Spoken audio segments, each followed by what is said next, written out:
The Lair of the White Worm by Bram Stoker. To my friend Bertha Nichol, with affectionate esteem.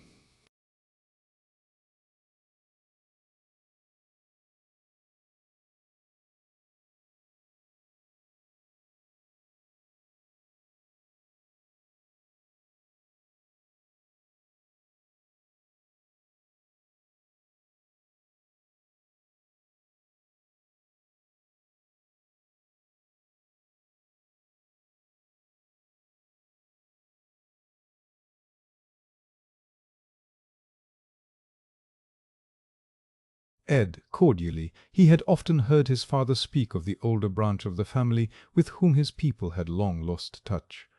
Some interesting correspondence had ensued. Adam eagerly opened the letter which had only just arrived, and conveyed a cordial invitation to stop with his grand-uncle at Lesser Hill for as long a time as he could spare. "Indeed," Richard Salton went on, "I am in hopes that you will make your permanent home here. You see, my dear boy, you and I are all that remain of a race, and it is but fitting that you should succeed me when the time comes. In this year of grace, 1860, I am close on 80 years of age, and though we have been a long-lived race, the span of life cannot be prolonged beyond reasonable bounds. I am prepared to like you, and to make your home with me as happy as you could wish. So do come at once on receipt of this, and find the welcome I am waiting to give you. I send, in case such may make matters easy for you, a banker's draft for £200. Come soon, so that we may both of us enjoy many happy days together. If you are able to give me the pleasure of seeing you, send me as soon as you can a letter telling me when to expect you. Then, when you arrive at Plymouth or Southampton, or whatever port you are bound for, wait on board, and I will meet you at the earliest hour possible."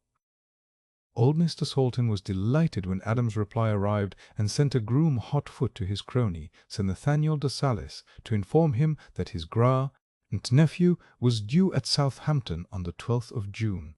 Mr. Salton gave instructions to have ready a carriage early on the important day, to start for Stafford, where he would catch the 11:40 a.m. train. He would stay that night with his grandnephew, either on the ship, which would be a new experience for him, or, if his guest should prefer it, at a hotel. In either case they would start in the early morning for home. He had given instructions to his bailiff to send the postilion carriage on to Southampton to be ready for their journey home, and to arrange for relays of his own horses to be sent on at once. He intended that his grandnephew, who had been all his life in Australia, should see something of rural England on the drive. He had plenty of young horses of his own breeding and breaking, and could depend on a journey memorable to the young man. The luggage would be sent on by rail to Stafford, where one of his carts would meet it. Mr. Salton, during the journey to Southampton, often wondered if his grandnephew was as much excited as he was at the idea of meeting so near a relation for the first time, and it was with an effort that he controlled himself. The endless railway lines and switches round the Southampton docks fired his anxiety afresh. As the train drew up on the dockside, he was getting his hand traps together when the carriage door was wrenched open and a young man jumped in. "How are you, uncle? I recognized you from the photo you sent me. I wanted to meet you as soon as I could, but everything is so strange to me that I didn't quite know what to do. However, here I am. I am glad to see you, sir. I have been dreaming of this happiness for thousands of miles. Now I find that the reality beats all the dreaming." As he spoke, the old man and the young one were heartily wringing each other's hands.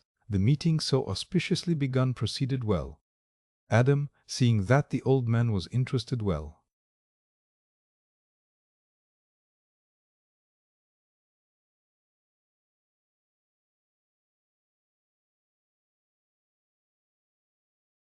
that he should stay the night on board, and that he would himself be ready to start at any hour and go anywhere that the other suggested. This affectionate willingness to fall in with his own plans quite won the old man's heart. He warmly accepted the invitation, and at once they became not only on terms of affectionate relationship, but almost like old friends. The heart of the old man, which had been empty for so long, found a new delight. the young man found on landing in the old canter. Why, a welcome and a surrounding in full harmony with all his dreams throughout his wanderings in solitude, and the promise of a fresh and adventurous life. It was not long before the old man accepted him to full relationship by calling him by his Christian name. After a long talk on affairs of interest, they retired to the cabin which the elder was to share. Richard Salton put his hands affectionately on the boy's shoulders. Though Adam was in his 27th year, he was a boy, and always S would be to his grand-uncle. "I am so glad to find you as you are, my dear boy, just such a young man as I had always hoped for as a son in the days when I still had such hopes. However, that is all past. But thank God there is a new life to begin for both of us. To you must be the larger part, but there is still time for some of it to be shared in common.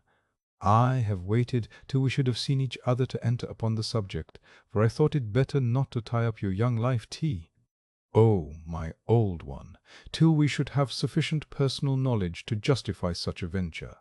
Now I can, so far as I am concerned, enter into it freely, since from the moment my eyes rested on you I saw my son, as he shall be, God willing, if he chooses such a course himself."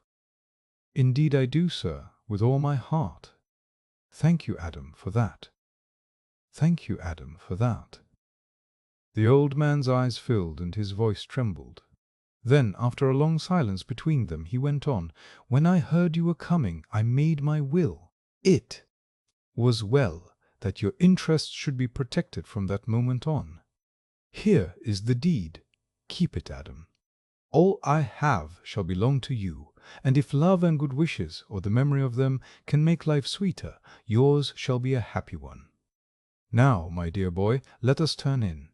We start early in the morning, and have a long drive before us. I hope you don't mind driving. I was going to have the old travelling carriage in which my grandfather, your great-grand-uncle, went to court when William the Fourth was king. It is all right, they built well in those days, and it has been kept in perfect order. But I think I have done better. I have sent the carriage in which I travel myself. The horses are of my own breeding, and relays of them shall take us all the way. I hope you like horses. They have long been one of my greatest interests in life. I love them, sir, and I am happy to say I have many of my own. My father gave me a horse farm for myself when I was 18. I devoted myself to IT, and it has gone on. Before I came away, my steward gave me a memorandum that we have in my own place more than 1,000, nearly all good. I am glad, my boy. Another link between us. Just fancy what a delight it will be, sir, to see so much of England, and with you. Thank you again, my boy. I will tell you all about your future home and its surroundings as we go. We shall travel in old-fashioned state, I tell you. My grandfather always drove 4 in hand, and so shall we. Oh, thanks, sir, thanks. May I take the ribbon sometimes? Whenever you choose, Adam. The team is your own. Every horse we used to. Day is to be your own. You are too generous, uncle. Not at all. Only an old man's selfish pleasure. It is not every day that an heir to the old home comes back. And, oh, by the way, and necessarily an early waker. But early as he woke on the next morning, and although there was an excuse for not prolonging sleep in the constant whir and rattle of the donkey engine winches of the great ship, he met the eyes of Adam fixed on him from his berth. His grand-nephew had given him the sofa, occupying the lower berth himself. The old man, despite his great strength and normal activity, was somewhat tired by his long journey of the day before, and the prolonged journey of the day before, and the prolonged and exciting interview which followed it. So he was glad to lie still and rest his body, whilst his mind was actively exercised in taking in all he could of his strange surroundings. Adam, too, after the pastoral habit to which he had been bred, woke with the dawn, and was ready to enter on the experiences of the new day whenever it might suit his elder companion. It was little wonder, then, that, so soon as each realized the other's readiness, they simultaneously jumped up and began to dress. The steward, H. Munt, Add by previous instructions, early breakfast prepared, and it was not long before they went down the gangway on shore in search of the carriage. They found Mr. Salton's bailiff looking out for them on the dock, and he brought them at once to where the carriage was waiting in the street. Richard Salton pointed out with pride to his young companion the suitability of the vehicle for every need of travel. To it were harnessed 4 useful horses, with a postillion to each pair. Man proudly. How it has all the luxuries of useful travel! Silence and isolation as well as speed. There is nothing to obstruct the view of those travelling and no one to overhear what they may say. I have used that trap for a quarter of a century, and I never saw one more suitable for travel. You shall test it shortly. We are going to drive through the heart of England, and as we go I'll tell you what I was speaking of last night. Our route is to be by Salisbury, Bath, Bristol, Cheltenham, Worcester, Stafford, and so home. Adam remained silent a few minutes, during which he seemed all eyes, for he perpetually ranged the whole circle of the horizon. "Has our journey today, sir," he asked, "any special relation to what you said last night that you wanted to tell me?" "Not directly, but indirectly, everything." "Won't you tell me now?" "Everything." "Won't you tell me now? I see we cannot be overheard, and if anything strikes you as we go along, just run it in." So old Salton spoke. "To beg. In at the beginning, Adam. That lecture of yours on the Romans in Britain, a report of which you posted to me, set me thinking. In addition to telling me your tastes, I wrote to you at once and asked you to come home, for it struck me that, if you were fond of historical research, as seemed a fact, this was exactly the place for you, in addition to its being the home of your own forebears. If you could learn so much of the British Romans so far away in New South Wales, where there cannot be even a tradition of them, what might you not make of the same amount of study on the very spot? Where we are going is in the real heart of the old kingdom of Mercia, where there are traces of all the various nationalities which made up the conglomerate which became Britain. I rather gathered that you had some more definite, more personal reason for my hurrying. After all, history can keep, except in the making." "Quite right, my boy. I had a reason, such as you very wisely guessed. I was anxious for you to be here when a rather important phase of our local history occurred." "What is that, if I may ask, sir?" "Certainly. The principal landowner of our part of the county is on his way home, and there will be a great homecoming, which you may care to see. The fact is, for more than a century the various owners in the succession here, with the exception of a short time, have lived abroad." "How is that, sir, if I may ask?" "The great house and estate in our part of the world is Castra Regis, the family seat of the Caswall family. The last owner who lived here was Edgar Caswall, grandfather of the man who is coming here, and he was the only one who stayed even a short time. This man's grandfather, also named Edgar, they keep the tradition of the family Christian name, quarrelled with his family and went to live abroad, not keeping up any intercourse, good or bad, with his relatives, although this particular Edgar, as I told you, did visit his family estate, yet his son was born and lived and died abroad, while his grandson, the latest inheritor, was also born and lived abroad till he was over 30, his present age. This was the second line of absentees. The great estate of Castra Regis has had no knowledge of its owner for 5 generations, covering more than 120 years. It has been well administered, however, and no tenant or other connected with it has had anything of which to complain. All the same, there has been much natural anxiety to see the new owner, and we are all excited about the event of his coming. Even I am, though I own my own estate, which, though adjacent, is quite apart from Castra Regis. Here we are now in new ground for you. That is the spire of Salisbury Cathedral, and when we leave that we shall be getting close to the old Roman county, and you will naturally want your eyes. So we shall shortly have to keep our minds on old Mercia. However, you need not be disappointed.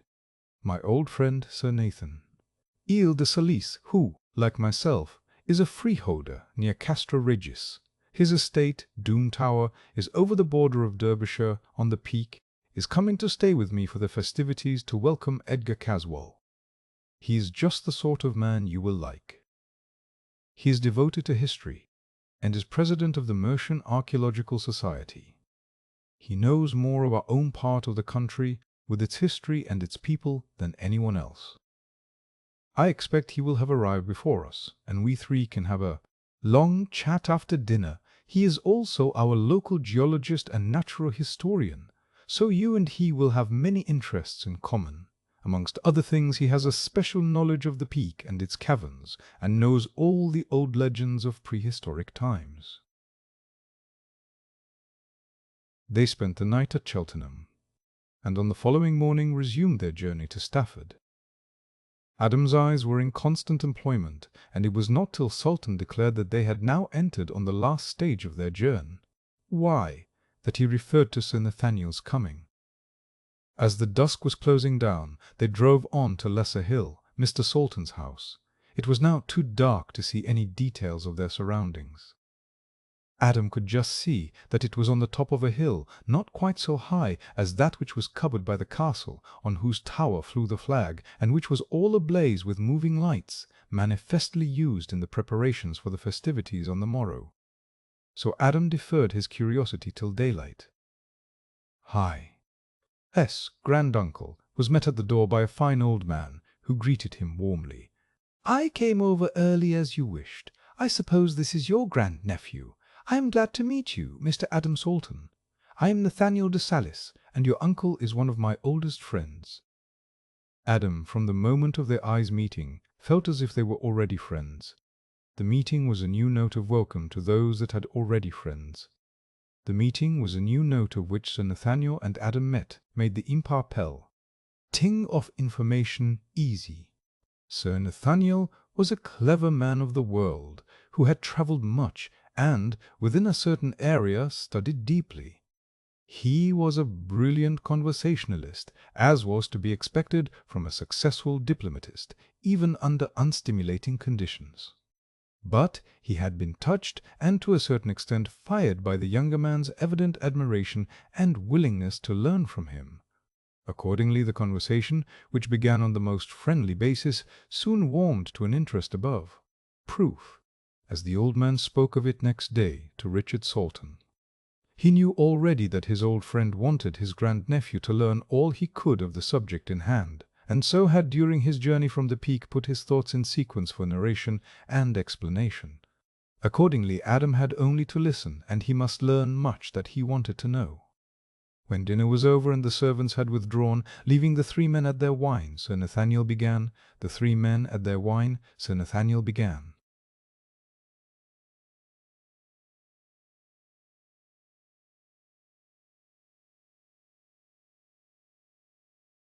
"The way, I suppose we had better speak of you as uncle and nephew, instead of going into exact relationship.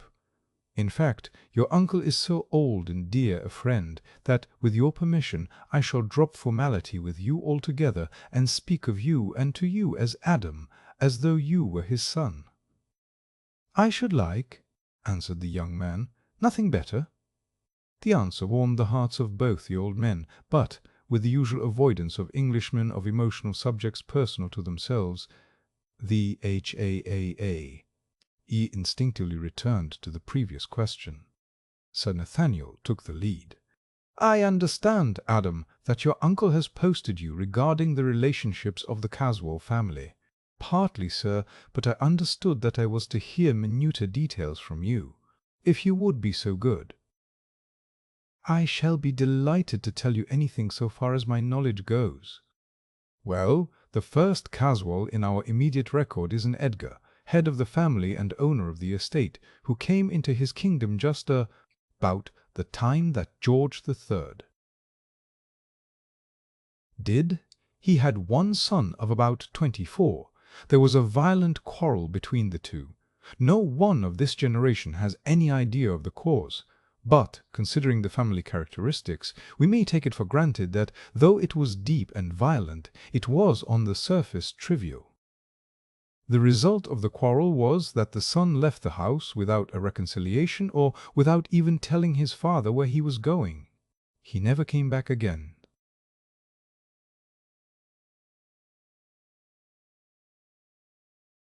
He died without having in the meantime exchanged a word or a letter with his father. He married abroad and left one son, who seems to have been brought up in ignorance of all belonging to him. The gulf between them appears to have been unbridgeable, for in time this son married and in turn had a son, but neither joy nor sorrow brought the sundered together. Under such conditions no rapprochement was to be looked for, and an utter indifference, founded at best on ignorance, took the place en me. Family affection, even on community of interests. It was only due to the watchfulness of the lawyers that the birth of this new heir was ever made known. He actually spent a few months in the ancestral home. After this the family interest merely rested on heirship of the estate. As no other children have been born to any of the newer generations in the intervening years, all hopes of heritage are now centered in the grandson of this man. Now it will be well for you to bear in mind the prevailing characteristics of this race. These were well preserved and unchanging, one and all. They are the same, cold, selfish, dominant, reckless of consequences in pursuit of their own will.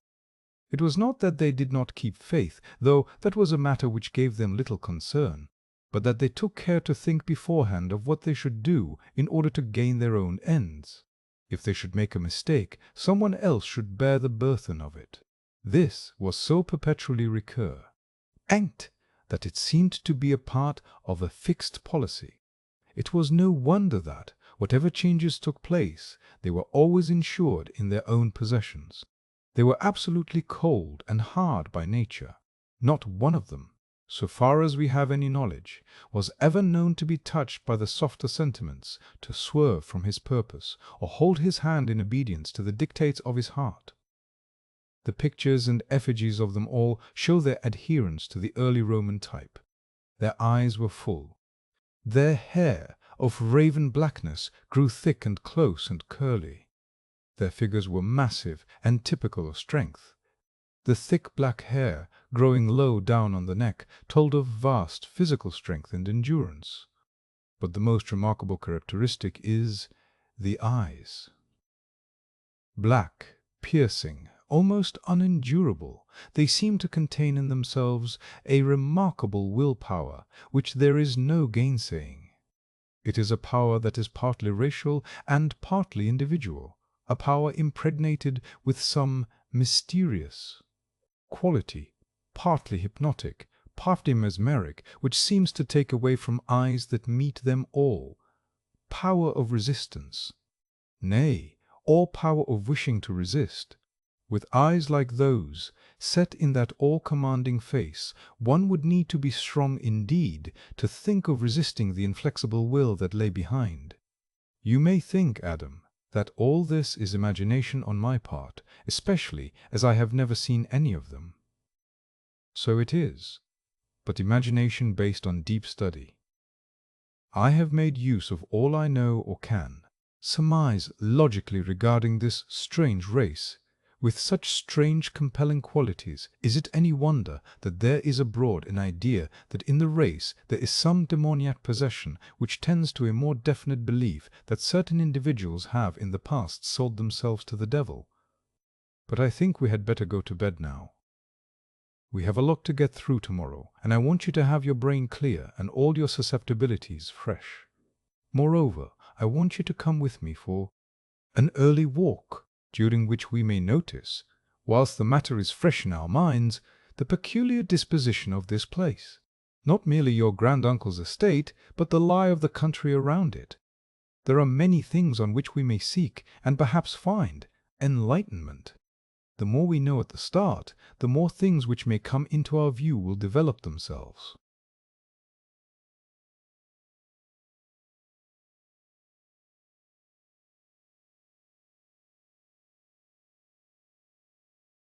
Chapter 3rd. Diana's Grove. Curiosity to gone downstairs, he found that, early as he was, Sir Nathaniel was ahead of him. The old gentleman was quite prepared for a long walk, and they started at once. Sir Nathaniel, without speaking, led the way to the east, down the hill. When they had descended and risen again, they found themselves on the eastern brink of a steep hill. It was of lesser height than that on which the castle was situated, but it was so placed that it commanded the various hills that crowned the ridge. All along the ridge, the rock cropped out, bare and bleak, but broken in rough natural castellation. The form of the ridge was a segment of a circle, with the higher points inland to the west. In the centre rose the castle, on the highest point of all. Between the various rocky excrescences were groups of trees of various sizes and heights, amongst some of which were what, in the early morning light, looked like ruins. These, whatever they were of massive grey stone, probably limestone rudely cut, if indeed they were not shaped naturally. The fall of the ground was steep all along the ridge, so steep that here and there both trees and rocks and buildings seemed to overhang the plain far below, through which ran many streams. Sir Nathaniel stopped and looked around as though to lose nothing of the effect. The sun had climbed the eastern sky and was making all details clear. He pointed with a sweeping gesture, as though calling Adam's attention to the extent of the view.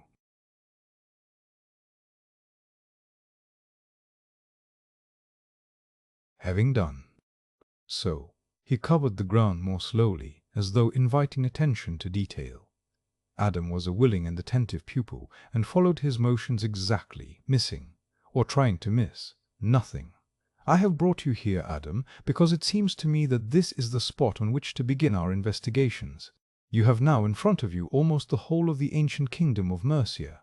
In fact, we see the whole of the ancient kingdom of Mercia. In fact, we see the whole of it, except that furthest part, which is covered by the Welsh marches, and those parts, which are hidden from where we stand by the high ground of the immediate west.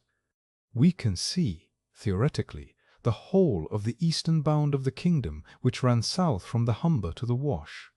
I want you to bear in mind the trend of the ground. For some time, sooner or later, we shall do well to have it in our mind's eye when we are considering the ancient traditions and superstitions, and are trying to find the rationale of them. Each legend, each superstitions, and are trying to find the rationale of them, help in the understanding and possible elucidation of the others. And as all such have a local basis, we can come closer to the truth, or the probability, by knowing the local conditions as we go along. It will help us to bring to our aid such geological truth as we may have between us. For instance, the building materials used in various ages can afford their own lessons to understanding eyes. The very heights and shapes and materials of these hills, nay, even of the wide plain that lies between us and the sea, have in themselves the materials of enlightening books. For instance, sir, said Adam, venturing a question. Well, look at those hills which surround the main one where the site for the castle was wisely chosen, on the highest ground. Take the others. There is something ostensible in each of them, and in all probability something unseen and unproved, but to be imagined also. For instance, continued Adam, let us take them seriatim. Let to the east, where the trees are, lower down, that was once the location of a Roman temple, possibly founded on a pre-existing druidical one. Its name implies the former, and the grove of ancient oaks suggests the latter. Please explain. The old name translated means Diana's Grove. Then the next one higher than it, but just beyond it, is called Mercy. In all probability a corruption or familiarization of the word Mercia with a Roman pun included. We learn from early manuscripts that the place was alid Vilula Misericordiae. It was originally a nunnery, founded by Queen Bertha, but done away with by King Penda, the reactionary to paganism after St. Augustine. Then comes your uncle's place, Lesser Hill. Though it is so close to the castle, it is not connected with it. It is a freehold, and, so far as we know, of equal age. It has always belonged to your family. Then there only remains the castle. That is all. But its history contains the histories of all the others. In fact, he whole history of early England. Sir Nathaniel, seeing the expectant look on Adam's face, went on. The history of the castle has no beginning, so far as we know. The furthest records or surmises or inferences simply accept it as existing. Some of these, guesses let us call them, seem to show that there was some sort of structure there when the Romans came, therefore it must have been a place of importance in Druid times. If indeed that was the beginning, naturally the Romans accepted it, as they did everything of the kind that was, or might be, useful. The change is shown or inferred in the name castra. It was the highest protected ground, and so naturally became the most important of their camps. A study of the map will show you that it must have been a most important center. It both protected the advances already made to the north and helped to dominate the seacoast. It sheltered the western marches, beyond which lay savage Wales and danger. It provided a means of getting to the Severn, round which lay the great Roman roads then coming into existence and made possible the great waterway to the heart of England, through the Severn and its tributaries. It brought the east and the west together by the swiftest and easiest ways known to those times. And, finally, it provided means of descent on London and all the expanse of country watered by the Thames. With such a centre already known and organized, we can easily see that each fresh wave of invasion, Angles, the Saxons, the Danes, and the Normans, found it a desirable possession, and so ensured its upholding. In the earlier centuries it was merely a vantage ground. But when the victorious Romans brought with them the heavy solid fortifications impregnable to the weapons of the time, its commanding position alone ensured its adequate building and equipment. Then it was that the fortified camp of the Caesars developed into the castle of the king. As we are as yet ignorant of the names of the first kings of Mercia, no historian has been able to guess which of them made it his ultimate defense, and I suppose we shall never know now. In process of time, as the arts of war developed, it increased in size and strength, and although recorded details are lacking, the history is written not merely in the stone of its building, but is inferred in the changes of structure. Then the sweeping changes which followed the Norman conquest wiped out all lesser records than its own. Today we must accept it as one of the earliest castles of the conquest, probably not later than the time of Henry I. Roman and Norman were both wise in their retention of places of approved strength or utility. So it was that these surrounding heights, already established and to a certain extent proved, were retained.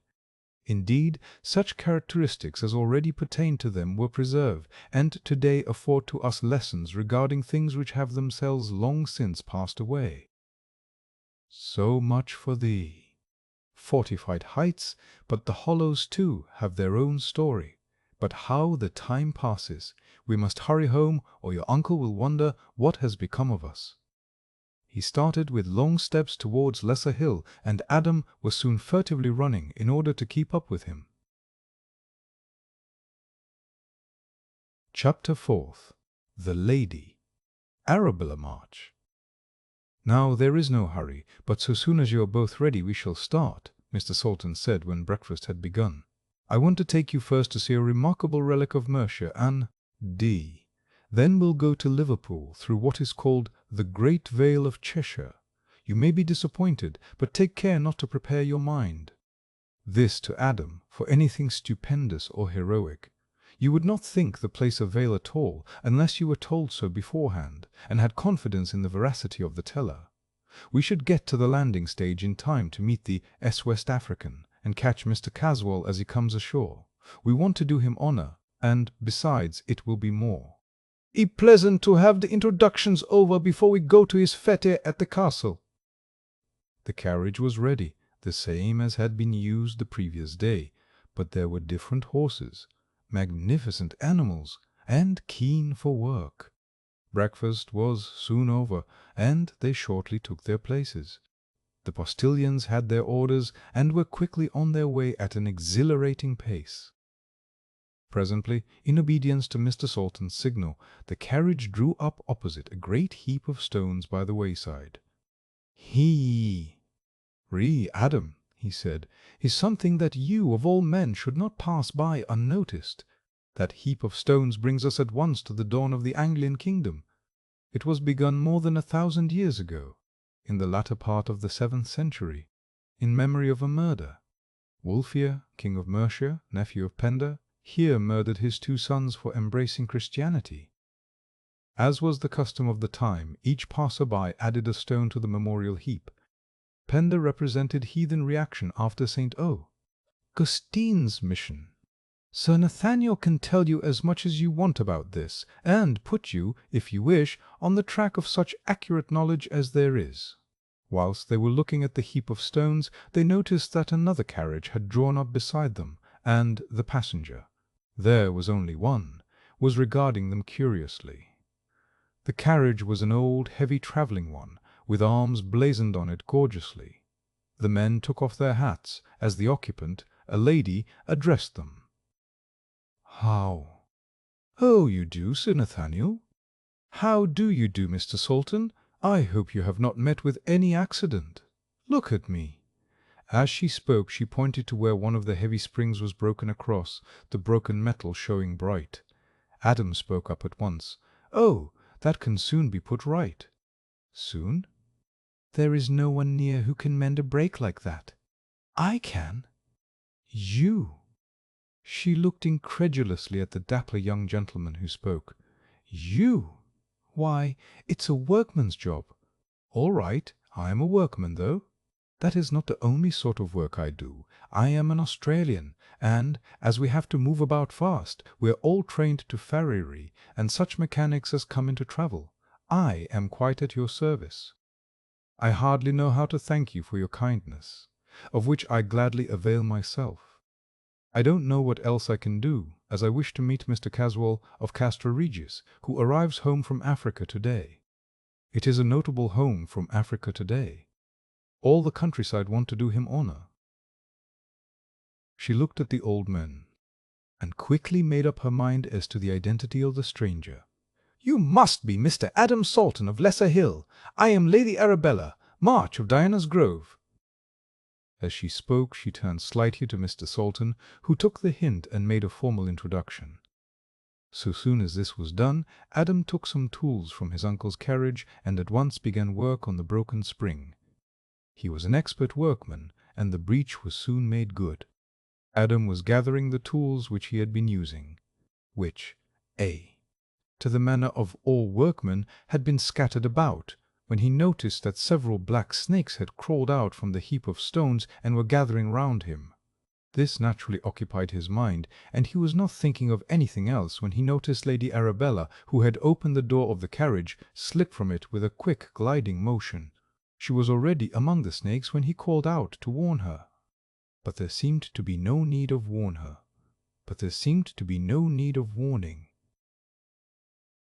The snakes had turned and were wriggling back to the mound as quickly as they could. He laughed to himself behind his teeth as he whispered, "No need to fear there. They seem much more afraid of her than she of them."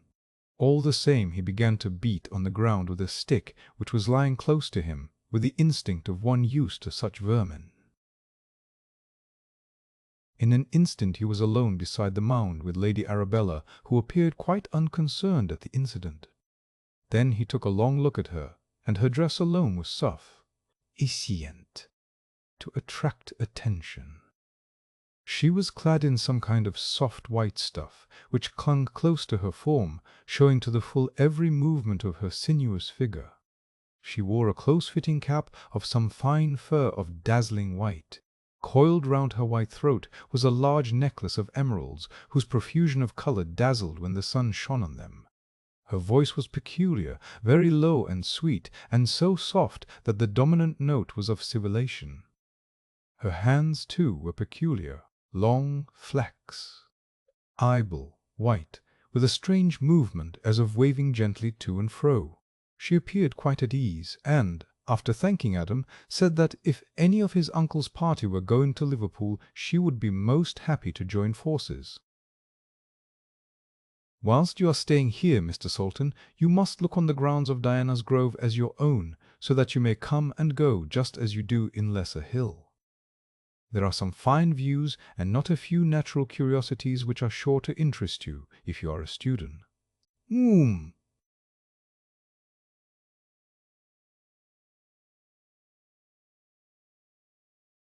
Tea of natural history, specially of an earlier kind, when the world was younger.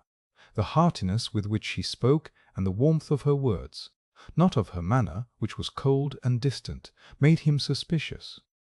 In the meantime both his uncle and Sir Nathaniel had thanked her for the invitation, of which, however, they said they were unable to avail themselves. Adam had a suspicion that, though she answered regretfully, she was in reality relieved. When he had got into the he, two old men, and they had driven off, he was not surprised when Sir Nathaniel spoke. "I could not but feel that she was glad to be rid of us. She can play her game better alone." "What is her game?" asked Adam unthinkingly. "All the county knows it, my boy. Caswall is a very rich man. Her husband was rich when she married him, or seemed to be. When he committed suicide, it was found that he had nothing left, and the estate was mortgaged up to the hilt. Her only hope is in a rich marry." "Age! I suppose I need not draw any conclusion. You can do that as well as I can." Adam remained silent nearly all the time they were travelling through the alleged Vale of Cheshire. He thought much during that journey and came to several conclusions, though his lips were unmoved. One of these conclusions was that he would be very careful about paying any attention to Lady Arabella. He was himself a rich man, how rich not even his uncle had the least idea, and would have been surprised had H. known.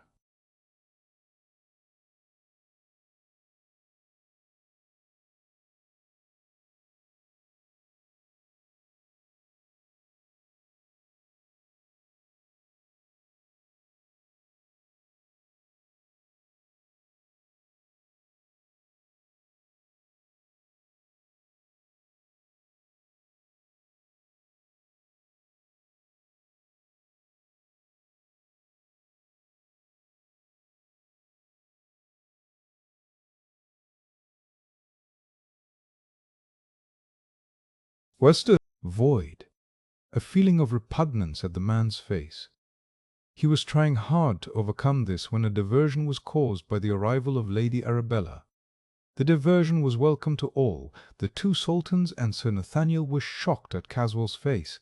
So hard, so ruthless, so selfish, so dominant. God help any, was the common thought, who is under the domination of such a man.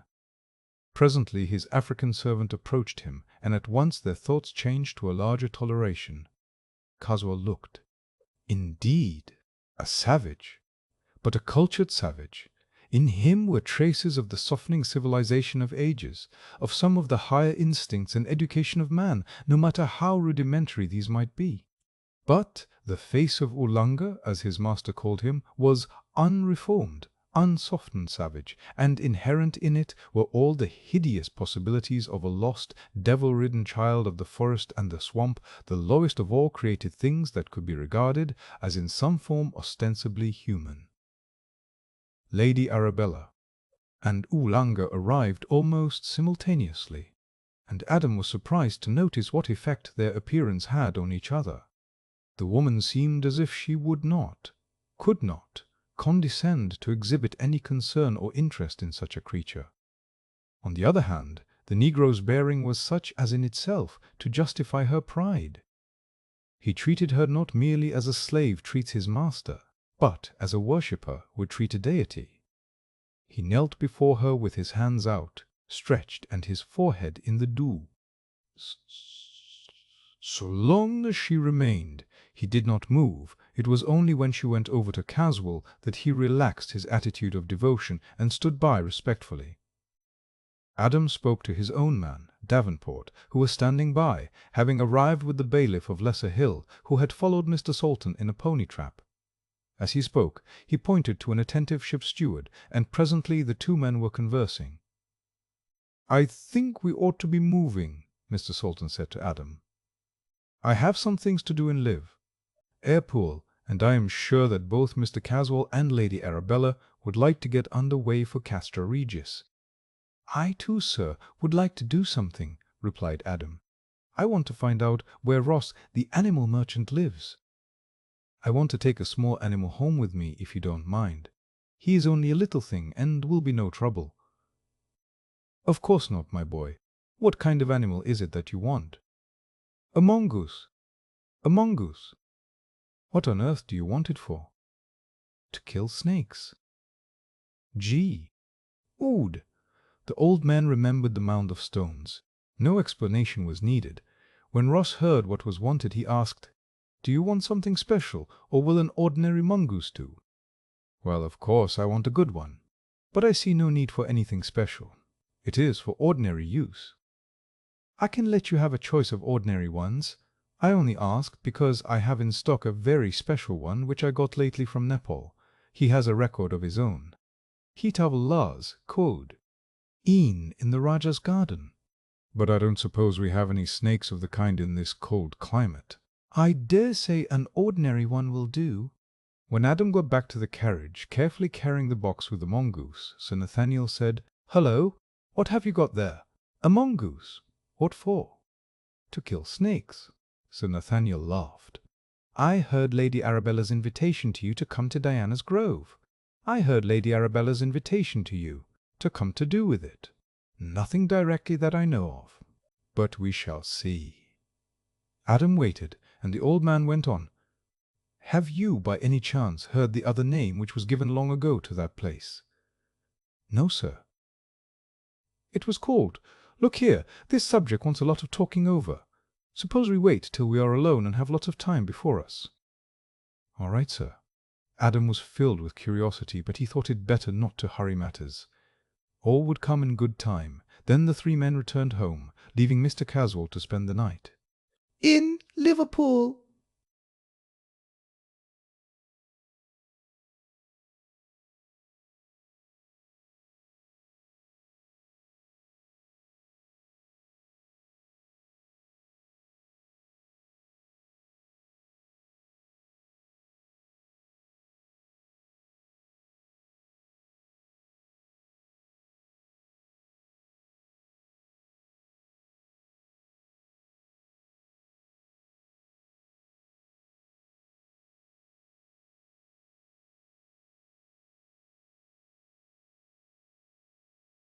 And with it, that he realized that Edgar Caswell had arrived.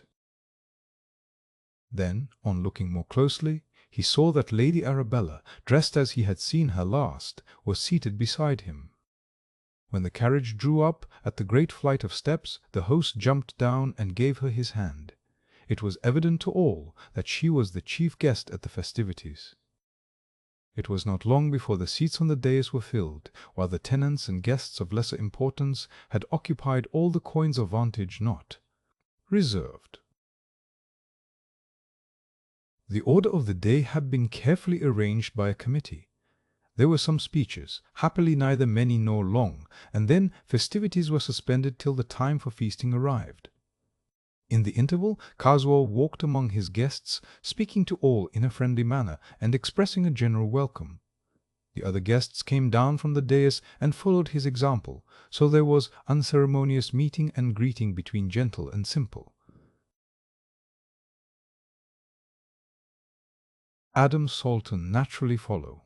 Ed, with his eyes all that went on within their scope, taking note of all who seemed to afford any interest.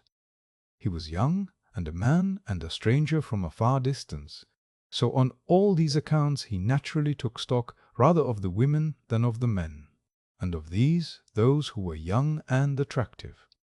There were lots of pretty girls among the crowd, and Adam, who was a handsome young man and well set up, got his full share of admiring glances. These did not concern him much, and he remained unmoved until there came along a group of three, by their dress and bearing, of the farmer class. One was a sturdy old man, the other two were good-looking girls, one of a little over 20, the other not quite so old. So soon as Adam's eyes met those of the younger girl, who stood nearest to him, some sort of electricity flashed. That divine spark which begins by recognition and ends in obedience. Men call it love. Both his companions noticed how much Adam was taken by the pretty girl, and spoke of her to him in a way which made his heart warm to them. "Did you notice that party that passed? The old man is Michael Watford, one of the tenants of Mr. Caswall. He occupies Mercy Farm, which Sir Nathaniel pointed out to you today. The girls are his granddaughters, the elder, Lilla, being the only child of his elder son, who died when she was less than a year old. His wife died on the same day. She is a good girl, as good as she is pretty. The other is her first cousin, the daughter of Watford's second son. He went for a soldier when he was just over 20 and was drafted abroad. He was not a good correspondent, though he was a good enough son. A few letters came, and then his father heard from the colonel of his regiment that he had been killed by dacoits in Burma. He heard from the same source that his boy had been married to a Burmese, and that there was a daughter only a year old. Watford had the child brought home, and that there was a daughter only a year old. Only thing that they heard of her birth was that her name was Mimi. The two children adored each other, and do to this day. Strange how different they are. Lilla all fair, like the old Saxon stock from which she is sprung, Mimi showing a trace of her mother's race. Lilla is as gentle as a dove, but Mimi's black eyes can glow whenever she is upset. The only thing that upsets her is when anything happens to injure or threaten or annoy Lilla. Then her eyes glow as do the eyes of a bird when he "Ah, young, are menaced."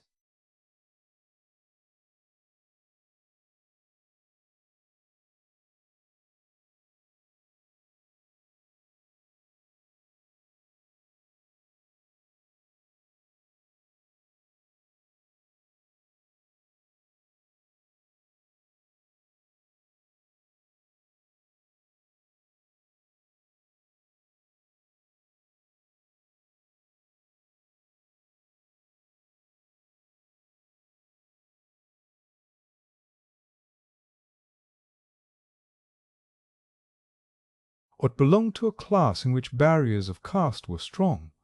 So when it began to be noticed that he walked beside Mimi Watford and seemed to desire her society, all their friends endeavored to give the promising affair a helping hand. When the gong sounded for the banquet, he went with her into the tent where her grandfather had seats. Mr. Salton and Sir Nathaniel noticed that the young man did not come to claim his appointed place at the dais table, but the young man did not come to claim his appointed place at the sow, indeed did not seem to notice his absence. Lady Arabella sat as before at Edgar Caswall's right hand.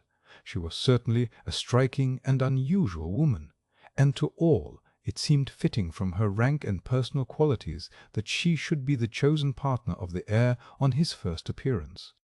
Of course nothing was said openly by those of her own class who were present, but words were not necessary when so much could be expressed by nods and smiles. It seemed to be an accepted thing that at Lair Stint there was to be a mistress of Castra Regis, and that she was present amongst them. There were not lacking some who, whilst admitting all her charm and beauty, placed her in the second rank, Lilla Watford being marked as first. There was sufficient divergence of type as well as of individual beauty to allow of fair comment. Lady Arabella represented the aristocratic type, and Lilla that of the commonalty. When the dusk began to thicken, Mr. Salton and Sir Nathaniel walked home. The trap H had been sent away early in the day, leaving Adam to follow in his own time. He came in earlier than was expected, and seemed upset about something. Neither of the elders made any comment. They all lit cigarettes, and, as dinner time was close at hand, went to their rooms to get ready. Adam had evidently been thinking in the interval. He joined the others in the drawing-room, looking ruffled and impatient, a condition of things seen for the first time. The others, with the patience, or the experience of age, trusted to time to unfold and explain things. They had not long to wait. After sitting down and standing up several times, Adam suddenly burst out. "That fellow seems to think he owns the earth. Can't he let people alone? He seems to think that he has only to throw his handkerchief to any woman and be her master." This outburst was in itself enlightening. Only thwarted affection in some guise could produce this feeling in an amiable young man. Sir Nathaniel, as an diplomatist, had a way of understanding, as if by foreknowledge, the true inwardness of things, and asked suddenly, but in a matter-of-fact, indifferent voice, "Was he after Lilla?" Yes, and the fellow didn't lose any time either. Almost as soon as they met, he began to butter her up and tell her how beautiful she was. Why, before he left her side, he had asked himself to tea tomorrow at Mercy Farm. Stupid ass. He might see that the girl isn't his sort. I never saw anything like it. It was just like a hawk and a pigeon. As he spoke, Sir Nathaniel turned and looked at Mr. Salton, a keen look which implied a full understanding. "Tell us all about it, Adam.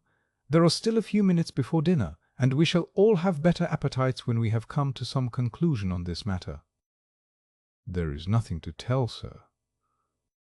That is the worst of it. I am bound to say that there was not a word said that a human being could object to.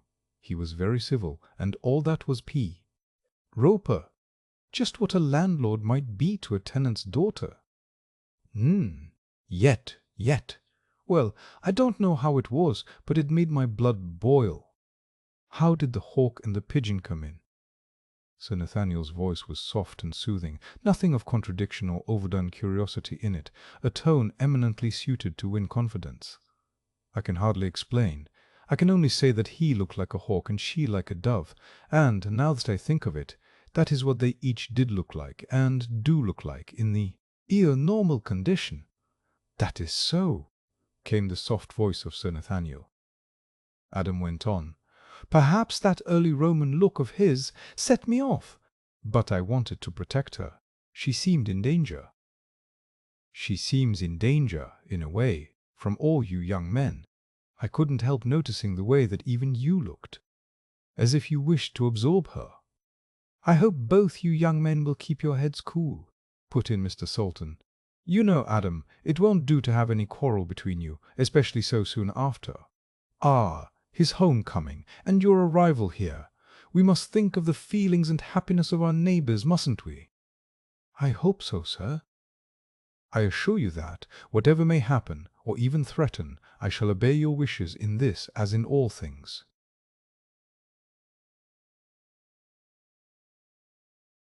"Hush!" whispered Sir Nathaniel, who heard the servants in the passage bringing dinner. After dinner, over the walnuts and the wine, Sir Nathaniel returned to the subject of the local legends. "It will perhaps be a less dangerous topic for us to discuss." "Yes, than more recent ones." "All right, sir," said Adam heartily. "I think you may depend on me now with regard to any topic. I can even discuss Mr. Caswell. Indeed, I may meet him tomorrow. He is going, as I said, to call at Mercy Farm at 3 o'clock, but I have an appointment at 2. "I notice," said Mr. Salton, "that you do not lose any time." The two old men once more looked at each other steadily. Then, lest the mood of his listener should change with delay, Sir Nathaniel began. "At once, I don't propose to tell you all the legends of Mercia, or even to make a selection of them. It will be better, I think, for our purpose, if we consider a few facts, recorded or unrecorded, about this neighbourhood. I think we might begin with Diana's Grove. It has roots in the different epochs of our history, and each has its special crop of legend. The Druid and the Roman are too far off for matters of detail, but it seems to me the Saxon and the Angles are near enough to yield material for legendary lore. We find that this particular place had another name besides Diana's Grove. This was manifestly of Roman origin, or of Grecian accepted as Roman. The other is more pregnant of adventure and romance than the Roman name. In Mercian tongue it was the Lair of the White Worm. This needs a word of explanation at the beginning. In the dawn of the language, the word worm had a somewhat different meaning from that in use today. It was an adaptation of the Anglo-Saxon worm, meaning a dragon or snake, or from the Gothic worms, a serpent, or the Icelandic ormer, or the German worm. We gather that it conveyed originally an idea of size and power, not as now in the diminutive of both these meanings. Here legendary history helps us. We have the well-known legend of the worm well of Lambton Castle, and that of the Lady Worm of Spindleston, Hughes near Bamborough. In both these legends the worm was a monster of vast size and power, a veritable dragon or serpent, such as legend attributes to vast fens or quags where there was illimitable room for expansion. A glance at a geological map will show that whatever truth there may have been of the actuality of such monsters in the early geologic periods, at least there was plenty of possibility. In England there were originally vast plains where the plentiful supply of water could gather. The streams were deep and slow, and there were holes of abysmal depth where any kind and size of antediluvian monster could find a habitat. In places which now we can see from our windows were mud holes 100 or more feet deep. Who can tell us when the age of the monsters which flourished in slime came to an end? There must have been places and conditions which made for greater longevity, greater size, greater strength than was usual. Such overlappings may have come down even to our earlier centuries. Nay, are there not now creatures of a vastness of bulk regarded by the generality of men as impossible? Even in our own day there are seen the traces of animals, if not the animals themselves, of stupendous size. Veritable survivals from earlier ages, preserved by some special qualities in their habitats. I remember meeting a distinguished man in India who had the reputation of being a great shikari, who told me that the greatest temptation he had ever had in his life was to shoot a giant snake which he had come across in the Terai of Upper India. He was on a tiger shoot, expedition, and as his elephant was crossing a nullah, it squealed. He looked down from his howdah and saw that the elephant had stepped across the body of a snake which was dragging itself through the jungle. So far as I could see, he said, it must have been 80 or 100 feet in length. Fully 40 or 50 feet was on each side of the track, and though the weight which it dragged had thinned it, it was as thick round as a man's body. I suppose you know that when you are aft a tiger, it is a point of honor not to shoot at anything else, as life may depend on it. I could easily have spined this monster, but I felt that I must not. So, with regret, I had to let it go. Just imagine such a monster anywhere in this country, and at once we could get a sort of idea of the worms which possibly did frequent the great morasses which spread round the mouths of many of the great European rivers. I haven't the least doubt, sir, that there may have been such monsters, as you have spoken of still existing at a much later period than is generally accepted, replied Adam. Also, if there were such things, that this was the very place for them. I have tried to think over the matter since you pointed out the configuration of the ground, but it seems to me that there is a hiatus somewhere. Are there not mechanical difficulties? In what way? Well, our antique monster must have been mighty heavy, and the distances he had to travel were long and the ways difficult. From where we are now sitting down to the level of the mud-holes is a distance of several hundred feet. I am leaving out of consideration altogether any lateral distance. Is it possible that there was a way by which a monster could travel up and down, and yet no chance recorder have ever seen him? Of course we have the legends, but is not some more exact evidence necessary in a scientific investigation? My dear Adam, all you say is perfectly right, and, were we starting on such an investigation, we could not do better than follow your reasoning. But, my dear boy, you must remember that all this took place thousands of years ago. You must remember, too, that all records of the kind that would help us are lacking. Also, that the places to be considered were desert, so far as human habitation or population are considered. In the vast desolation of such a place as complied with the necessary conditions, there must have been such profusion of natural growth as would bar the progress of men formed as we are. The lair of such a monster would not have been disturbed for hundreds or thousands of years. Moreover, these creatures must have occupied places quite inaccessible to man. A snake who could make himself comfortable in a quagmire 100 feet deep would be protected on the outskirts by such stupendous morasses as now no longer exist, or which, if they exist anywhere at all, can be on very few places on the earth, surface. Far be it from me to say that. In more elemental times, such things could not have been. The condition belongs to the geologic age, the great birth and growth of the world, when natural forces ran riot, when the struggle for existence was so savage that no vitality which was not founded in a gigantic form could have even a possibility of survival. That such a time existed, we have evidences in geology, but there only. We can never expect proofs such as this age demands. We can only imagine or surmise such things. Conditions and such forces as overcame them. Chapter 5. Hawk and Pigeon. At breakfast time next morning, Sir Nathaniel and Mr. Salton were seated when Adam came hurriedly into the room. "Any news?" asked his uncle mechanically. "For what?" asked Sir Nathaniel.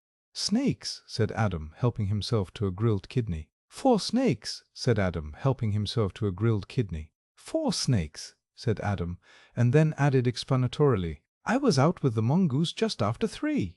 4 snakes in one more. Ning! Why, I didn't know there were so many on the brow," the local name for the western cliff. "I hope that wasn't the consequence of our talk of last night." "It was, sir, but not directly." "But, God bless my soul, you didn't expect to get a snake like the lambton worm, did you?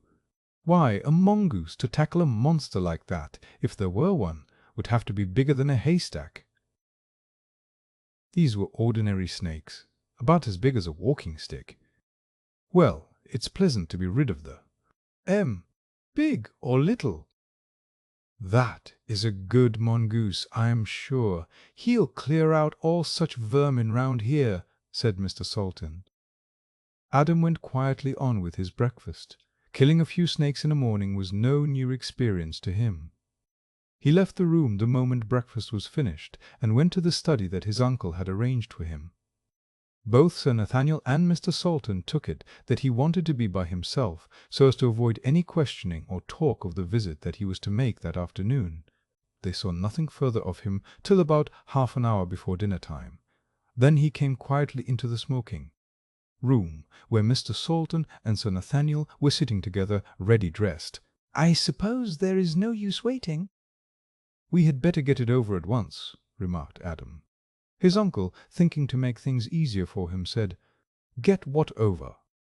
There was a sign of shyness about him at this. He stammered a little at first, but his voice became more even as he went on. "My visit to Mercy Farm." Mr. Salton waited eagerly. The old diplomatist simply smiled. "I suppose you both know that I was much interested yesterday in the Watfords?" There was no denial or fending off the question. Both the old men smiled acquiescence. Adam went on. "I meant you to see it, both of you. You, uncle, because you are my uncle and the nearest of my own kin, and, moreover, you couldn't have been more kind to me, or made me more welcome if you had been my own father." Mr. Salton said nothing.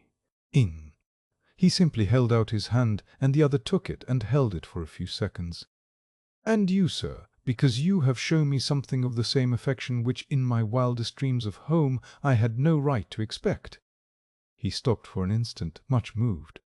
Sir Nathaniel answered softly, laying his hand on the youth's shoulder. "You are right, my boy, quite right. That is the proper way to look at it. That is the proper way to look at it. And I may tell you that we old men, who have no children of our own, feel our hearts grow. owing warm when we hear words like those." Then Adam hurried on, speaking with a rush, as if he wanted to come to the crucial point. Mr. Watford had not come in, but Lilla and Mimi were at home, and they made me feel very welcome. They have all a great regard for my uncle. I am glad of that anyway, for I like them all much. We were having tea, when Mr. Caswell came to the door, attended by the negro. Lilla opened the door herself. The window of the living room at the farm is a large one. And from within you cannot help seeing anyone coming." Mr. Caswell said he had ventured to call, as he wished to make the acquaintance of all his tenants in a less formal way and more individually than had been possible to him on the previous day. The girls made him welcome. "They are very sweet girls." "Those, sir. Someone will be very happy some day there, with either of them." "And that man may be you, Adam," said Mr. Salton heartily. A sad look came over the young man's eyes, and the fire, "Ray!" his uncle had seen there died out. Likewise the timbre left his voice, making it sound lonely. "Such might crown my life, but that happiness, I fear, is not for me, or not without pain and loss and woe." "Well, it's early days yet," cried Sir Nathaniel heartily. The young man turned on him his eyes, which had now grown excessively sad. "Yesterday, a few hours ago, that remark would have given me new hope, new courage, but since then I have learned too much." The old man, skilled in the human heart, did not attempt to argue in such a matter. "Too early to give in, my boy." "I am not of a giving-in kind," replied the young man earnestly. "But, after all, it is wise to realize the truth. And when a man, though he is young, feels as I do, as I have felt ever since yesterday, when I first saw Mimi's eyes, his heart jumps. He does not need to learn things. He does not need to learn things. He knows." There was silence in the room, during which the twilight stole on imperceptibly. It was Adam who again broke tea. Silence. "Do you know, uncle, if we have any second sight in our family?" "No, not that I ever heard about." "Why?" "Because," he answered slowly, "I have a conviction which seems to answer all the conditions of second sight." "And then?" asked the old man, much perturbed. "And then the usual inevitable. What, in the Hebrides and other places where the sight is a cult, a belief, is called the doom, the court from which there is no appeal. I have often heard of second sight. We have nigh Western Scots in Australia, but I have realized more of its true inwardness in an instant of this afternoon than I did in the whole of my life previously. A granite wall stretching up to the very heavens, so high and so dark that the eye of God himself cannot see beyond. Well, if the doom must come, it must, that is all." The voice of Sir Nathaniel broke in, smooth and sweet and grave. "Can there not be a fight for it?" "There can for most things." "For most things, yes, but for the doom, no. What a man can do, I shall do. There will be, must be, a fight. When and where and how, I know not, but a fight there will be. But, after all, what is a man in such a case? Adam, there are three of us." Salton looked at his old friend as he spoke, and that old friend's eyes blazed. "Aye, three of us," he said, and his voice rang. There was again a pause, and Sir Nathaniel endeavoured to get back to less emotional and more neutral ground. "Tell us of the rest of the meeting. Remember." "We are all pledged to this. It is a fight, a luttance, and we can afford to throw away or forgo no chance. We shall throw away or lose nothing that we can help. We fight to win, and the stake is a life, perhaps more than one. We shall see." Then he went on in a conversational tone, such as he had used when he spoke of the coming to the farm of Edgar Caswell. When Mr. Caswell came in, the negro went a short distance away and there remained. It gave me the idea that he expected to be called, and intended to remain in sight, or within hail. Then Mimi got another cup and made fresh tea, and we all went on together. "Was there anything uncommon? Were you all quite friendly?" asked Sir Nathaniel quietly. "Quite friendly?" There was nothing that I could notice out of the common, except," he went on with a slight hardening of the voice, "except that he kept his eyes fixed on Lilla in a way which was quite intolerable to any man who might hold her dear." "Now, in what way, Di?" "Did he look?" asked Sir Nathaniel. There was nothing in itself offensive, but no one could help noticing it. "You did." Miss Watford herself, who was the victim, and Mr. Caswell, who was the offender, are out of range as witnesses. Was there anyone else who noticed? Mimi did. Her face flamed with anger as she saw the look. What kind of look was it? Over-ardent or too admiring, or what? Was it the look of a lover, or one who fain would be? You understand? Yes, sir, I quite understand. And anything of that sort I should of course notice. It would be part of my preparation for keeping my self-control, to which I am pledged. If it were not amatory, was it threatening? Where was the offence? Adam smiled kindly at the old man. It was not amatory. Even if it was, such was to be expected. I should be the last man in the world to object, since I am myself an offender in that respect. Moreover, not only have I been taught to fight fair, but by nature I believe I am just. I would be as tolerant of, and as liberal to, a rival as I should expect him to be to me. No, the look I mean was nothing of that kind, and so long as it did not lack proper respect, I should not of my own part condescend to notice it. Did you ever study the eyes of a hound? At rest? No, when he is following his instincts. Or better still, Adam went on, the eyes of a bird of prey when he is following his instincts. Not when he is swooping, but merely when he is watching his quarry. No, said Sir Nathaniel. I don't know that I ever did. Why, may I ask? That was the look. Certainly not amatory or anything of that kind. Yet it was, it struck me, more dangerous, if not so deadly as an actual threatening. Again there was a silence, which Sir Nathaniel broke as he stood up. I think it would be well if we all thought over this by ourselves. Then we can renew the subject.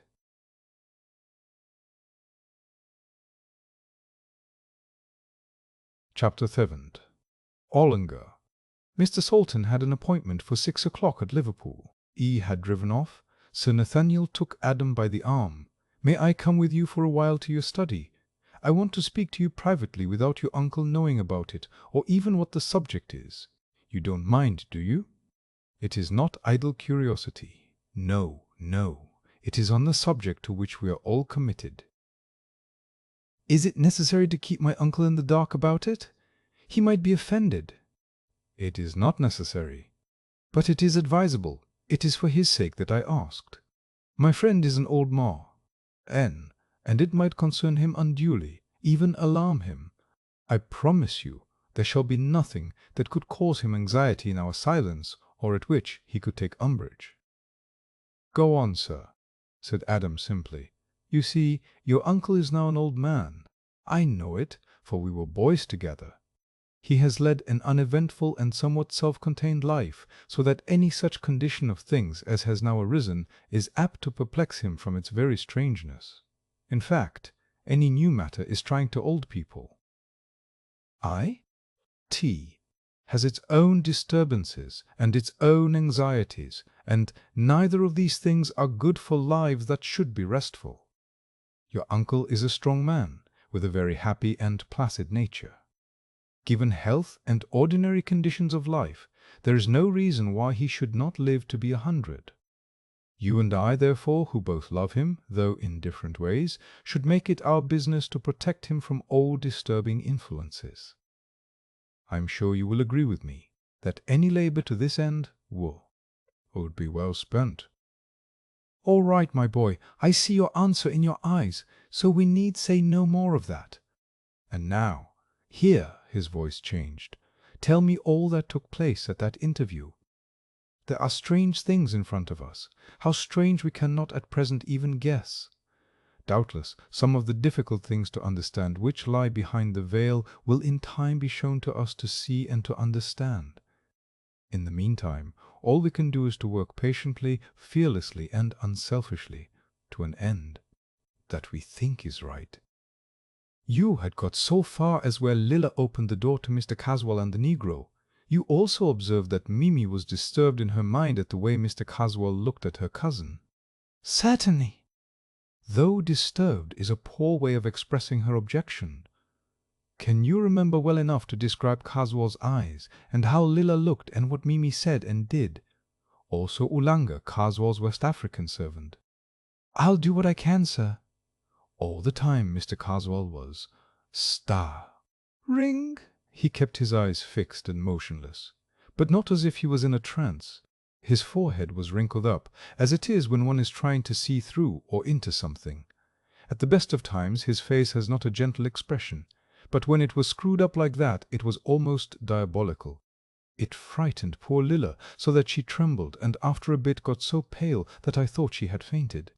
However, she held up and tried to stare back, but in a feeble kind of way. Then Mimi came close and held her hand. That braced her up, and, still never ceasing her return stare, she got colour again and seemed more like herself. Did he stare too? More than ever. The weaker Lilla seemed, the stronger he became, just as if he were feeding on her strength. All at once she turned round, threw up her hands, and fell down in a faint. I could not see what else happened just then, for Mimi had thrown herself on her knees beside her and hid her from me.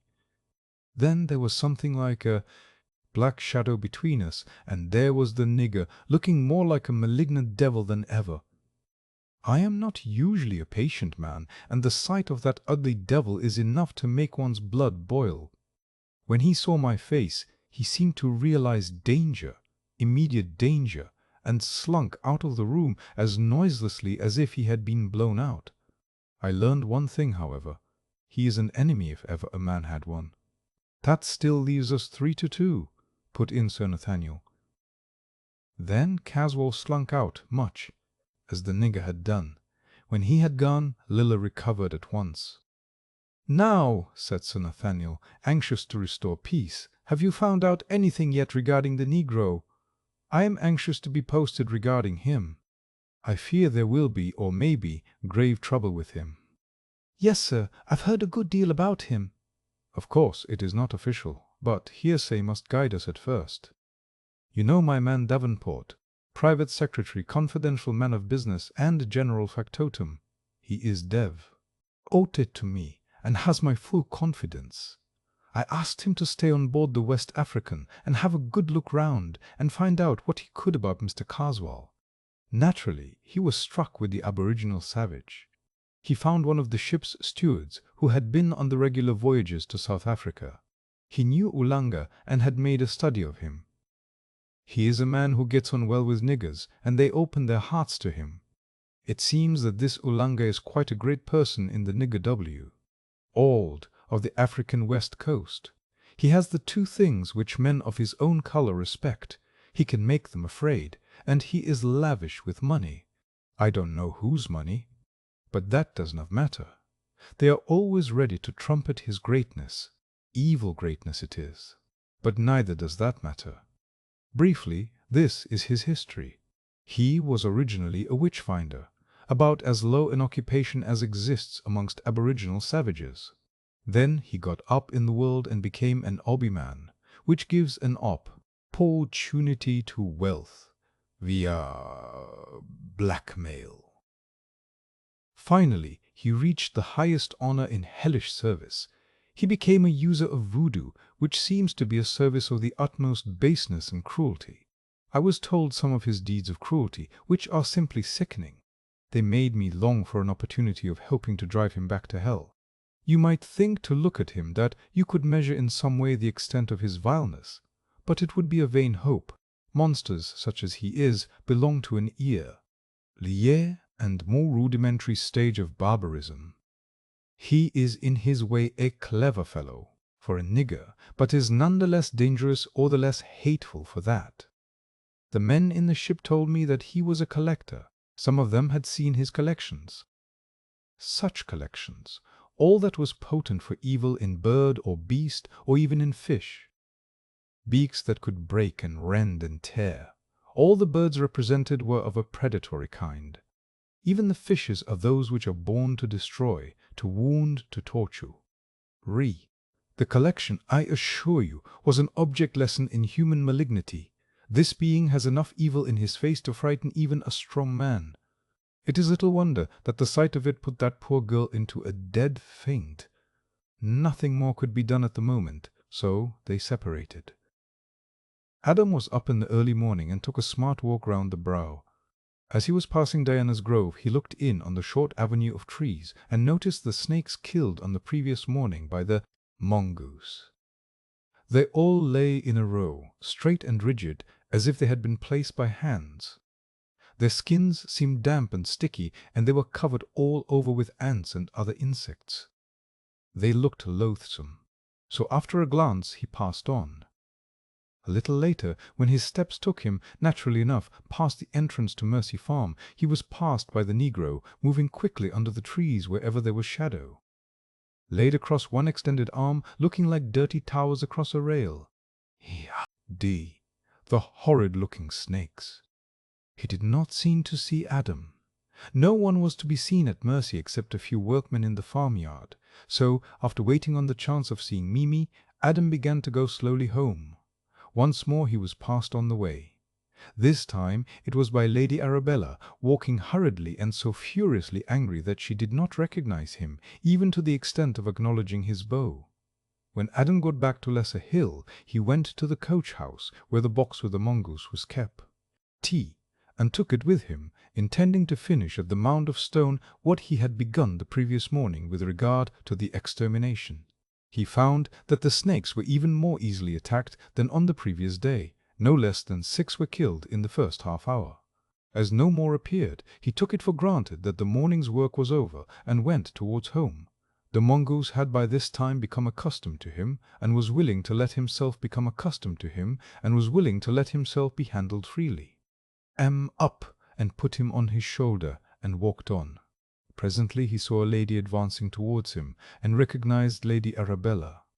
Hitherto the mongoose had been quiet, like a playful, affectionate kitten, but when the two got close, Adam was horrified to see the mongoose, in a state of the wildest fury, with every hair standing on end, jump from his shoulder and run towards Lady Arabella. It looked so furious and so intent on attack that he called a warning.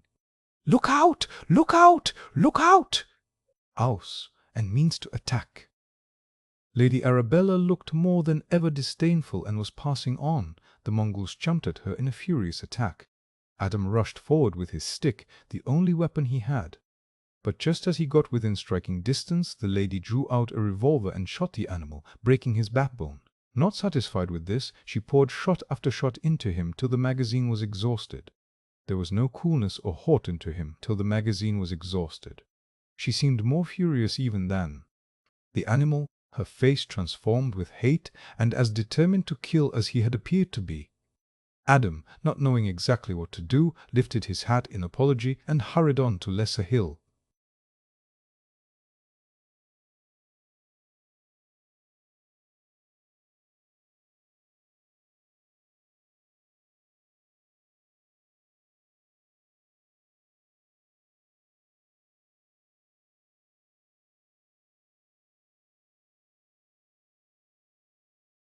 Survivals at breakfast. Sir Nathaniel noticed that Adam was put out about something, but he said nothing. The lesson of silence had happened. Sir Nathaniel looked graver and graver as the narration proceeded, and when Adam had stopped he remained silent for several minutes before speaking. "This is very grave.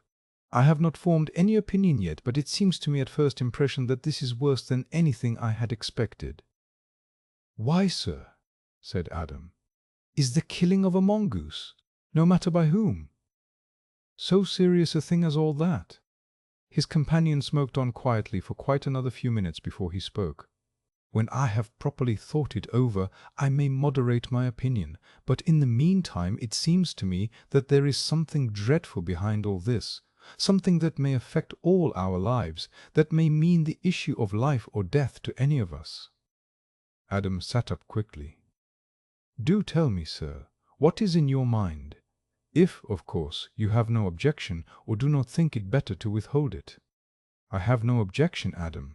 In fact, if I had, I should have to overcome it.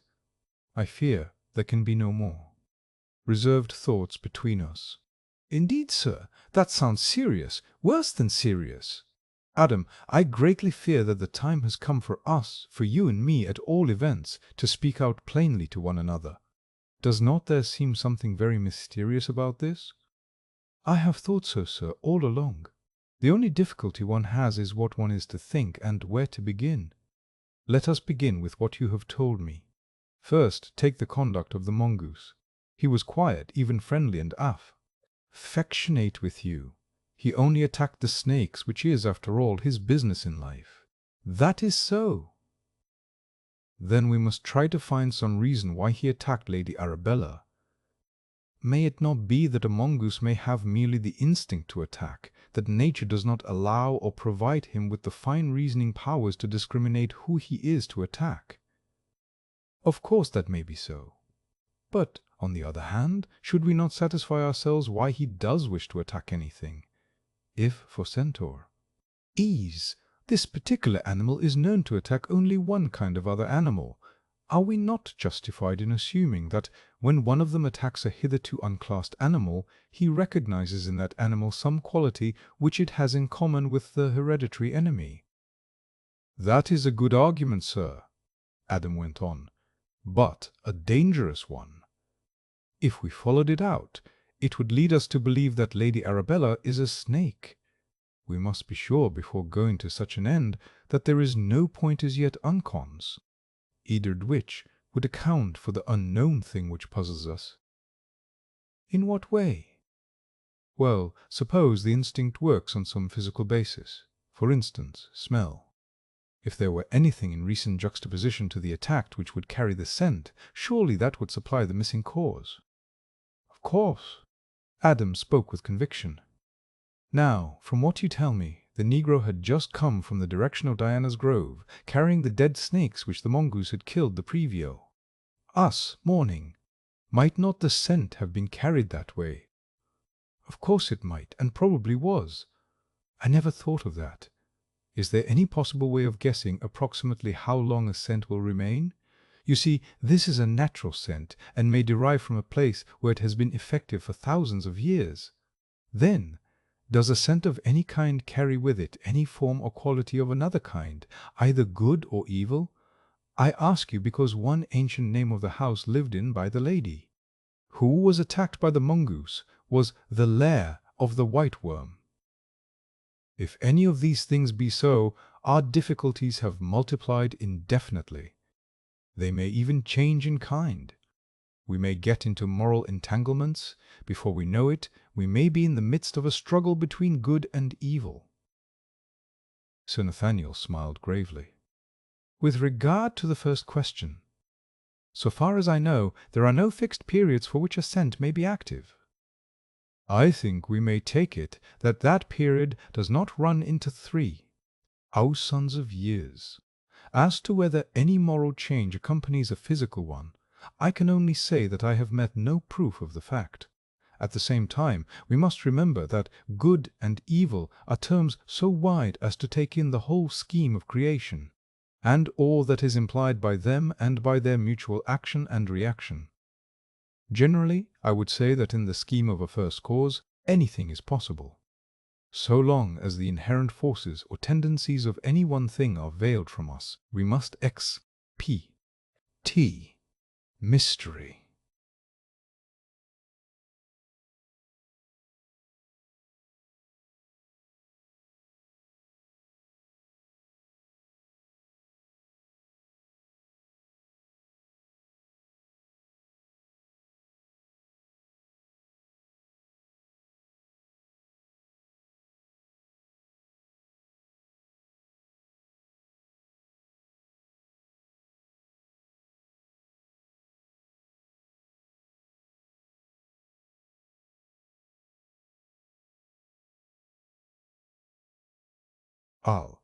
I can see that already you have switched on the moral entirely, so perhaps we had better follow it up first.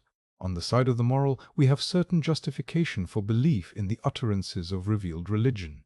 For instance, The effectual fervent prayer of a righteous man availeth much is altogether for good. We have nothing of a similar kind on the side of evil. But if we accept this dictum, we need have no more fear of mysteries. These become thenceforth mysteries, these become thenceforth merely obstacles.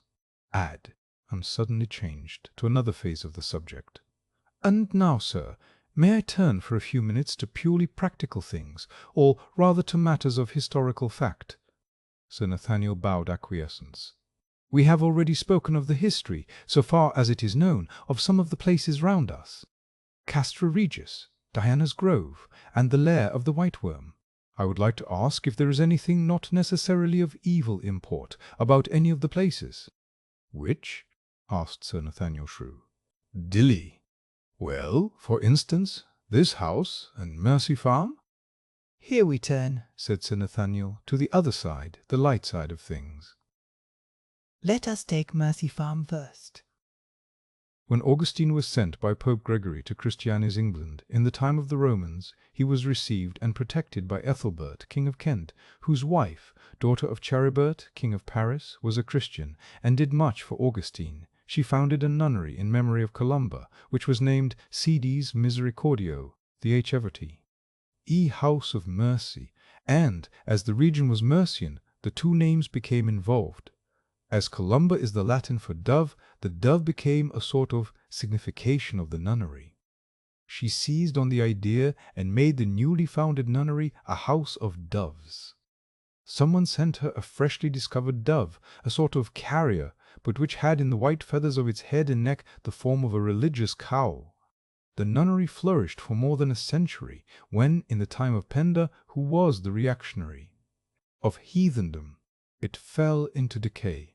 In the meantime, the doves, protected by religious feeling, had increased mightily and were known in all Catholic communities. When King Offa ruled in Mercia, about 150 years later, he restored Christianity, and under its protection the nunnery of St. Columba was restored and its doves flourished again. In process of time, this religious house again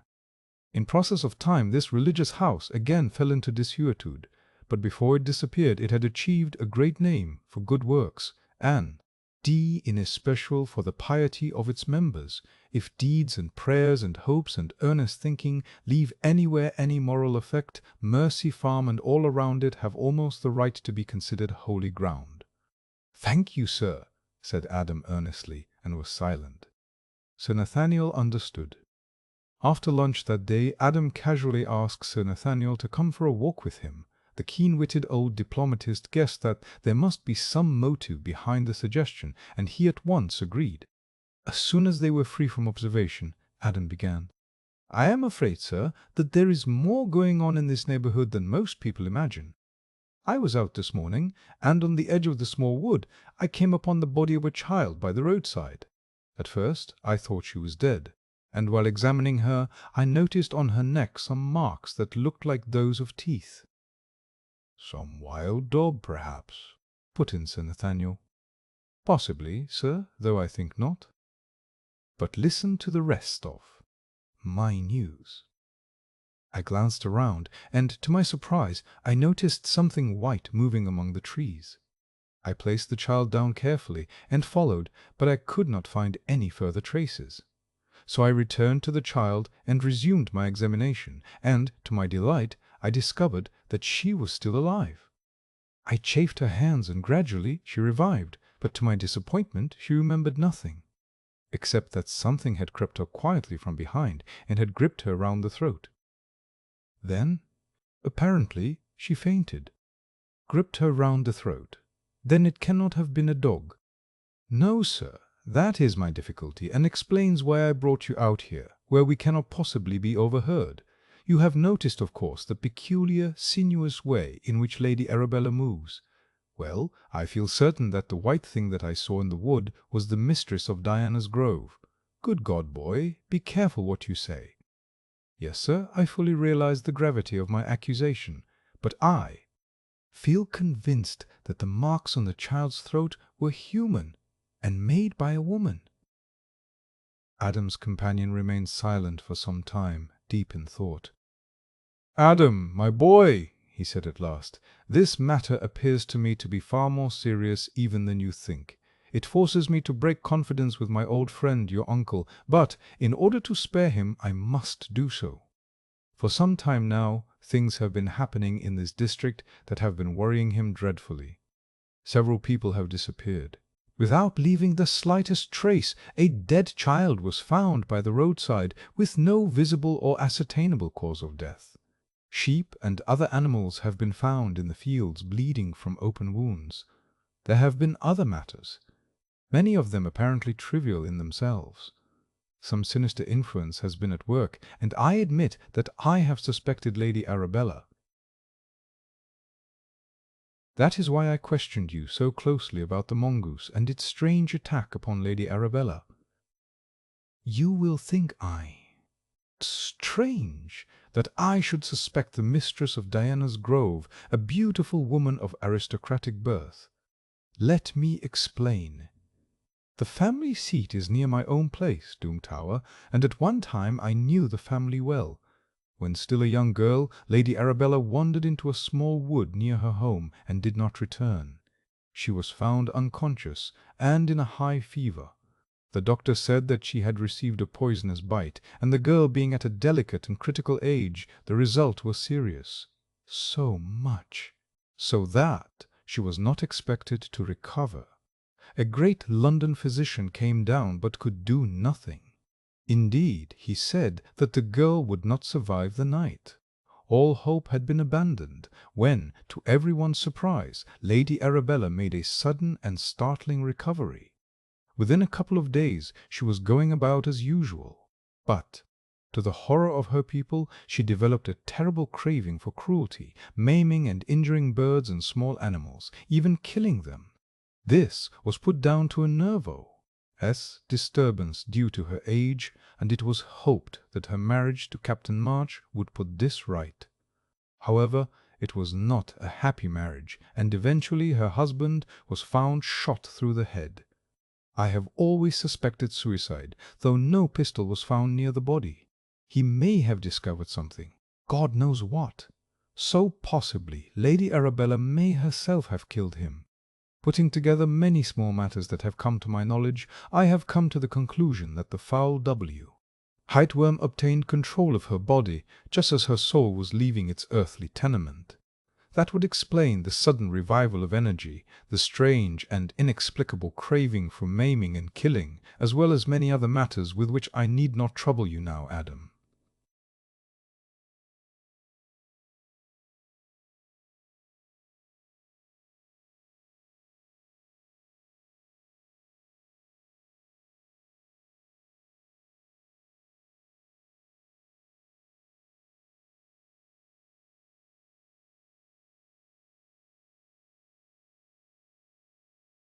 Control of this ghastly white worm. Adam nodded. But what can we do, sir? It seems a most difficult problem. We can do nothing, my boy. That is the important part of it.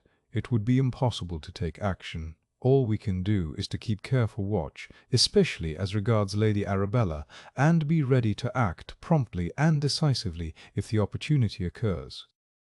Adam agreed, and the two men returned to Lesser Hill. Chapter 9. Smelling Death. Adam Salton, though let the grass grow under his feet in any matter which he had undertaken, or in which he was interested. He had agreed with Sir Nathaniel that they should not do anything with regard to the mystery of Lady Arabella's fear of the mongoose, but he steadily pursued his course in being prepared to act whenever the opportunity might come. He was in his own mind perpetually casting about for information or clues which might lead to possible lines of action. Baffled by the killing of the mongoose, he looked around for another line to follow. He was fascinated by the idea of there being a mysterious link between the woman and the animal, but he was already preparing a second string to his bow.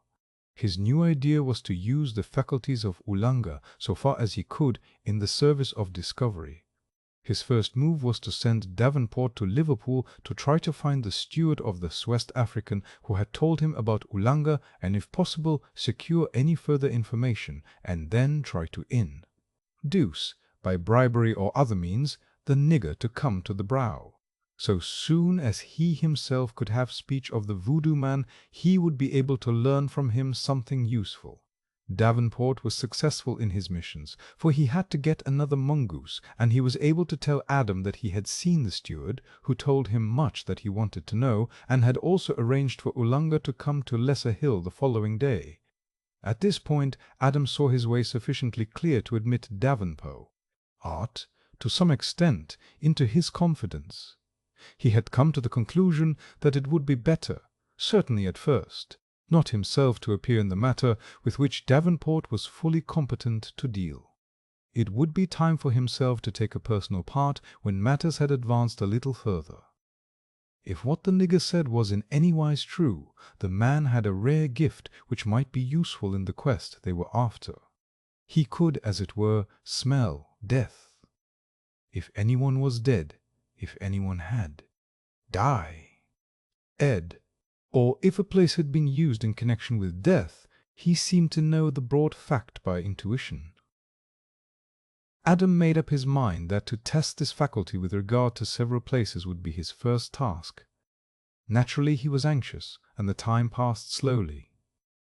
The only comfort was the arrival the next morning of a strong packing-case, locked, from Ross, the key being in the custody of Davenport. In the case were two smaller boxes, both locked. One of them contained a mongoose to replace Death, killed by Lady Arabella. The other was the special mongoose which had already killed the king cobra in Nepal. When both the animals had been safely put under lock and key, he felt that he might breathe more freely. No one was allowed to know the secret of their existence in the house, except himself and Davenport. He arranged that Davenport should take Ulanga round the neighborhood for a walk, stopping at each of the places which he designated. Having gone all along the Brow, he was to return the same way and induce him to touch on the same subjects in talking with Adam, who was to meet them as if by chance at the farthest part, that beyond Mercy Farm. The incidents of the day proved much as Adam expected. At Mercy Farm, at Diana's Grove, at Castra Regis, and a few other spots, the negro stopped and, opening his wide nostrils as if to sniff boldly, said that he smelled death. It was not always in the same form. At Mercy Farm, he said, there were many small deaths. At Diana's Grove, his bearing was different.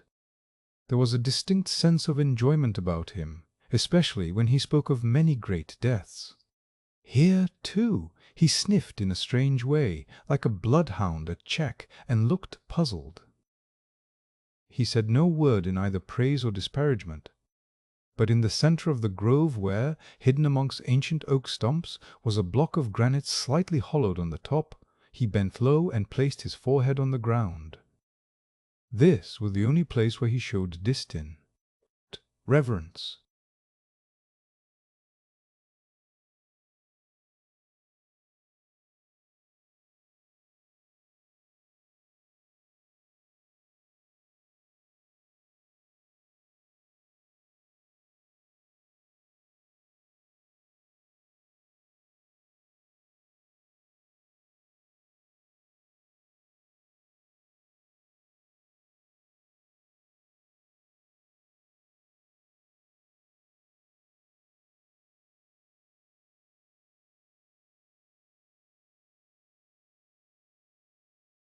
Then he seemed to breathe more freely and recovered some of his jaunty impudence. All this seemed to satisfy Adam's expectations. He went back to Lesser Hill with a serene and settled calm upon him. Sir Nathaniel followed him into his study. "By the way, I forgot to ask you details about one thing. When that extraordinary staring episode of Mr. Caswell went on, how did Lilla take it? How did she bear herself? She looked frightened and trembled just as I have seen." "Pigeon with a haw. Or a bird with a serpent. Thanks. It is just as I expected. There have been circumstances in the Caswall family which lead one to believe that they have had from the earliest times some extraordinary mesmeric or hypnotic faculty. Indeed, a skilled eye could read so much in their physiognomy. That shot of yours, whether by instinct or intention, of the hawk and the pigeon was peculiarly apposite. I think we may settle on that as a fixed trait to be accepted throughout our investigation. When dusk had fallen, Adam took the new mongoose, not the one from Nepal, and, carrying the box slung over his shoulder, strolled towards Diana's Grove. Close to the gateway he met Lady Arabella, clad as usual in tightly fitting white, which showed off her slim figure. To his intense astonishment, the mongoose allowed her to pet him, take him up in her arms, and fondle him. As she was going in his direction, they walked on together, round the roadway between the entrances of Diana's Grove and Lesser Hill were many trees with not much foliage except at the top. In the dusk this place was shadowy, and the view was hampered by the clustering trunks. In the uncertain, tremulous light which fell through the tree tops it was hard to distinguish anything clearly, and at last, somehow, he lost sight of her altogether and turned back on his track to find her. Presently he came across her close to her own gate. Paling of the avenue. He could not see the mongoose, so he asked her where it had gone. "He slipped out of my arms while I was petting him," she answered, "and disappeared under the hedges." They found him at a place where the avenue widened so as to let carriages pass each other. The little creature seemed quite changed. He had been ebulliently active, now he was dull and spiritless, seemed to be dazed. He allowed himself to be lifted by either of the pair. "Arabella!" He kept looking round him in a strange way, as though trying to escape. When they had come out on the roadway, Adam held the mongoose tight to him, and, lifting his hat to his companion, moved quickly towards Lesser Hill. He and Lady Arabella lost sight of each other in the thickening gloom. When Adam got home, he put the mongoose in his box and locked the door of the room. The other mongoose, the one from Nepal, was safely locked in his own box, but he lay quiet and did not stir. When he got to his study, Sir Nathaniel came in, shutting the door behind him. "I have come," he said, "while we have an opportunity of being alone, to tell you something of the Caswall family which I think will interest you. There is, or used to be, a belief in this part of the world that the Caswall family had some strange power of making the wills of other persons subservient to their own. There are many allusions to the subject in memoirs and other unimportant works, but I only know of one W.U.'s. Here the subject is spoken of definitely. It is Mercia and its Worthies, written by Ezra Toms more than 100 years ago. The author goes into the question of the close association of the then Edgar Caswall with Mesmer in Paris. He speaks of Caswall being a pupil and the fellow worker of Mesmer, and states that though when the latter left France he took away with him a vast quantity of philosophical and electric instruments, he took away with him a vast quantity of Gen. He once made it known to a friend that he had given them to his old pupil. The term he used was odd, for it was bequeathed, but no such bequest of Mesmer was ever made known. At any rate, the instruments were missing, and never turned up. A servant came into the room to tell Adam that there was some strange noise coming from the locked room into which he had gone when he came in. He hurried off to the place at once, Sir Nathaniel going with him. Having locked the door behind them, Adam opened the packing-case W. Here the boxes of the two mongooses were locked up. There was no sound from one of them, but from the other a queer, restless struggling. Having opened both boxes, he found that the noise was from the Nepal animal, which, however, became quiet at once. In the other box the new mongoose lay dead, with every appearance of having been strangled. Chapter X. The Kite. On the following day, a little after 4 o'clock, Adam set out for Mercy. He was home just as the clocks were striking 6. He was pale and upset, but otherwise looked strong and alert. The old man summed up his appearance and manner, thus, braced up for battle. "Now," said Sir Nathaniel, and settled down to listen, looking at Adam steadily and listening attentively that he might miss nothing, even the inflection of a word. "I found Lilla and Mimi at home. Watford had been detained by business on the farm. Miss Watford received me as kindly as before. Mimi, too, seemed glad to see me. After I arrived, that he or someone on his behalf must have been watching for me. He was followed closely by the negro, who was puffing hard as if he had been running. So it was probably he who watched." Mr. Caswell was very cool and collected, but there was a more than usually iron look about his face that I did not like. However, we got on very well. He talked pleasantly on all sorts of questions. The nigger waited a while and then disappeared as on the other occasion. Mr. Caswell's eye were as usual fixed on Lilla. True, they seemed to be very deep and earnest, but there was no offence in them. Had it not been for the drawing down of the brows and the stern set of the jaws, I should not at first have noticed anything. But the stare, when presently it began, increased in intensity. I could see that Lilla began to suffer from nervousness, as on the first occasion, but she carried herself bravely. However, the more nervous she grew, the harder Mr. Caswell stared. It was evident to me that he had come prepared for some sort of mesmeric or hypnotic battle. After a while he began to throw glances round him and then raised his hand, without letting either Lilla or Mimi see the action. It was evidently intended to give some sign to the negro, for he came, in his usual stealthy way, quietly in by the hall door, which was open. Then Mr. Caswell's efforts at staring became intensified, and poor Lilla's nervousness grew greater. Mimi, seeing that her cousin was rested, came close to her, as if to comfort or strengthen her with the consciousness of her presence. This evidently made it difficulty for Mr. Caswell, for his efforts, without appearing to get feebler, seemed less effective. This continued for a little while, to the gain of both Lilla and Mimi. Then there was a diversion. Without word or apology, the door opened, and Lady Arabella March entered the room. I had seen her coming through the great window. Without a word, she crossed the room.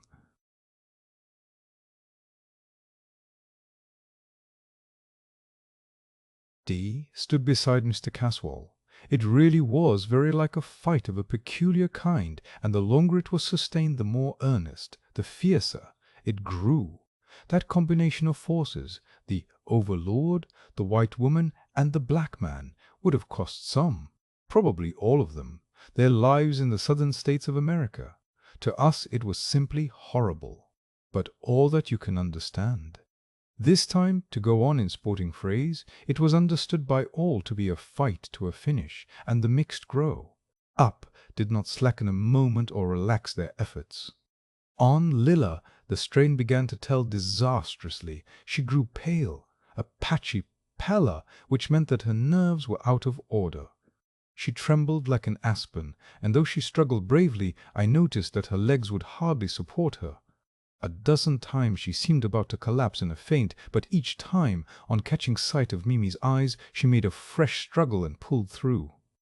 By now Mr. Caswell's face had lost its appearance of passivity.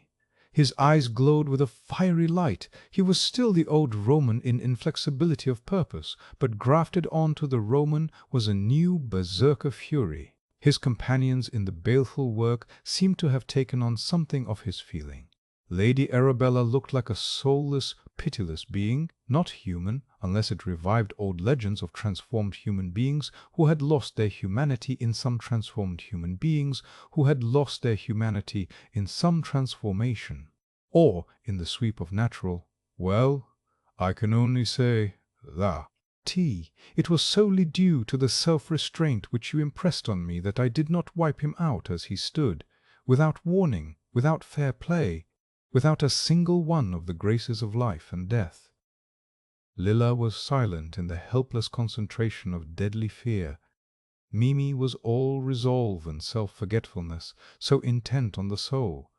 struggle in which she was engaged that there was no possibility of any other thought. As for myself, the bonds of will which held me inactive seemed like bands of steel, which numbed all my faculties except sight and hearing. We seemed fixed in an impasse. Something must happen, though the power of guessing was inactive. As in a dream, I saw Mimi's hand move restlessly, as if groping for something. Mechanically it touched that of Lilla, and in that instant she was transformed. It was as if youth and strength entered afresh into something already dead to sensibility and intention. As if by inspiration, she grasped the other's band with a force which blends cause, had the knuckles. Her face suddenly flamed, as if some divine light shone through it. Her form expanded till it stood out majestically. Lifting her right hand, she stepped forward towards Caswall, and with a bold sweep of her arm, seemed to drive some strange force towards him. Again and again was the gesture repeated, the man falling back from her at each movement. Towards the door he retreated, she following. There was a sound as of the cooing sob of doves, which seemed to multiply and int. And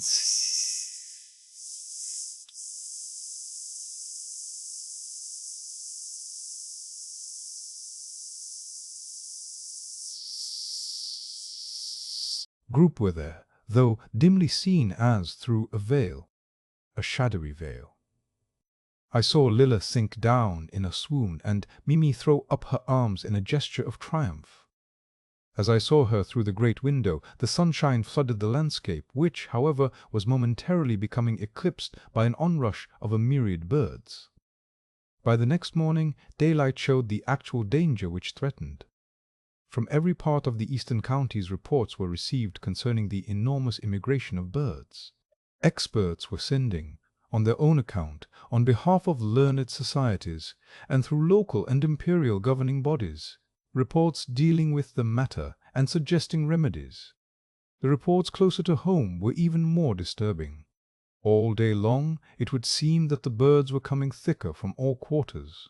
Doubtless many were going as well as coming, but the mass seemed never to get less. Each bird seemed to sound some note of fear or anger or seeking, and the whirring of wings never ceased nor lessened. The air was full of a muttered throb. No window or barrier could shut out the sound, till the ears of any listener became dulled by the ceaseless murmur. So monotonous it was, so cheerless, so disheartening, so melancholy, that all longed, but in vain, for any variety, no matter how terrible it might be. The second morning the reports from all the districts round were more alarming than ever. Farmers began to dread the coming of winter, as they saw the dwindling of timely fruitfulness of the earth. And as yet it was only a warning of evil, not the evil accomplished. The ground began to look bare whenever some passing sound temporarily frightened the birds. Edgar Caswall tortured his brain for a long time unavailingly to think of some means of getting rid of what he, as well as his neighbors, had come to regard as a plague of birds. At last he recalled a circumstance which promised a solution of the difficulty. The experience was of some years ago, in China, far up country, towards the head waters of the Kiang, where the smaller tributaries spread out in a sort of natural irrigation scheme to supply the wilderness of paddy fields. It was at the time of the ripening rice, and the myriads of birds which came to feed on the coming crop was a serious menace, not only to the district, but to the country at large. The farmers, who were more or less afflicted with the same trouble every season, knew how to deal with it. They made a vase, kite, which they caused to be flown over the center spot of the incursion. The kite was shaped like a great hawk, and the moment it rose into the air, the birds began to cower and seek protection, and then to disappear. So long as that kite was flying overhead, the birds lay low, and the crop was saved. Accordingly, Caswall ordered his men to construct an immense kite, adhering as well as they could to the lines of a hawk. Then he and his men, with a sufficiency of cord, began to fly it high overhead. The experience of China was repeated. The moment the kite rose, the birds hid or sought shelter. The following morning the kite was still flying high. No bird was to be seen as far as the eye could reach from Castra Regis. But there followed in turn what proved even a worse evil. All the birds were cowed, their sounds stopped, neither song nor chirp was heard. Silence seemed to have taken the place of the normal voices of bird life. But that was not all. The silence spread to all animals. The fear and restraint which brooded amongst the denizens of the air began to affect all life. Not only did the birds cease song or chirp, but the lowing of the cattle ceased in the fields, and the varied sounds of life died away. In place of these things was only a soundless gloom, more dreadful, more disheartening, more soul-killing than any concourse of sounds, no matter how full of fear and dread. Pious individuals put up constant prayers for relief from the intolerable solitude. After a little there were signs of universal depression, which those who ran might read. One and all, the faces of men and women seemed bereft of vitality, of interest, of thought, and, most of all, of hope. Men seemed to have lost the power of expression of their thoughts. The soundless air seemed to have the same effect as the universal darkness when men gnawed their tongues with pain. From this infliction of silence there was no relief. Everything was affected, gloom was the predominant. Joy appeared to have passed away as a factor of life, and this creative impulse had nothing to take its place. That giant spot in high air was a plague of evil influence. It seemed like a new misanthropic belief which had fallen on human beings, carrying with it the negation of all hope.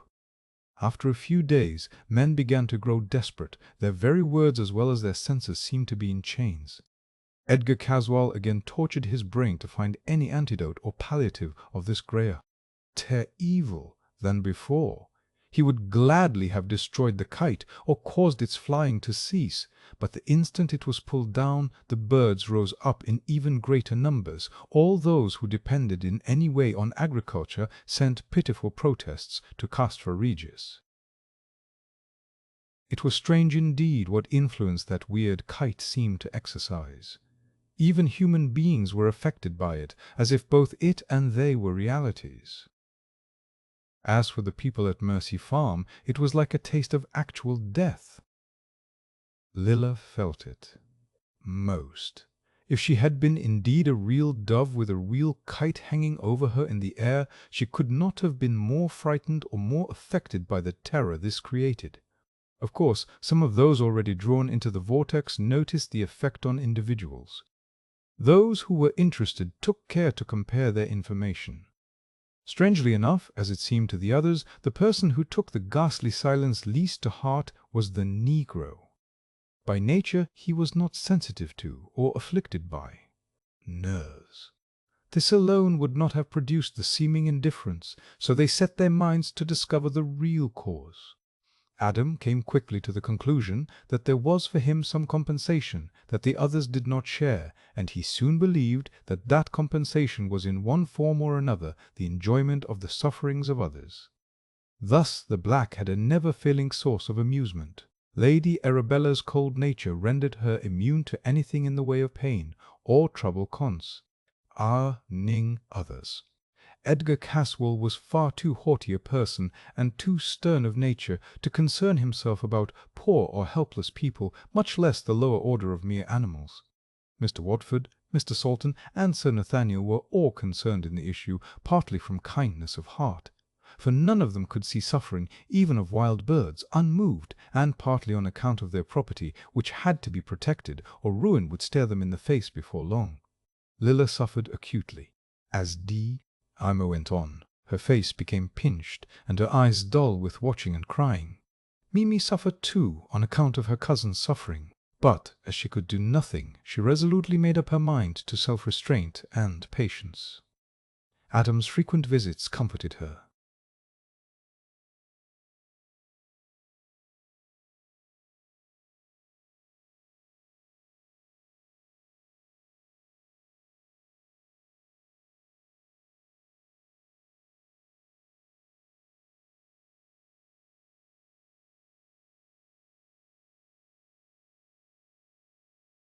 Wherein he sat sometimes all day long, watching as though the kite was a new toy, and he, a child, lately come into possession of it.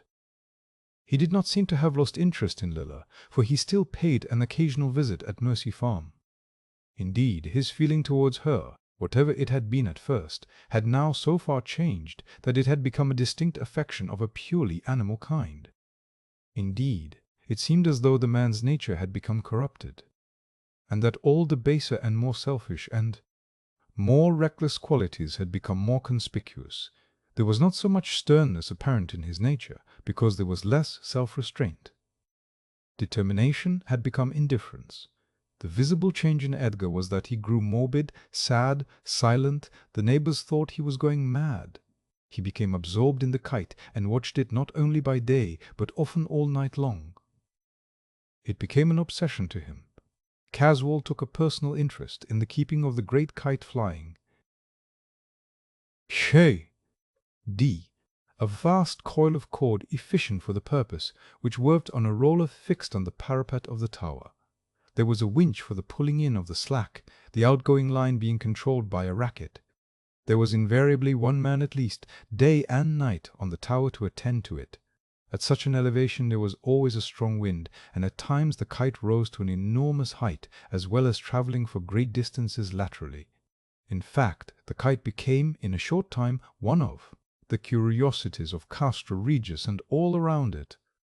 Edgar began to attribute to it, in his own mind, almost human qualities. It became to him a separate entity, with a mind and a soul of its own. Being idle, handed all day, he began to apply to what he considered the service of the kite some of his spare time, and found a new pleasure, a new object in life, in the old schoolboy game of sending up runners to the kite. The way this is done is to get round pieces of paper so cut that there is a hole in the center through which the string of the kite passes. The natural action of the wind pressure takes the paper along the string and so up to the kite itself, no matter how high or how far it may have gone. In the early days of this amusement, Edgar Caswall spent hours. Hundreds of such messengers flew along the string, until soon he bethought him of writing messages on these papers so that he could make known his ideas to the kite. It may be that his brain gave way under the opportunities given by his illusion of the entity of the toy and its power of separate thought. From sending messages he came to making direct speech to the kite, without, however, ceasing to send the runners. Doubtless the height of the tower, seated as it was on the hilltop, the rushing of the ceaseless wind, the hypnotic effect of the lofty altitude of the speck in the sky at which he gazed, and the rushing of the paper messengers up the string till sight of them was lost in distance, all hell ped to further affect his brain, undoubtedly giving way under the strain of beliefs and circumstances which were at once stimulating to the imagination, occupative of his mind, and absorbing.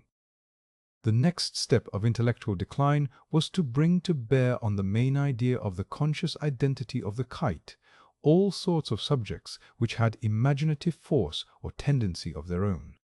He had in Castra Regis a large collection of curious and interesting things formed in the past by his forebears, O.F., similar tastes to his own. There were all sorts of strange anthropological specimens, both old and new, which had been collected through various travels in strange places, ancient Egyptian relics from tombs and mummies, curios from Australia, New Zealand and the South Seas, idols and images, from Tartar icons to ancient Egyptian, Persian and Indian objects of worship, objects of death and torture of American Indians, and, above all, a vast collection of lethal weapons of every kind and from every place. Chinese, high pinders, double knives, Afghan double-edged scimitars made to cut a body in two, heavy knives from all the eastern countries, ghost daggers from Tibet, the terrible cookery of the Gurkha and other hill tribes of India, assassins' weapons from Italy and Spain, even the knife which was formerly carried by the slave drivers of the Mississippi region. Death and pain of every kind were fully represented in that gruesome collection. That it had a fascination for Ulanga goes without saying. He was never tired of visiting the museum in the tower, and spent endless hours in inspecting the exhibits, till he was thoroughly familiar with every detail of all of them. He asked permission to clean and polish and sharpen them, a favor which was readily granted. In addition to the above objects, there were many things of a kind to awaken human fear. Stuffed serpents of the most objectionable and horrid kind, giant insects from the tropics, fearsome in every detail.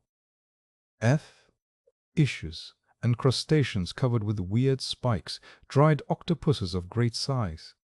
Other things, too, there were, not less deadly though seemingly innocuous.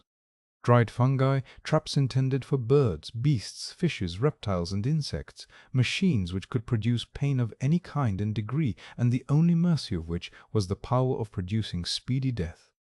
Caswell, who had never before seen any of these things, except those which he had collected himself, found a constant amusement and intrigue. Sting them! He studied them, their uses, their mechanism, where there was such, and their places of origin, until he had an ample and real knowledge of all concerning them. Many were secret and intricate, but he never rested till he found out all the secrets. When once he had become interested in strange objects and the way to use them, he began to explore various likely places for similar finds. He began to inquire of his household where strange lumber was kept.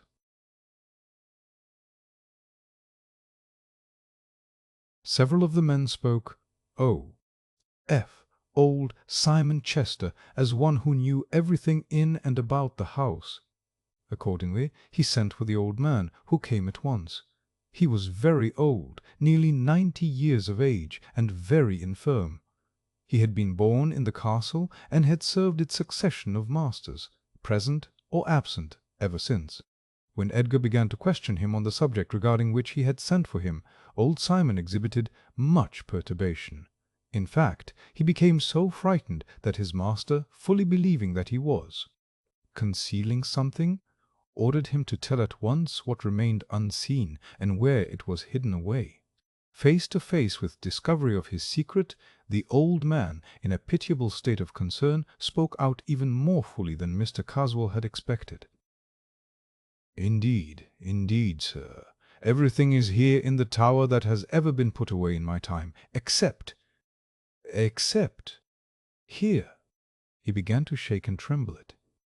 "Except the chest which Mr. Edgar, he who was Mr. Edgar when I first took service, brought back from France, after he had been with Dr. Mesmer. The trunk has been kept in my room for safety, but I shall send it down here now." "What is in it?" asked Edgar sharply. "That I do not know. Moreover, it is a peculiar trunk without any visible means of opening." "Is there no lock?"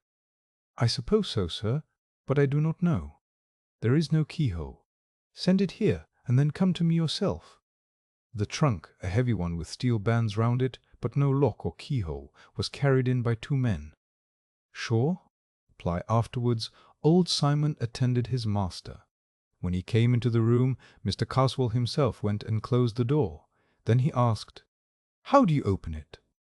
"I do not know, sir." "Do you mean to say that you never opened it?" "Most certainly I say so, your honour. How could I?"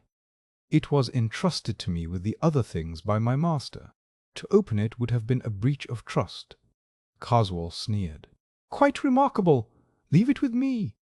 Close the door behind you. Stay. Did no one ever tell you about it? Say anything regarding it. Make any remark?" Old Simon turned pale and put his trembling hands together. "Oh, sir, I entreat you not to touch it. That trunk probably contains secrets which Dr. Mesmer told my master." "Told them to his ruin?" "How do you mean?" "What ruin?" "Sir, he it was who, men said, sold his soul to the evil one. I had thought that that time and the evil of it had all passed away." "That will do. Go away, but remain in your own room, or with—" "I may want you." The old man bowed deeply, and went out trembling, but without speaking a word.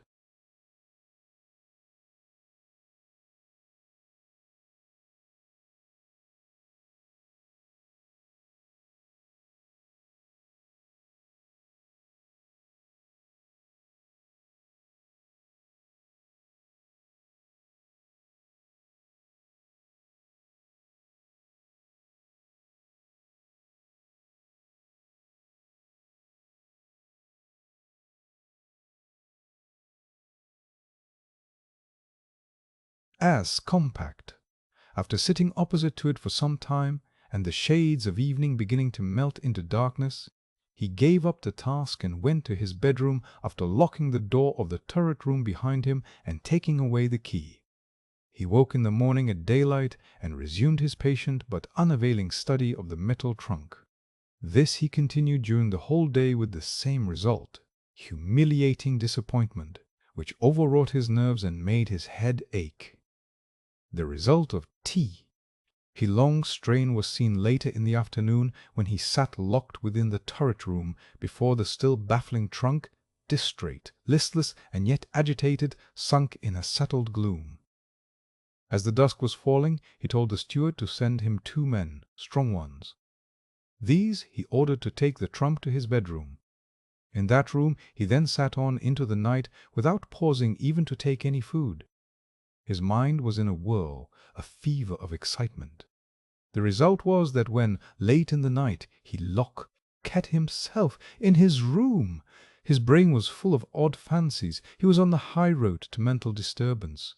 He lay down on his bed in the dark, still brooding over the mystery of the closed trunk. Gradually he yielded to the influences of silence and darkness. After lying there quietly for some time, his mind became active again. But this time there were round him no disturbing influences. His brain was active and able to work freely and to deal with memory. 1,000 forgotten, or only half known. Incidents, fragments of conversations or theories long ago guessed at and long forgotten, crowded on his mind. He seemed to hear again around him the legions of whirring wings to which he had been so lately accustomed. Even to himself he knew that that was an effort of imagination founded on imperfect memory. But he was content that imagination should work, for out of it might come some solution of the mystery which surrounded him. And in this frame of mind, sleep made another and successful essay. This time he enjoyed peaceful slumber, restful alike to his wearied body and his overwrought brain. In his sleep he arose, and, as if in obedience to some influence beyond and greater than himself, lifted the great trunk and set it on a strong table at one side of the room, from which he had previously removed a quantity of books. To do this he had to use an amount of strength which was, he knew, far beyond him in his normal state. As it was, it seemed easy enough. Thing yielded before his touch. Then he became conscious that somehow, how, he never could remember, the chest was opened. He unlocked his door and, taking the chest on his shoulder, carried it up to the turret room, the door of which also he unlocked. Even at the time he was amazed at his own strength and wondered whence it had come. His mind, lost in conjecture, was too far off to realize more immediate things. He knew that the chest was enormously heavy. He seemed, in a sort of vision, lit up the absolute blackness around, to see the 2 sturdy servant men staggering under its great weight. He locked himself again in the turret room, and laid the open chest on a table, and in the darkness began to unpack it, laying out the contents, which were mainly of metal and glass, great pieces in strange forms, on another table. He was conscious of being still asleep, and of acting rather in obedience to some unseen and unknown command than in accordance with any reasonable plan, to be followed by results which he understood. This phase completed, he proceeded to arrange in order the component parts of some large instruments, formed mostly of glass. His fingers seemed to have acquired a new and exquisite subtlety, and even a volition of their own. Then weariness of brain came upon him, his head sank down on his breast, and little by little everything became wrapped in gloom. He awoke in the early morning in his bedroom, and looked around him, now clear-headed in amazement. In its usual place on the strong table stood the great steel-hooped chest without lock or key. But it was now locked. He arose quietly and stole to the turret room. There everything was as it had been on the previous evening. He looked out of the window where high in air flew, as usual, the giant kite. He unlocked the wicket-gate of the turret stair and went out on the roof. Close to him was the great coil of cord on its reel. It was humming in the morning breeze, and when he hid the string it sent a quick thrill through hand and arm. There was no sign anywhere that there had been any disturbance or displacement of anything during the night. Utterly bewildered, he sat down in his room to think. Now, for the first time, he felt that he was asleep and dreaming. Presently he fell asleep again and slept for a long time. He awoke hungry and made a hearty meal. Then towards evening, having locked himself in, he fell asleep again. When he woke, he was in darkness. Ah!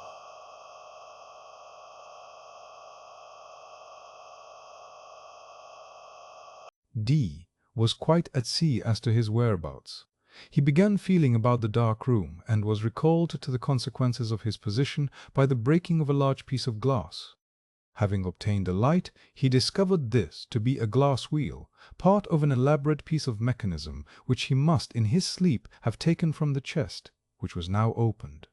He had once again opened it whilst asleep, but he had no recollection of the circumstances. Caswall came to the conclusion that there had been some sort of dual action of his mind which might lead to some catastrophe or some discovery of his secret plans. So he resolved to forego for a while the pleasure of making discoveries regarding the chest. To this end he applied himself to quite another matter, an investigation of the other treasures and rare objects in his collections. He went amongst them in simple idle curiosity, his main object being to discover some strange item which he might use for experiment with the kite.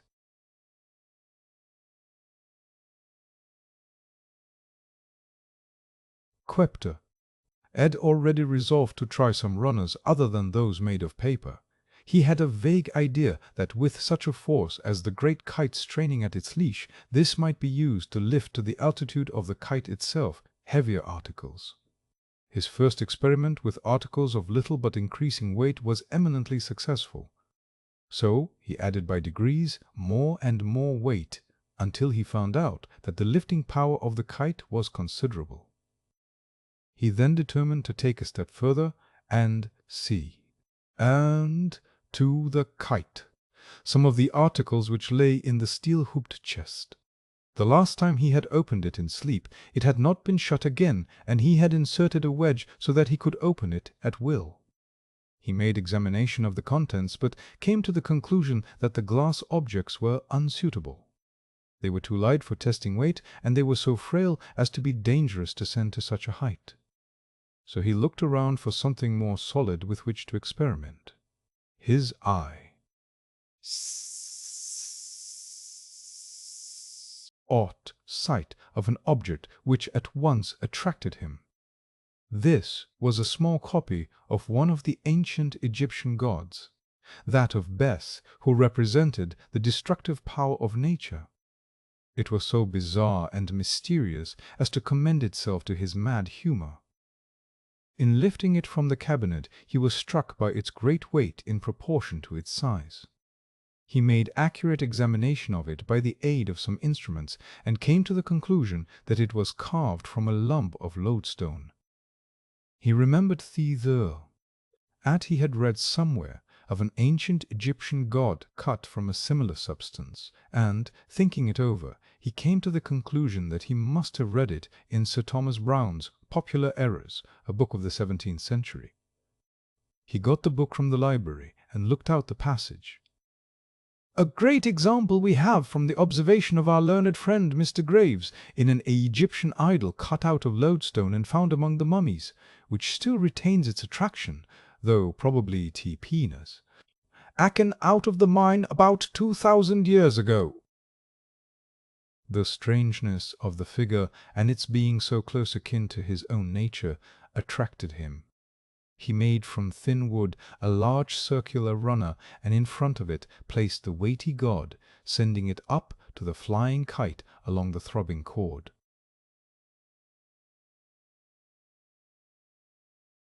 Chapter 13. O Elzes. O Elzes. Hallucinations. hope she had of comfort in life was a good marriage, but the good marriage on which she had fixed her eye did not seem to move quickly enough. Indeed, it did not seem to move at all in the right direction. Edgar Caswell was not an ardent wooer. From the very first he seemed difficile, but he had been keeping to his own room ever since his struggle with Mimi Watford. On that occasion Lady Arabella had shown him in an unmistakable way what her feelings were. Indeed, she had made it known to him, in a more overt way than pride should allow, that she wished to help and support him. The moment when she had gone across the room to stand beside him in his mesmeric struggle had been the very limit of her voluntary action. It was quite bitter enough, she felt, that he did not come to her, but now that she had made that advance she felt that any withdrawal on his part would, to a woman of her class, be nothing less than a flaming insult. Had she not classed herself with his nigger, sir? Vaunt, an unreformed savage, had she not shown her preference for him at the festival of his home-coming? Had she not? Lady Arabella was cold-blooded, and she was prepared to go through all that might be necessary of indifference and even insult to become chatelaine of Castra Regis. In the meantime she would show no hurry. She must wait. She might, in an unostentatious way, come to him again. She knew him now, and could make a keen guess at his desires with regard to Lilla Watford. With that secret in her possession she could bring pressure to bear on Caswell which would make it no easy matter for him to evade her. The great difficulty was how to get near him. He was shut up within his castle and guarded by a defence of convention which she could not pass without danger of ill repute to herself. Over this question she thought and thought for days and nights. At last she decided that the only way would be to go to him openly at Castra Regis. Her rank and position wool. Make such a thing possible, if carefully done. She could explain matters afterwards if necessary. Then, when they were alone, she would use her arts and her experience to make him commit himself. After all, he was only a man, with a man's dislike of difficult or awkward situations. She felt quite sufficient confidence in her own womanhood to carry her through any difficulty which might arise. From Diana's Grove she heard each day the luncheon gong from Castra Regis sound, and knew the hour. When the servants would be in the back of the house, she would enter the house at that hour and, pretending that she could not make anyone hear her, would seek him in his own rooms. The tower was, she knew, away from all the usual sounds of the house, and moreover she knew that the servants had strict orders not to interrupt him when he was in the turret chamber. She had found out, partly by the aid of an opera-glass, and partly by the aid of an opera-glass, and partly by judicious questioning, that several times lately a heavy chest had been carried to and from his room, and that it rested in the room each night. She was, therefore, confident that he had some important work on hand which would keep him busy for long spells. Meanwhile, another member of the household at Castra Regis had schemes which he thought were working to fruition. A man in the position of a servant has plenty of opportunity of watching his betters and forming opinions regarding them. Olanga was in his way a clever, unscrupulous rogue, and he that with things moving round him in this great household there should be opportunities of self-advancement, being unscrupulous and stealthy, and a savage. He looked to dishonest means. He saw plainly enough that Lady Arabella was making a dead set at his master, and he was watchful of the slightest sign of anything which might enhance this knowledge. Like the other men in the house, he knew of the carrying to and fro of the great chest, and had got it into his head that the care exercised in its porterage indicated that it was full of treasure. He was for ever lurking around the turret rooms on the chance of making some useful discovery. But he was as cautious as he was stealthy, and took care that no one else watched him. It was thus that the negro became aware of Lady Arabella's venture into the house, as she thought, unseen. He took more care than ever, since he was watching another, that the positions were not reversed. More than ever he kept his eyes and ears open, and his mouth shut. Seeing Lady Arabella gliding up the stairs towards his master's room, he took it for granted that she was there for no good, and doubled his watching intentness and caution. Ulanga was disappointed, but he dared not exhibit any feeling lest it should betray that he was hiding. Therefore he slunk downstairs again noiselessly, and waited for a more favourable opportunity of furthering his plans. It must be borne in mind that he thought that the heavy trunk was full of valuable S, and that he believed that Lady Arabella had come to try to steal it. His purpose of using for his own advantage the combination of these two ideas was seen later in the day. Ulanga secretly followed her home. He was an expert at this game, and succeeded admirably on this occasion. He watched her enter the private gate of Diana's Grove, and then, taking a roundabout course and keeping out of her sight, he at last overtook her in a thick part of the grove where no one could see the meeting. Lady Arabella was much surprised. She had not seen the negro for several days, and had almost forgotten his existence. Ulanga would have been startled had he known and been capable of understanding the real value placed on him, his beauty, his worthiness, by other persons, and compared it with the value in these matters in which he held himself. Doubtless, Ulanga had his dreams like other men. In such cases he saw himself as a young sun-god, as beautiful as the eye of Dusky or even White. Womanhood had ever dwelt upon. He would have been filled with all noble and captivating qualities, or those regarded as such in West Africa. Women would have loved him, and would have told him so in the overt and fervid manner usual in affairs of the heart in the shadowy depths of the forest of the Gold Coast. Ulanga came close behind Lady Arabella, and in a hushed voice, suitable to the importance of his task, and in deference to the respect he had for her and the place, began to unfold the oath.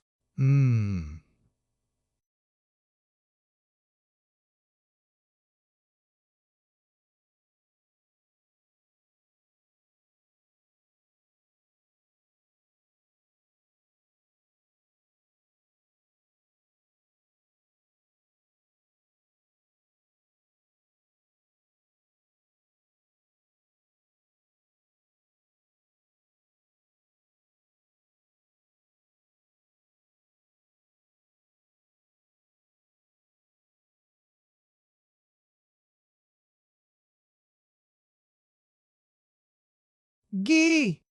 It was nothing less in her eyes, had given her the full material for thought, but every instant after threw new and varied lights on the affront. Her indignation was too great for passion, only irony or satire would meet the situation. Her cold, cruel nature helped, and she did not shrink to subject this ignorant savage to the merciless fire-lash of her scorn. Ulanga was dimly conscious that he was being flouted, but his anger was no less keen because of the measure of his ignorance.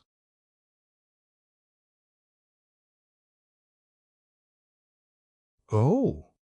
He gave way to it, as does a tortured beast. He ground his great teeth together, raved, stamped, and swore in barbarous tongues and with barbarous imagery. Even Lady Arabella felt that it was well she was within reach of help, or he might have offered her brutal violence, even have killed her. "Am I to understand," she said with cold disdain, "so much more effective to wound than hot passion, that you are offering me your love?" "Your love?" For reply he nodded his head. The scorn of her voice, in a sort of baleful hiss, sounded and felt like the lash of a whip. "And you dared, you, a savage, a slave, the basest thing in the world of vermin. Take care. I don't value your worthless life more than I do that of a rat or a spider. Don't let me ever see your hideous face here again, or I shall rid the earth of you." As she was speaking, she had taken out her revolver and was pointing it at him. In the immediate presence of death, his impudence forsook him, and he made a weak fought to justify himself. His speech was short, consisting of single words. To Lady Arabella it sounded mere gibberish, but it was in his own dialect, and meant love, marriage, wife. From the intonation of the words, she guessed, with her woman's quick intuition, at their meaning. But she quite failed to follow when, becoming more pressing, he continued to urge his suit in a mixture of the grossest animal passion and ridiculous threats in a mixture of the grossest animal passion and ride. Astor's treasure, and that he had caught her in the act. But if she would be his, he would share the treasure with her, and they could live in luxury in the African forests. But if she refused, he would tell his master, who would flog and torture her, and then give her to the police, who would kill her.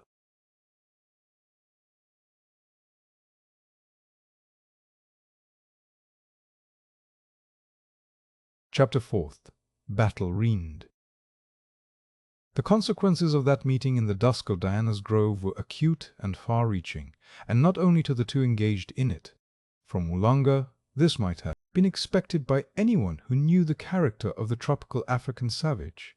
To such, there are two passions that are inexhaustible and insatiable: vanity and that which they are pleased to call love. Oolanga left the grove with an absorbing hatred in his heart. His lust and greed were afire, while his vanity had been wounded to the core. Lady Arabella's icy nature was not so deeply stirred, though she was in a seething passion. More than ever she was set upon bringing Edgar Caswall to her feet.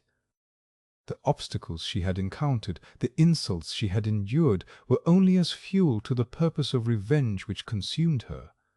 As she sought her own rooms in Diana's Grove, she went over the whole subject again and again, always finding in the face of Lilla Watford a key to a problem which puzzled her, the problem of a way to turn Caswall's powers, his very existence, to aid her purpose.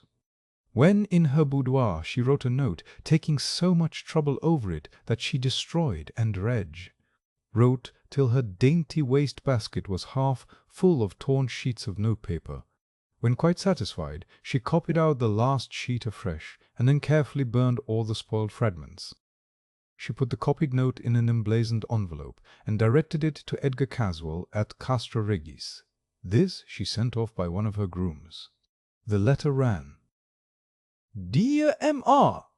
Caswall, I want to have a chat with you on a subject in which I believe you are interested. Will you kindly call for me one day after lunch? Say at 3 or 4 o'clock, and we can walk a little way together, only as far as Mercy Farm, where I want to see Lilla and Mimi Watford. We can take a cup of tea at the farm. Do not bring your African servant with you, as I am afraid his face frightens the girls. After all, he is not pretty, is he? I have an idea you will be pleased with your visit this time. Yours sincerely, Arabella March. At 3:30 next day. Edgar Caswall called. At Diana's Grove.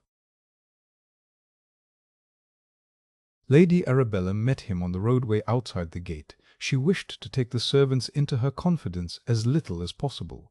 She turned when she saw him coming, and walked beside him towards Mercy Farm, keeping step with him as they walked. When they got near Mercy, she turned and looked around her, expecting to see Oolanga or some sign of him. He was, however, not visible. He had received from his master peremptory orders to keep out of sight, an order for which the Africans scored a new offence up against her. They found Lilla and Mimi at home and seemingly glad to see them, though both the girls were surprised at the visit coming so soon after the other.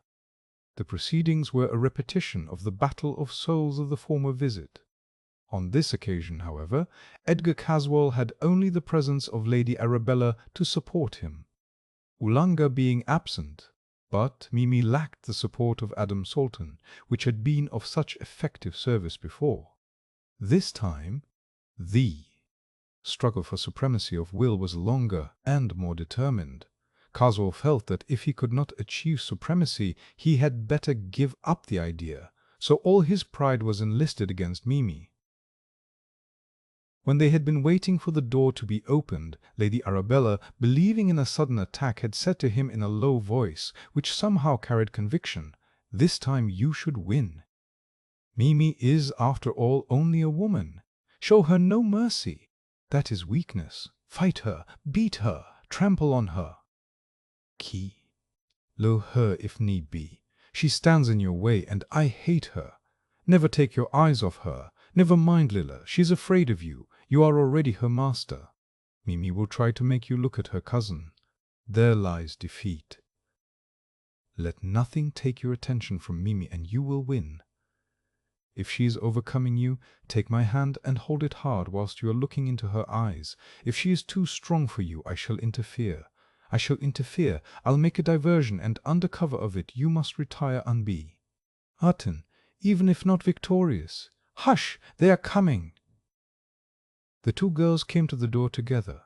Strange sounds were coming up over the brow from the west. It was the rustling and crackling of the dry reeds and rushes from the lowlands.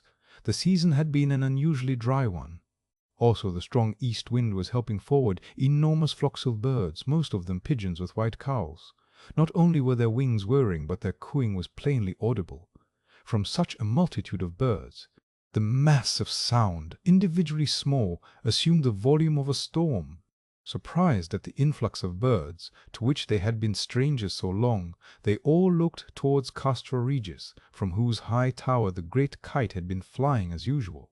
But even as they looked, the cord broke, and the great kite fell headlong in a series of sweeping dives. Its own weight and the aerial force opposed to it, which caused it to rise, combined with the strong easterly breeze, had been too much for the great length of cord holding it.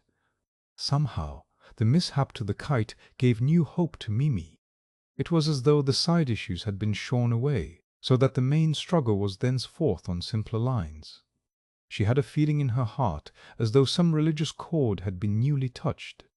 It may, of course, have been that with the renewal of the bird voices, a fresh courage, a fresh belief in the good issue of the struggle came too, in the misery of silence from which they had all suffered. For so long, any new train of thought was almost bound to be a boon. As the inrush of birds continued, their wings beating against the crackling rushes, Lady Arabella grew pale and almost fainted. What is that? She asked suddenly. To Mimi, born and bred in Siam, the sound was strangely like an exaggeration of the sound produced by a snake charmer. Edgar Caswell was the first to recover from the interruption of the falling kite. After a few minutes he seemed to have quite recovered his Freud, and was able to use his brains to the end which he had in view. Mimi too quickly recovered herself, but from a different cause. With her it was a deep religious conviction that the struggle round her was of the powers of good and evil, and that good was triumphing. The very appearance of the snowy birds, with the cowls of St. Columba, heightened the impression. With this conviction strong upon her, she continued the strange battle with fresh vigor. She seemed to tower over Cass, wall, and he, to give back before her oncoming. Once again her vigorous passes drove him to the door. He was just going out backward when Lady Arabella, who had been gazing at him with fixed eyes, caught his hand and tried to stop his movement. She was, however, unable to do any good, and so, holding hands, they passed out together. As they did so, the strange music which had so alarmed Lady Arabella suddenly stopped. Instinctively they all looked towards the tower of Castra Regis, and saw T.T. Hat, the workman, had refixed the kite, which had risen again and was beginning to float out to its former station. As they were looking, the door opened and Michael Watford came into the room. By that time all had recovered their self-possession, and there was nothing out of the common to attract his attention. As he came in, seeing inquiring looks all around him, he said, "The new influx of birds is only the annual migration of pigeons from Africa. I am told that it will soon be over." Second victory of Mimi Watford made Edgar Caswell more moody than ever. He felt thrown back on himself, and this, added to his absorbing interest in the hope of a victory of his mesmeric powers, became a deep and settled purpose of revenge. The chief object of his animosity was, of course, Mimi, whose will had overcome his, but it was obscured in greater or lesser degree by all who had opposed him. Lilla was next to Mimi in his hate. Lilla, the harmless, tender-hearted, sweet-natured girl, W.W., whose heart was so full of love for all things that in it was no room for the passions of ordinary life, whose nature resembled those doves of St. Columba, whose colour she wore, whose appearance she reflected. Adam Salton came next, after a gap, for against him Caswall had no direct animosity. He regarded him as an interference, a difficulty to be got rid of or destroyed. The young Australian had been so discreet that the most he had against him was his knowledge of what had been. Caswall D. Not understand him, and, to such a nature as his, ignorance was a cause of alarm, of dread. Caswall resumed his habit of watching the great kite straining at its cord, varying his vigils in this way by a further examination of the mysterious treasures of his house, especially Mesmer's chest. He sat much on the roof of the tower, brooding over his thwarted passion.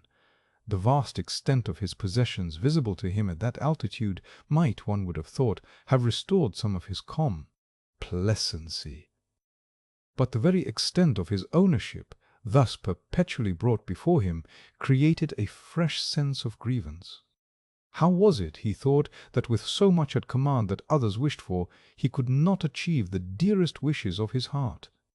In this state of intellectual and moral depravity he found a solace in the renewal of his experiments with the mechanical powers of the kite.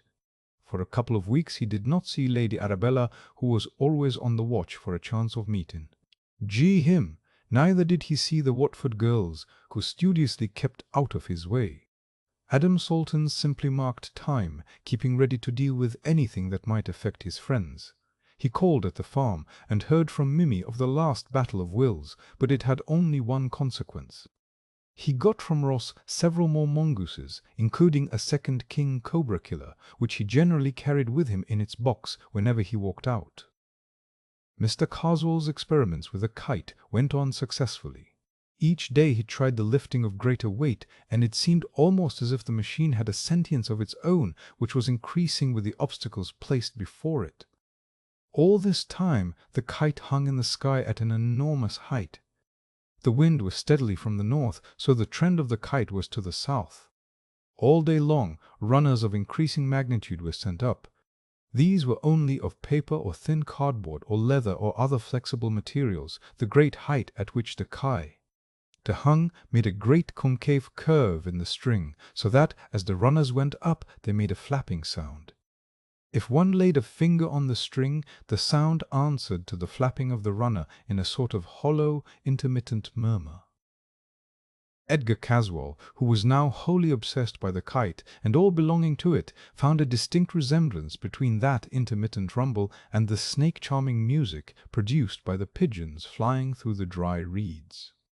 One day he made a discovery in Mesmer's chest, which he thought he would utilize with regard to the runners. This was a great length of wire, fine as human hair, coiled round a finely made wheel, which ran to a wondrous distance freely and as lightly. He tried this on runners, and found it work admirably. Whether the runner was alone, or carried something much more weighty than itself, it worked equally well. Also, it was strong enough and light enough to draw back the runner without undue strain. He tried this a good many successfully, but it was now growing dusk, and he found some difficulty in keeping the runner in sight. So he looked for something heavy enough to keep it still.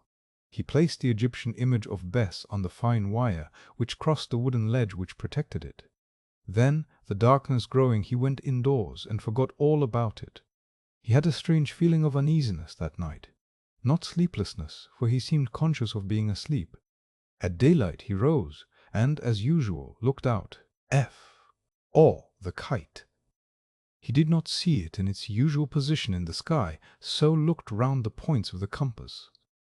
He was more than astonished when presently he saw the missing kite struggling as usual against the controlling cord. But it had gone to the further side of the tower, and now hung and strained against the wind to the north. He thought it so strange that he determined to investigate the phenomenon, and to say nothing about it in the meantime. In his many travels, Edgar Caswall had been accustomed to use the sextant, and was now an expert in the matter. By the aid of this and other instruments he was able to fix the position of the kite and the point over which it hung. He was startled to find that exactly under it, so far as he could ascertain, was Diana's grove. He had an inclination to take Lady Arabella into his confidence in the matter, but he thought better of it, and wisely refrained. For some reason which he did not try to explain to himself, he was glad of his Islands when, on the following morning, he found, on looking out, that the point over which the kite then hovered was Mercy Farm. When he had verified this with his instruments, he sat before the window of the tower, looking out and thinking. The new locality was more to his liking than the other, but the why of it puzzled him all the same. He spent the rest of the day in the turret room, which he did not leave all day. It seemed to him that he was now drawn by forces which he could not control, of which, indeed, he had no knowledge, in directions which he did not understand, and which were without his own volition. In sheer helpless inability to think the problem out satisfactorily, he called up a servant and told him to tell Ulanga that he wanted to see him at once in the turret room. The answer came back that the African had not been seen since the previous evening. Caswall was now so irritable that even this small thing upset him, as he was distrait and wanted to talk to somebody. He sent for Simon Chester, who came at once, breathless with hurrying and upset by the unexpected summons. Caswall bade him sit down, and when the old man was in a less uneasy frame of mind, he again asked him if he had ever seen what was in Mesmer's chest, or heard it spoken about. Chester admitted that he had once, in the time of the then Mr. Edgar, seen the chest open, which, knowing something of its history and guessing more, so upset him that he had fainted. The chest was closed. From that time the then Mr. Edgar had never spoken about it again. When Caswall asked him to describe what he had seen when the chest was open, he got very agitated, and, despite all his efforts to remain calm, he suddenly went off into a faint. Caswall summoned servants, who applied the usual remedies. Still the old man did not recover. After the lapse of a considerable time, the doctor who had been summoned made his appearance. A glance was sufficient for him to key up his mind. Still, he knelt down by the old man and made a careful examination.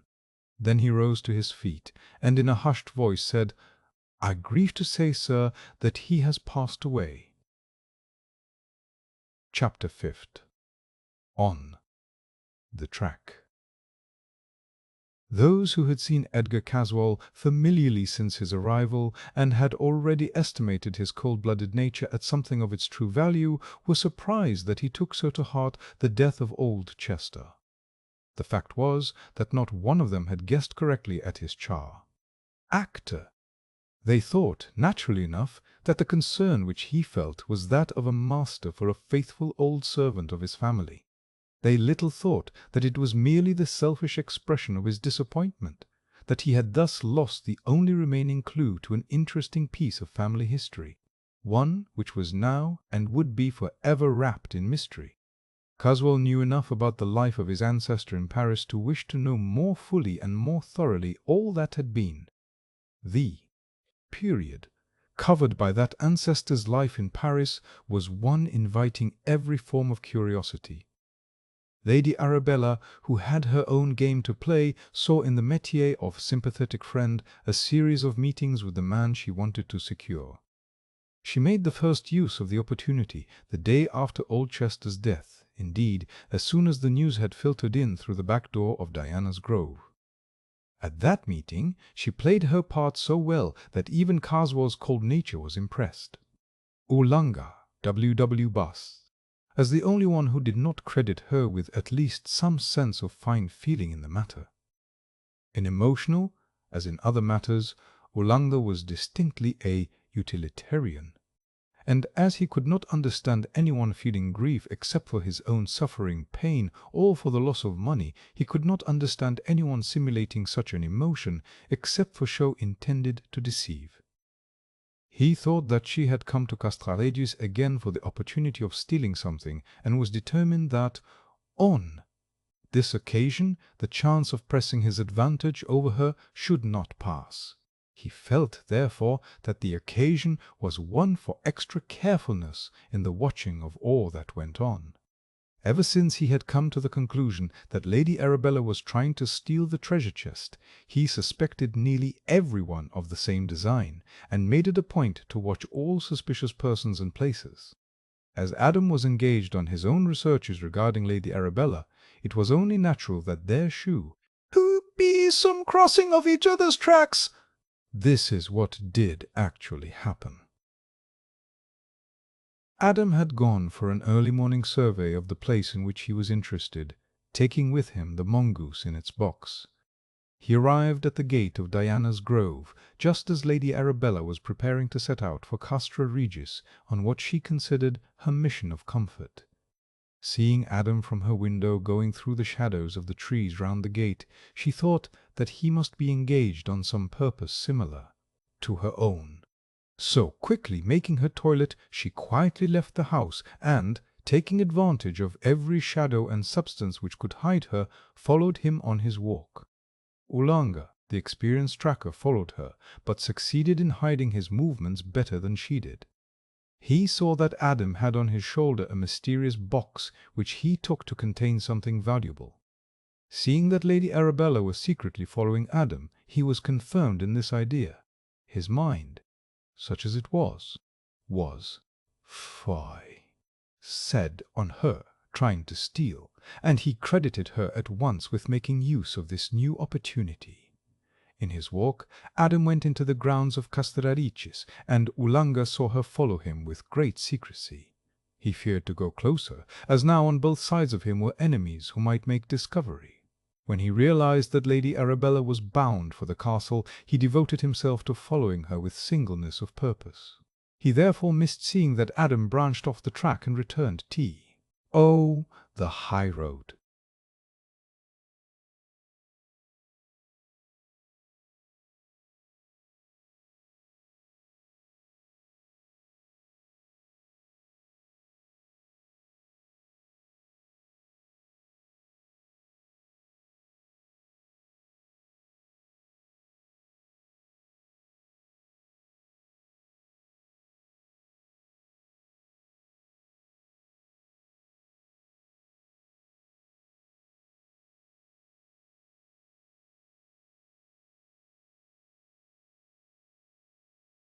Ural needs the opening of doors and windows, the sweeping and brushing, and generally the restoration of habitual order. From his high window, whose height made it a screen from the observation of others, he saw the chain of watchers move into his own grounds, and then presently break up. Adam Salton going one way, and Lady Arabella, followed by the nigger, another. Then Ulanga disappeared amongst the trees, but Caswell could see that he was still watching. Lady Arabella, after looking around, and her, slipped in by the open door, and he could, of course, see her no longer. Presently, however, he heard a light tap at his door, then the door opened slowly, and he could see the flash of Lady Arabella's white dress through the opening.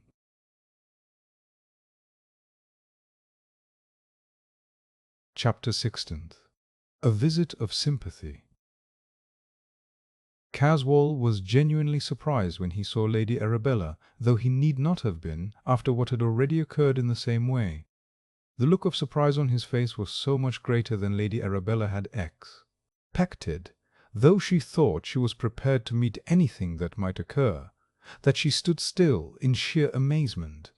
Cold-blooded as she was, and ready for all social emergencies, she was nonplussed how to go on.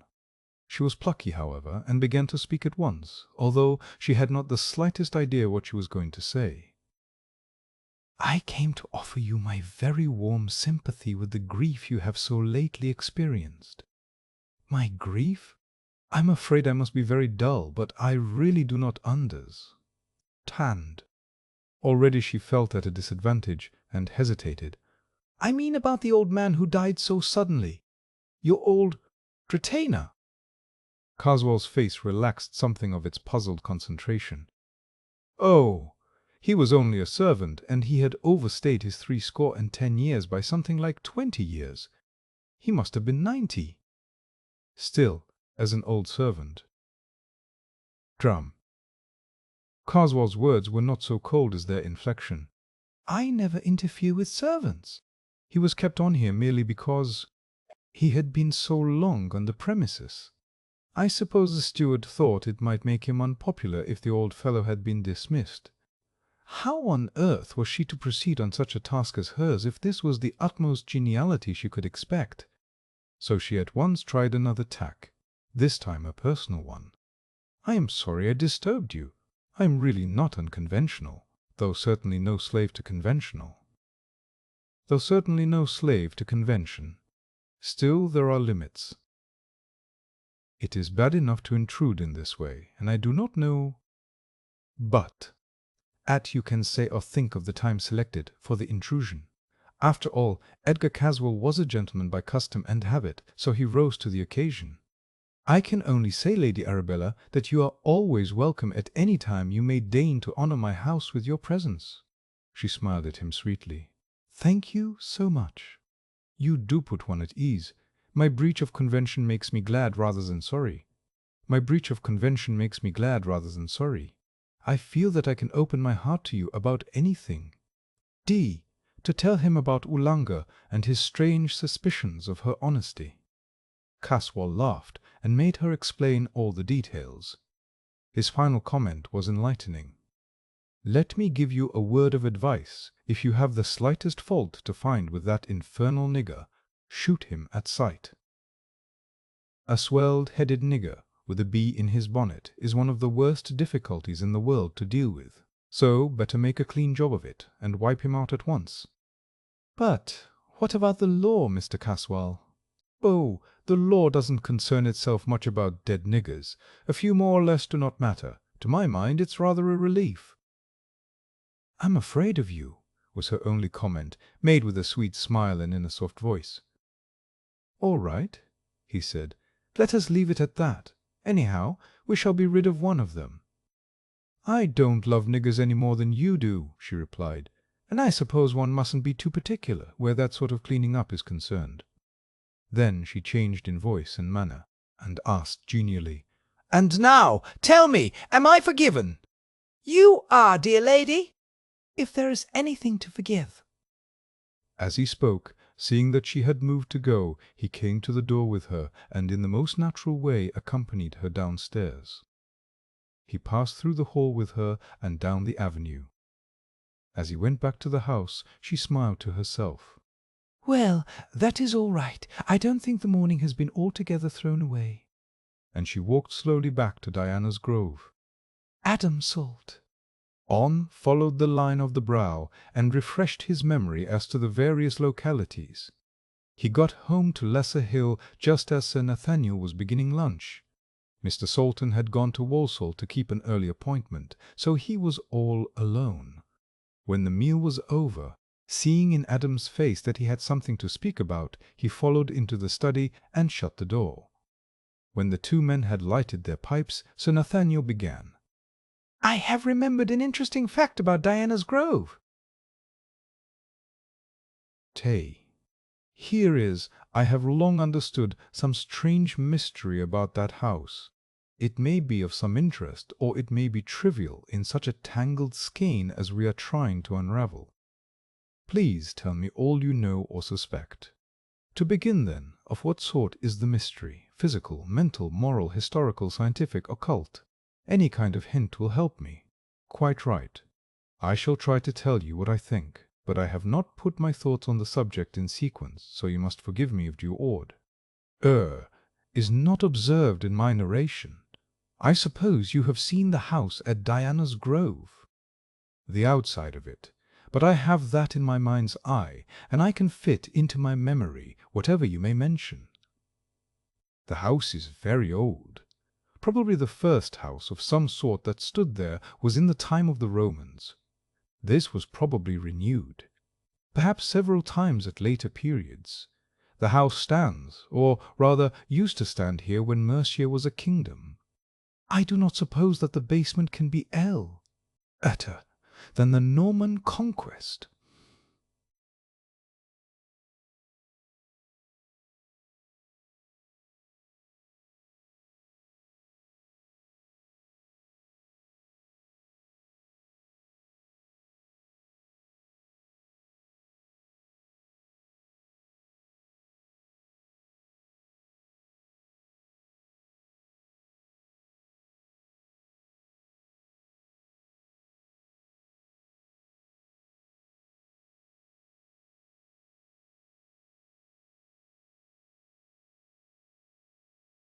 But the masonry is more than massive. In the middle of the room is a sunk well, built up to floor level and evidently going deep underground. There is no windlass, nor any trace of there ever having been any. No rope. Nothing. Now we know that the Romans had wells of immense depth, from which the water was lifted by the old rag rope, that at Woodhull used to be nearly 1,000 feet. Here, then, we have simply an enormously deep well-hole. The door of the room was massive, and was fastened, with a lock nearly a foot square. It was evidently intended for some kind of protection to someone or something, but no one in those days had ever heard of anyone having been allowed even to see the room.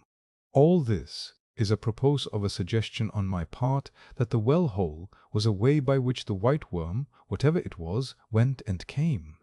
At that time I would have had a search made, an excavation if necessary, at my own expense, but all suggestions were met with a prompt and explicit negative.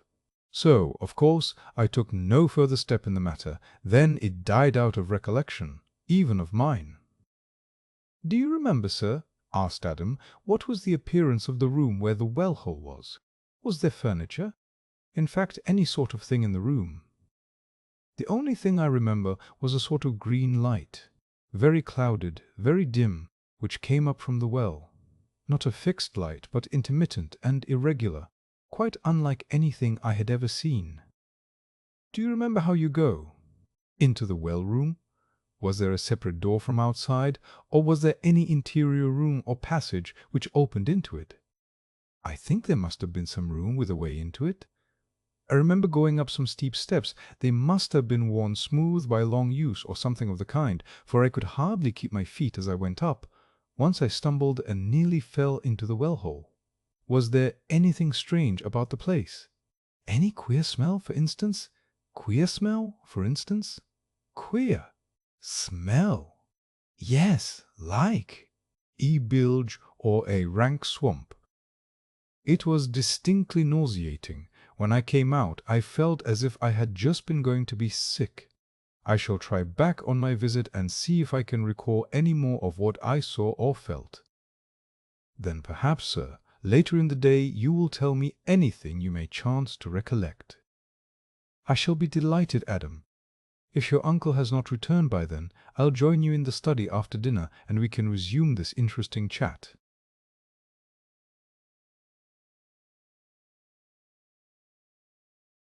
Chapter 7.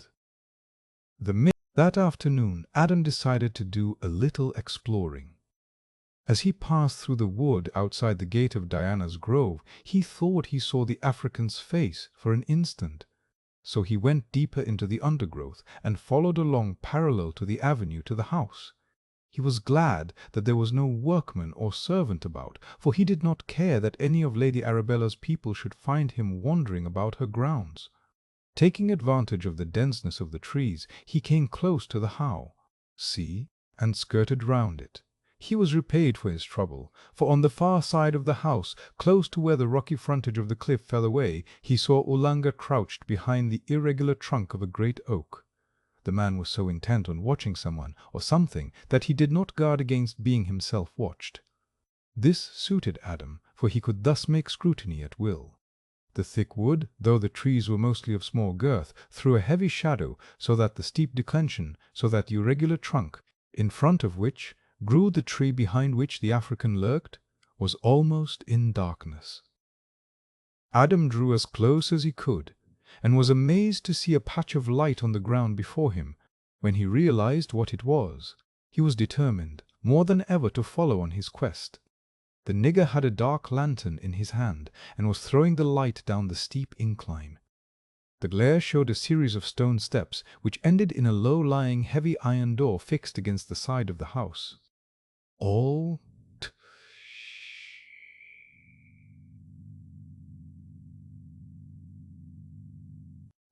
strange things he had heard from Sir Nathaniel, and all those, little and big, which he had himself noticed, crowded into his mind in a chaotic way. Instinctively he took refuge behind a thick oak stem and set himself down to watch what might occur. After a short time, it became apparent that the African was trying to find out what was behind the heavy door. There was no way of looking in, for the door fitted tight into the massive stone slabs. The only opportunity for the entrance of Lee Gut was through a small hole between the great stones above the door. This hole was too high up to look through from the ground level. Oolanga, having tried standing tiptoe on the highest point near and holding the lantern as high as he could, threw the light round the edges of the door to see if he could find anywhere a hole or a flaw in the metal through which he could obtain a glimpse. Foiled in this, he brought from the shrubbery a plank, which he leant against the top of the door and climbed up with great dexterity. This did not bring him near enough to the window-hole to look in, or even to throw the light of the lantern through it, so he climbed down and carried the plank back to the place from which he had got it. Then he concealed himself near the iron door and waited, manifestly with the intent of remaining there till someone came near. Presently Lady Arabella, moving noiselessly through the shade, approached the door. Langa stepped forward from his concealment and spoke in a whisper, which through the gloom sounded like a hiss. "I want to see you, missy, soon and secret. What do you want?" "You know well, missy, I told you already." She turned on him with blazing eyes, the green tint in them glowing like emeralds. "Come, none of that. If there is anything sensible which you wish to say to me, you can see me here, just where we are, at 7 o'clock. He made no reply in words, but, putting the backs of his hands together, bent lower and lower till his forehead touched the earth. Then he rose and went slowly away. Adam Salton, from his hiding-place, saw and wondered. In a few minutes he moved from his place and went home to Lesser Hill, fully determined that 7 o'clock would find him in some hidden place behind Diana's Grove. At a little before 7, Adam stole softly out of the house and took the back way to the rear of Diana's Grove. The place seemed silent and deserted, so he too the opportunity of concealing himself near the spot whence he had seen Oolanga trying to investigate whatever was concealed behind the iron door. He waited, perfectly still, and at last saw a gleam of white passing soundlessly through the undergrowth. He was not surprised when he recognized the color of Lady Arabella's dress. She came close and waited, with her face to the iron door. From some place of concealment near at hand, Oolanga appeared and came close to her. Adam noticed, with apprised amusement, that over his shoulder was the box with the mongoose. Of course, the African did not know that he was seen by anyone, least of all by the man whose property he had with him. Silent-footed as he was, Lady Arabella heard him coming and turned to meet him. It was somewhat hard to see in the gloom, for as usual he was all in black, only his collar and cuffs showing white. Lady Arabella opened the conversation which ensued between the two. "What do you want? To rob me? Or murder me?" "No, to love you." This frightened her a little, and she tried to change the tone. "Is that a coffin you have with you?" "If so, you are wasting your time. It would not hold me. When a nigger suspects he is being laughed at, all the ferocity of his nature comes to the front, and this man was of the lowest kind. This ain't no coffin for nobody. This box is for you, something you love. Me give him to you." Still anxious to keep off the subject of affection, on which she believed him to have become crazed, she made another effort to keep his mind elsewhere. "Is this why you want to see me?" He nodded. "Then come round to the other door. But be quiet. I have no desire to be seen so close to my own house in conversation with a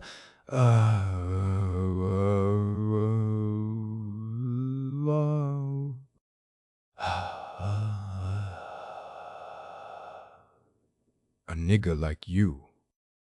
She had chosen the word deliberately. She wished to meet his passion with another kind. Such would, at all events, help to keep him quiet. In the deep gloom, eyeballs and grinding teeth are, however, sufficient signs of anger to be decipherable in the dark. She moved round the corner of the house to her right. Oolanga was following her when she stopped him by raising her hand. "No, not that door," she said. "That is not for niggers. The other door will do well enough for you."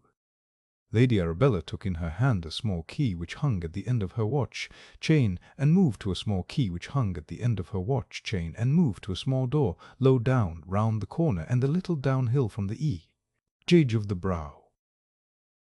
Ulanga, in obedience to her gesture, went back to the iron door. Adam looked carefully at the mongoose box as the African went by, and was glad to see that it was intact. Unconsciously, as he looked, he fingered the key that was in his waistcoat pocket. When Ulanga was out of sight, Adam hurried after Lady Arabella.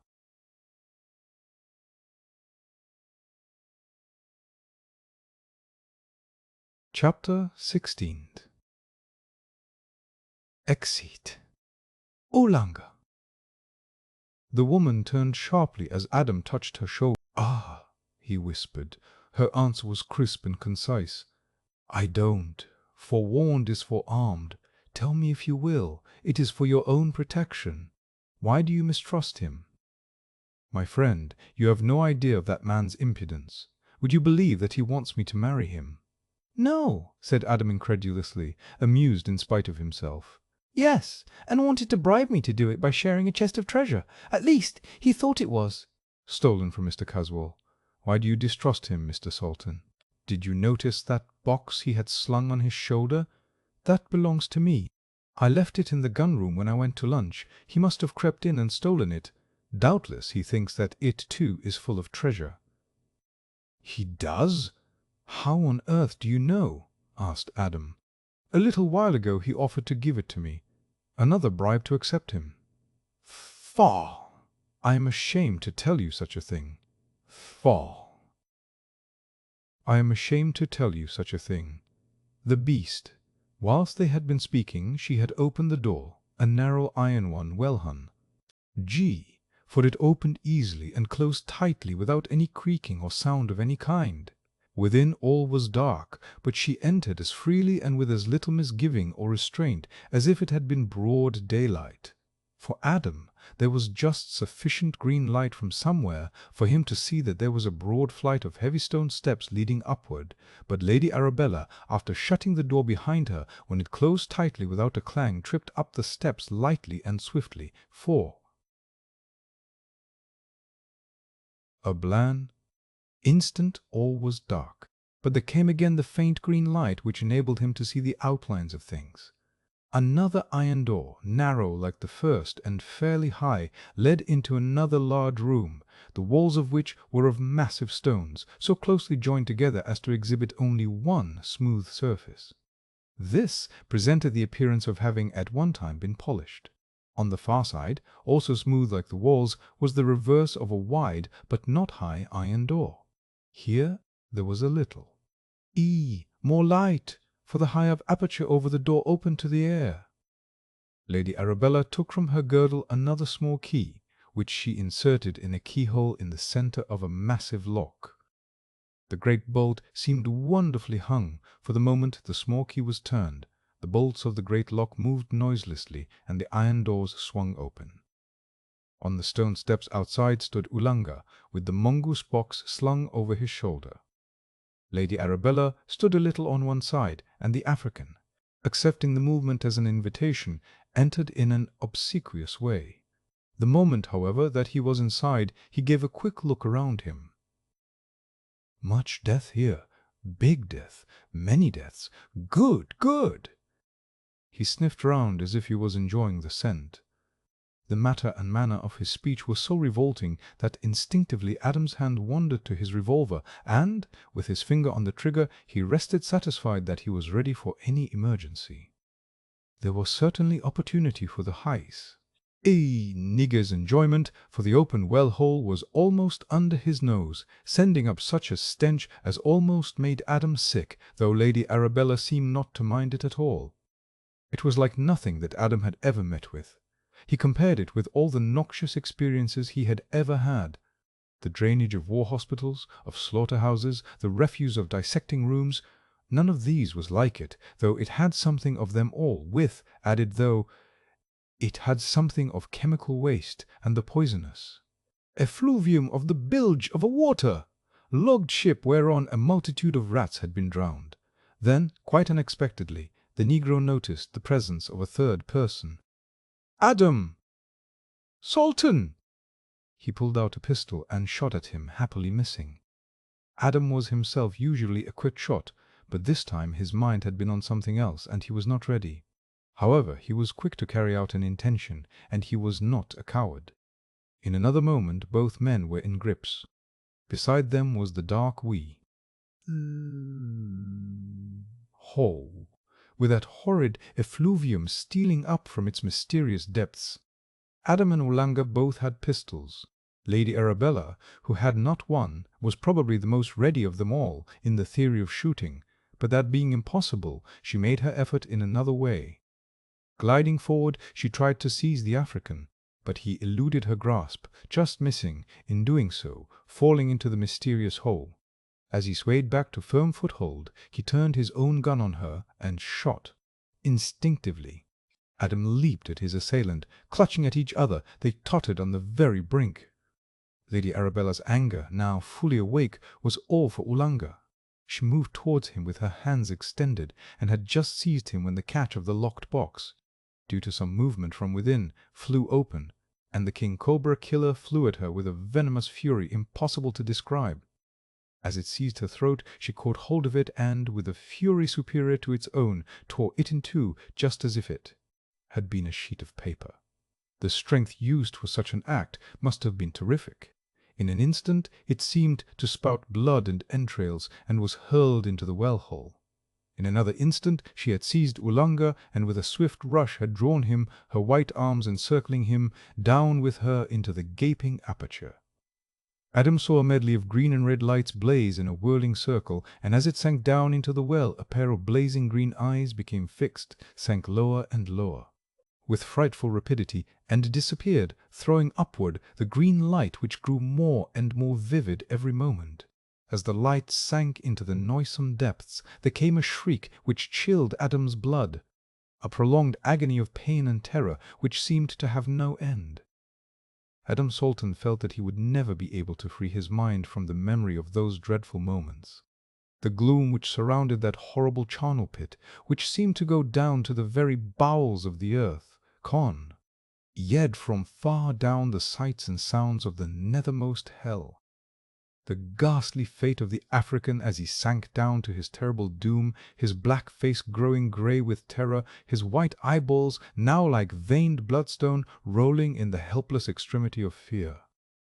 The mysterious green light was in itself a milieu of horror. And through it all the awful cry came up from that fathomless pit, whose entrance was flooded with spots of fresh blood. Even the death of the fearless little snake. Kill. Air. So fierce, so frightful, as if stained with a ferocity which told of no living force above earth, but only of the devils of the pit, was only an incident.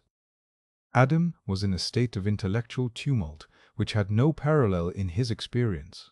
He tried to rush away from the horrible place. Even the baleful green light, thrown up through the gloomy well shaft, was dying away as its source sank deeper into the primeval ooze. The darkness was closing in on him in overwhelming density. Darkness. Such a place, and with such a memory of it!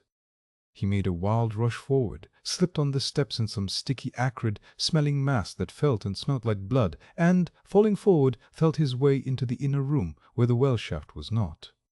Then he rubbed his eyes in sheer amazement. Up the stone steps from the narrow door by which he had entered glided the white-clad figure of Lady Arabella, the only color to be seen on her being blood marks on her face and hands and throat. Eyes! She was calm and unruffled, as when earlier she stood aside for him to pass in through the narrow iron door.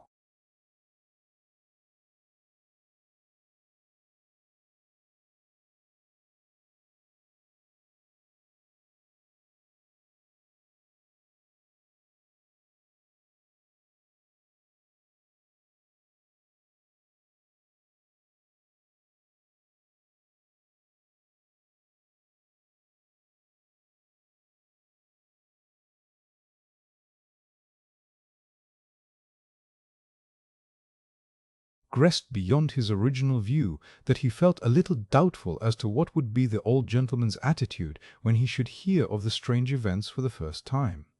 Mr. Salton would certainly not be satisfied at being treated as an outsider with regard to such things, most of which had points of contact with the inmates of his own house. It was with an immense sense of relief that Adam heard that his uncle had telegraphed to the housekeeper that he was detained by business at Walsall, where he would remain for the night, and that he would be back in the morning in time for lunch. When Adam got home after his walk, he found Sir Nathaniel just going to bed. He did not say anything to him then of what had happened, but contented himself with arranging that they would walk together in the early morning, as he had much to say that would require serious attention. Strangely enough, he slept well, and awoke at dawn with his mind clear and his nerves in their usual unshaken condition. The maid brought up, with his early morning cup of tea, a note which had been found in the letter box. It was from Lady Arabella, and was evidently intended to put him on his guard as to what he should say about the previous evening. He read it over carefully several times before he was satisfied that he had taken in its full import. Dear M.R. Salton, I cannot go to bed until I have written to you, so you must forgive me if I disturb you, and at an unseemly time. You must also forgive me if, in trying to do what is right, I err in saying too much or too little. The fact is that I am quite upset and unnerved by all that has happened in this terrible night. I find it difficult even to write.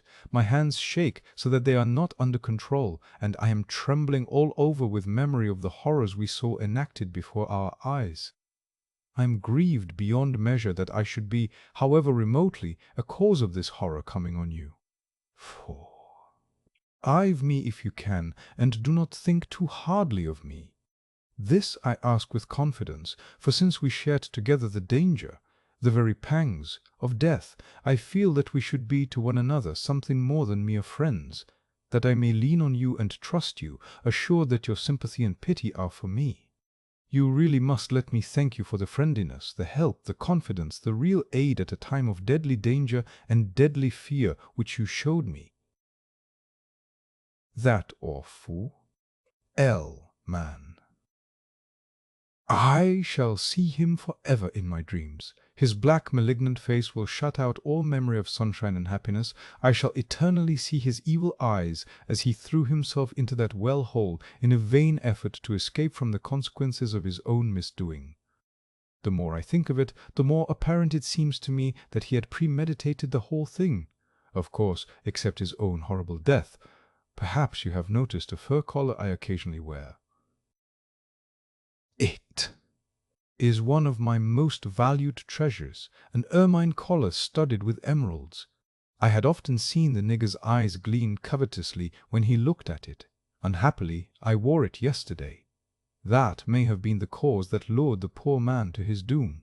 On the very brink of the abyss he tore the collar from my neck. That was the last I saw of him. When he sank into the hole, I was rushing to the iron door, which I pulled behind me, when I heard that soul-sickening yell. Wick! H. marked his disappearance in the chasm. I was more glad than I can say that my eyes were spared the pain and horror which my ears had to endure. When I tore myself out of the Negro's grasp as he sank into the well, I realized what freedom meant. Freedom, freedom! Not only from that noisome prison-house, which has now such a memory, but from the more noisome embrace of that hideous monster. Whilst I live, I shall always thank you for my freedom.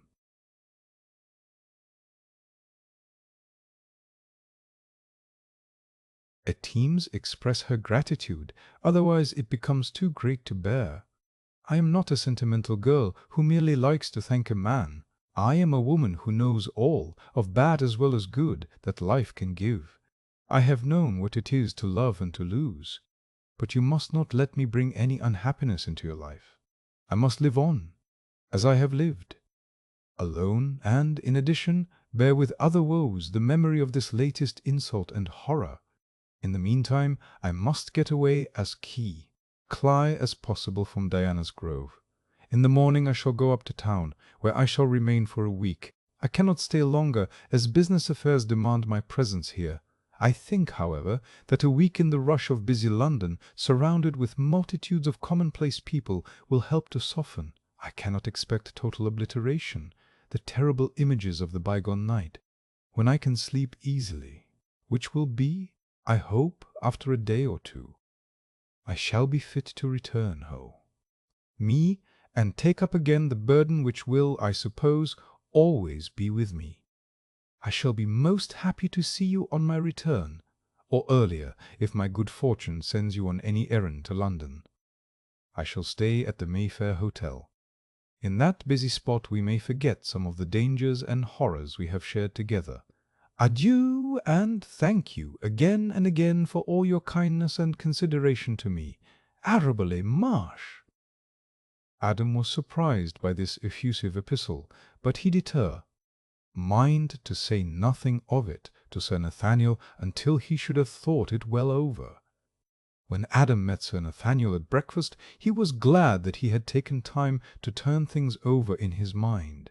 The result had been that not only was he familiar with the facts in all their bearings, but he had already so far differentiated them that he was able to arrange them in his own mind according to their values. Breakfast had been a silent function, so it did not interfere in any way with the process F thought. So soon as the door was closed, Sir Nathaniel began, "I see, Adam, that something has occurred, and that you have much to tell me." That is so, sir. I suppose I had better begin by telling you all I know, all that has happened since I left you yesterday. Accordingly, Adam gave him details of all that had happened during the previous evening. He confined himself rigidly to the narration of circumstances, taking care not to colour events by any comment of his own, or any opinion, of the meaning of things which he did not fully understand. At first, Sir Nathaniel seemed disposed to ask questions, but shortly gave this up when he recognized that the narration was concise and self-explanatory. Thenceforth he contented himself with quick looks and glances, easily interpreted, or by some acquiescent motions of his hands when such could be convenient, to emphasize his idea of the correctness of any inference, until Adam ceased speaking, having evidently come to an end of what he had to say with regard to this section of his story. The elder man made no comment whatever. Even when Adam took from his pocket Lady Arabella's letter with the manifest intention of reading it, he did not make any comment. Finally, when Adam folded up the letter and put it, in its envelope, back in his pocket, as an intimation that he had now quite finished, the old diplomatist carefully made a few notes in his pocket-book. "Your narrative, my dear Adam, is altogether admirable. I think I may now take it that we are both well versed in the actual facts, and that our conference had better take the shape of a mutual exchange of ideas. Let us both ask questions as they may arise, and I do not doubt that we shall arrive at some enlightening conclusions. Will you kindly begin, sir?" "I do not doubt that, with your longer experience, you will be able to dissipate some of the fog which envelops certain of the things which we have to consider." "I hope so, my dear boy." Beginning then, let me say that Lady Arabella's letter makes clear some things which she intended, and also some things which she did not intend. But before I begin to draw deductions, let me ask you a few questions. Adam, are you quite heart-whole in the matter of Lady Arabella? His companion answered at once, each looking the other straight in the eyes during question and answer. "Lady Arabella, sir, is a charming woman, and I should have deemed it a privilege to meet her, to talk to her, even since I am in the confessional, to flirt a little with her. But if you mean to ask if my affections are in any way engaged, I can emphatically answer no, as indeed you will understand when presently I give you the reason. Apart from that, there are the unpleasant details we discussed the other day. Would you mind giving me the reason now? It will help us to understand what is before us in the way of difficulty. Certainly, sir. My reason, on which I can fully depend, is that I love another woman. That clinches it. May I offer my good wishes, and, I hope, my congratulations? I am proud of your good wishes, sir, and I thank you for them. But it is too soon for congratulations. The lady does not even know my hopes yet. Indeed, I hardly knew them myself as definite till this moment. I take it then, Adam, that at the right time I may be allowed to know who the lady is. Adam laughed a low, sweet laugh, such as ripples from a hap. Why, heart, there need not be an hour's, a minute's delay. I shall be glad to share my secret with you, sir. The lady, sir, whom I am so happy as to love, and in whom my dreams of life, long happiness are centred, is Mimi Watford. Then, my dear Adam, I need not wait to offer congratulations. She is indeed a very charming young lady. I do not think I ever saw a girl who united in such perfection the qualities of strength of character and sweetness of disposition. With all my heart I congratulate you. Then I may take it that my question as to your heart wholeness is answered in the affirmative. Yes. And now, sir, may I ask in turn why the question? Certainly, I asked, because it seems to me that we are coming to a point where my questions might be painful to you. It is not merely that I love Mimi, but I have reason to look on Lady Arabella as her enemy, Adam continued. Her enemy? Adam continued. Her enemy? Yes. A rank and unscrupulous enemy who is bent on her destruction. Sir Nathaniel, we went to the door, looked outside it, and returned, locking it carefully behind him. Chapter XX. Metabolism? Am I looking grave? Asked Sir Nathaniel inconsequently when he re-entered the room. You certainly are, sir. We little thought when first we met that we should be drawn into such a vortex. Already we are mixed up in robbery and probably murder, but 1,000 times worse than all the crimes in the calendar, in an affair of ghastly mystery which has no bottom and no end, with 4 C's of the most unnerving kind, which had their origin in an age when the world was different from the world which we know. We are going back to the origin of superstition, to an age when dragons tore each other in their slime. We must fear nothing. No conclusion, however improbable, almost impossible it may be. Life and death is hanging on our judgment, not only for ourselves, but for others whom we love. Remember, I count on you as I hope you count on me. I do, with all confidence. T.A. Chain. On, said Sir Nathaniel. Let us think justly and boldly, and fear nothing, however terrifying it may seem. I suppose I am to take as exact in every detail your account of all the strange things which happened whilst you were in Diana's Grove. So far as I know, yes. Of course I may be mistaken in recollection of some detail or another, but I am certain that in the main what I have said is correct. You feel sure that you saw Lady Arabella seize the negro round the neck and drag him down W. Eat her into the hole? Absolutely certain, sir. Otherwise I should have gone to her assistance. We have, then, an account of what happened from an eye-witness whom we trust. That is yourself. We have also another account, written by Lady Arabella under her own hand. These 2 accounts do not agree. Therefore we must take it that one of the 2 is lying. Apparently, sir. And that Lady Arabella is the liar. Apparently, as I am not. We must, therefore, try to find a reason for her lying.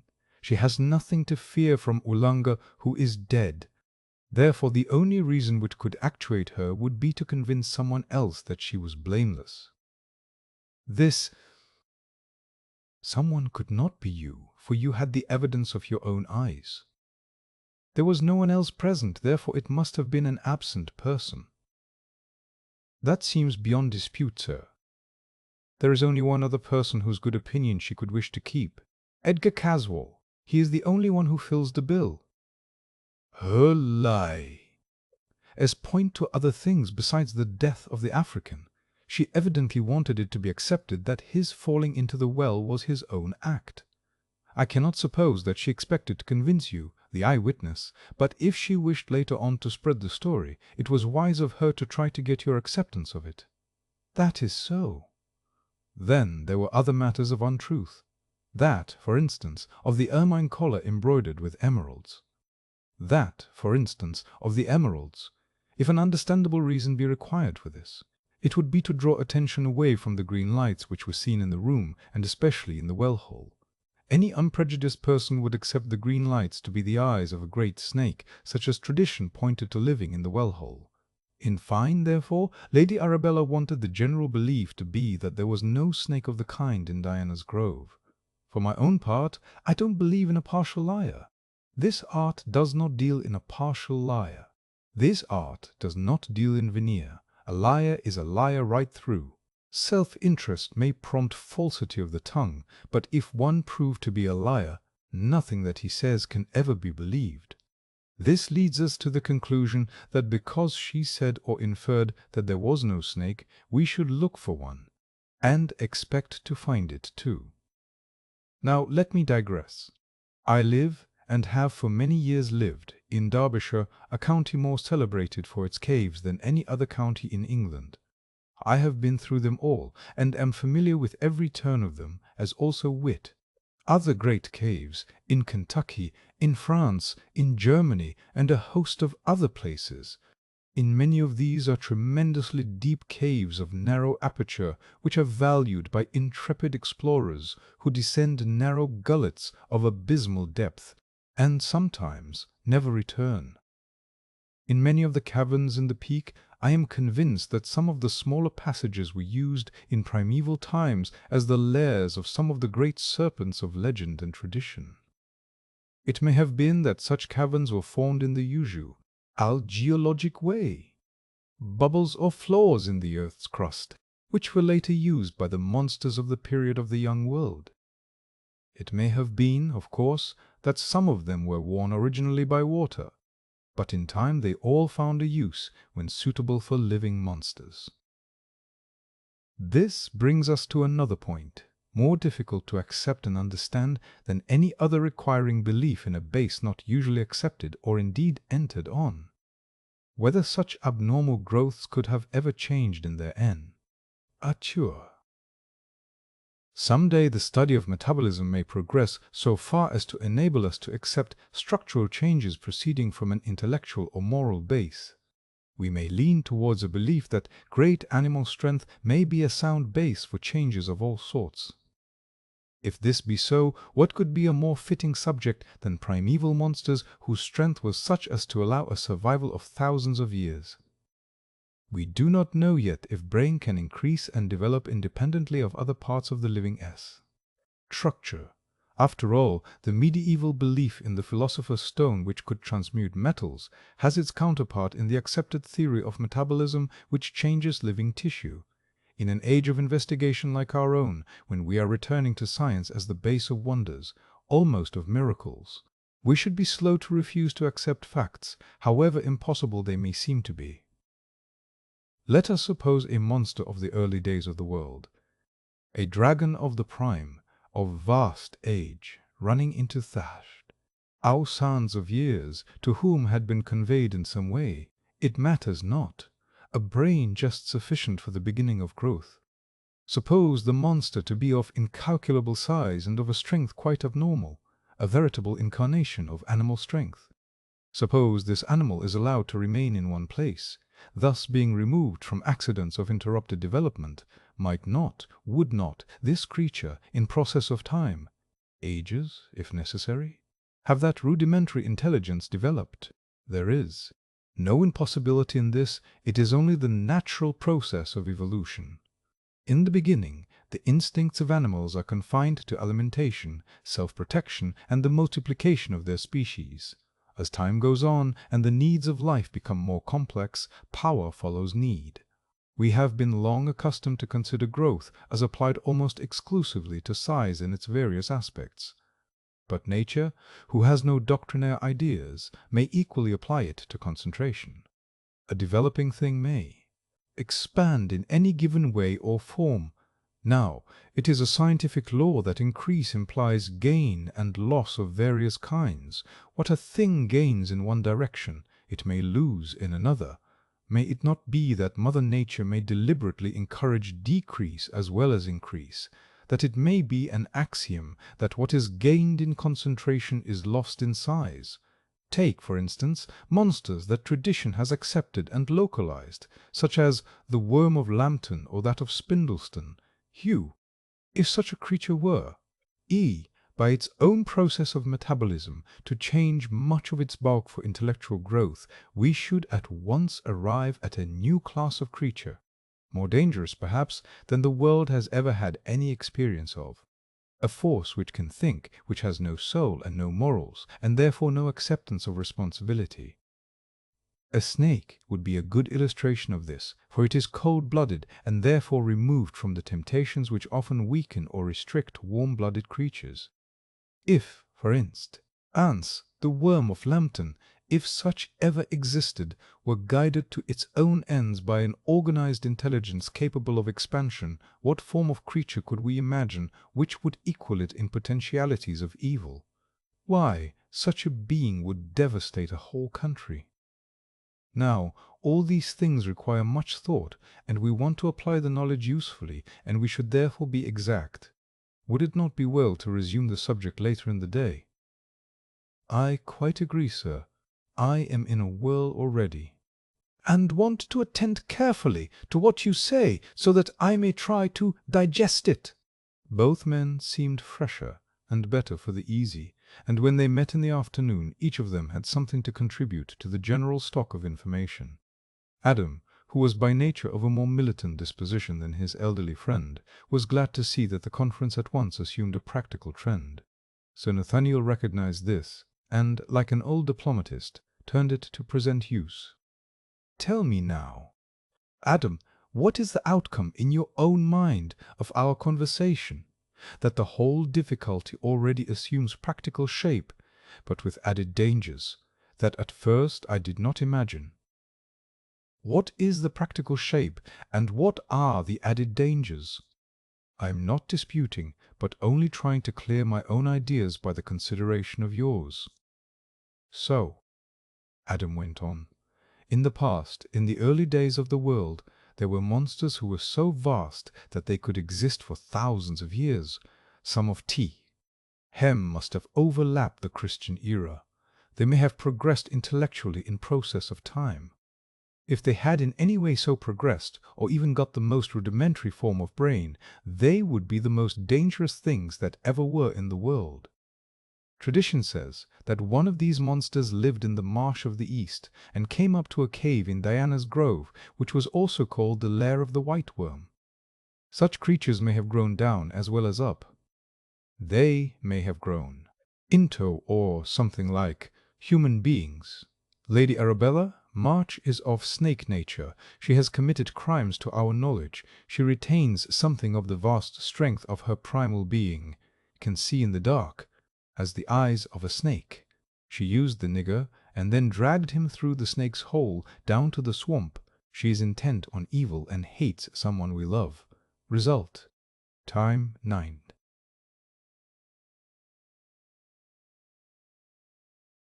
Yes, the result? First, that Mimi Watford should be taken away at once. Be destroyed! Bravo! That is a true and fearless conclusion. At whatever cost, it must be carried out. At once, soon, at all events. That creature's very existence is a danger. Her presence in this neighborhood makes the danger immediate. As he spoke, Sir Nathaniel's mouth hardened and his eyebrows came down till they met. There was no doubting his concurrence in the resolution or his readiness to help in carrying it out. But he was an elderly man with much experience, knowledge of law and diplomacy.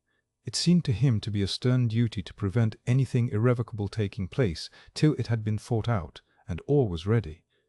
There were all sorts of legal cruxes to be thought out, not only regarding the taking of life, even of a monstrosity in human form, but also of property.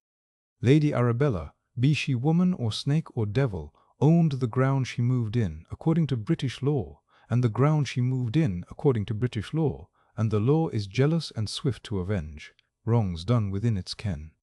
Difficulties should be, must be, avoided for Mr. Salton's sake, for Adam's own sake, and, most of all, for Mimi Watford's sake.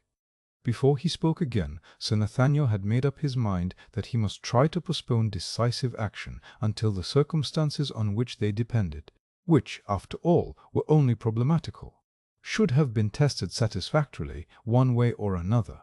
One way or another, one way or another. When he did speak, Adam at first thought that his friend was wavering in his intention, or funking the responsibili. However, his respect for Sir Nathaniel was so great that he would not act, or even come to a conclusion on a vital point, without his sanction. He came close and whispered in his ear, "We will prepare our plans to combat and destroy this horrible menace after we have cleared up some of the more baffling points. Meanwhile, we must wait for the night. I hear my uncle's footsteps echoing down the hall."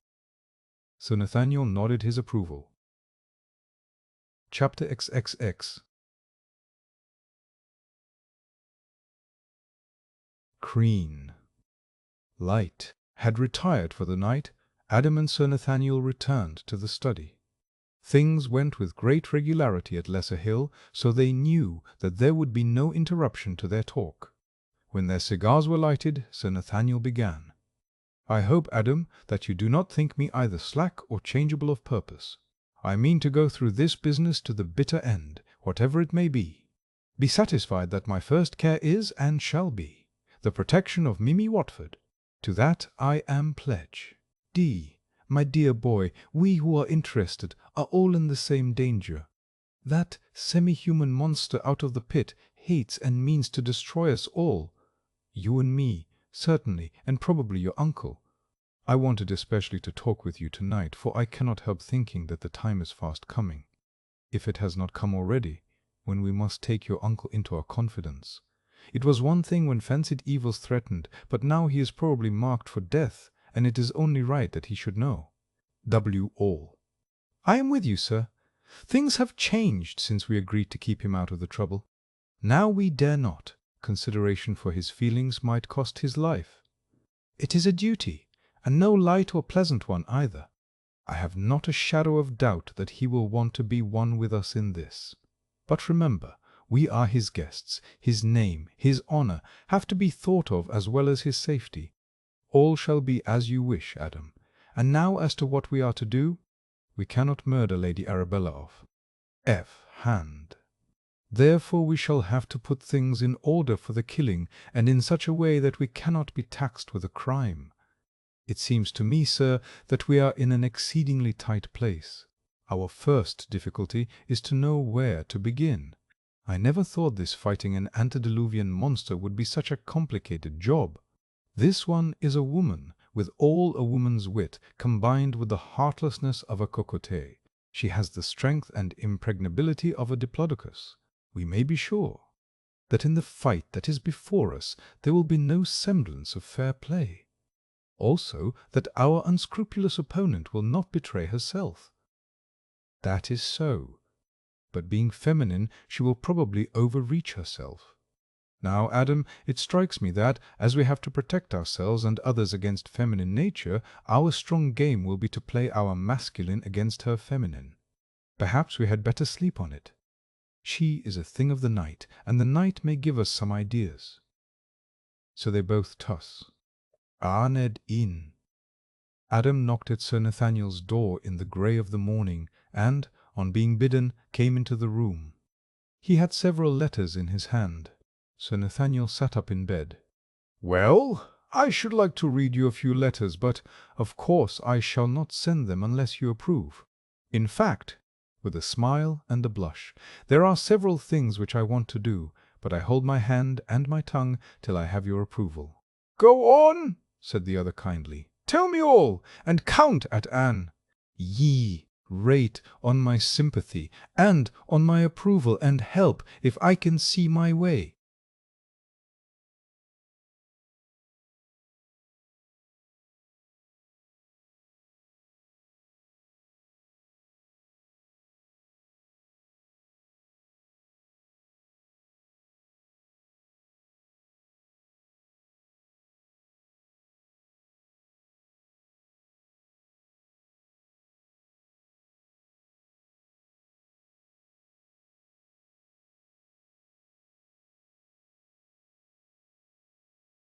He world would recognize.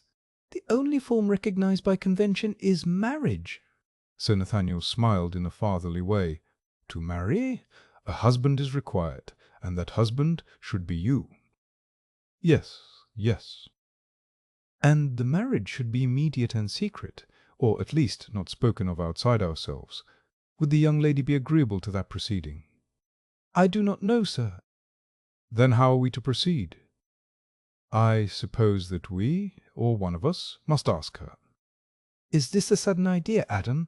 A sudden Resolution? A sudden resolution, sir, but not a sudden idea. If she agrees, all is well and good. The sequence is obvious, and it is to be kept a secret amongst ourselves. I want no secret, sir, except for Mimi's good. For myself, I should like to shout it from the housetops. But we must be discreet. Untimely knowledge to our enemy might work incalculable harm.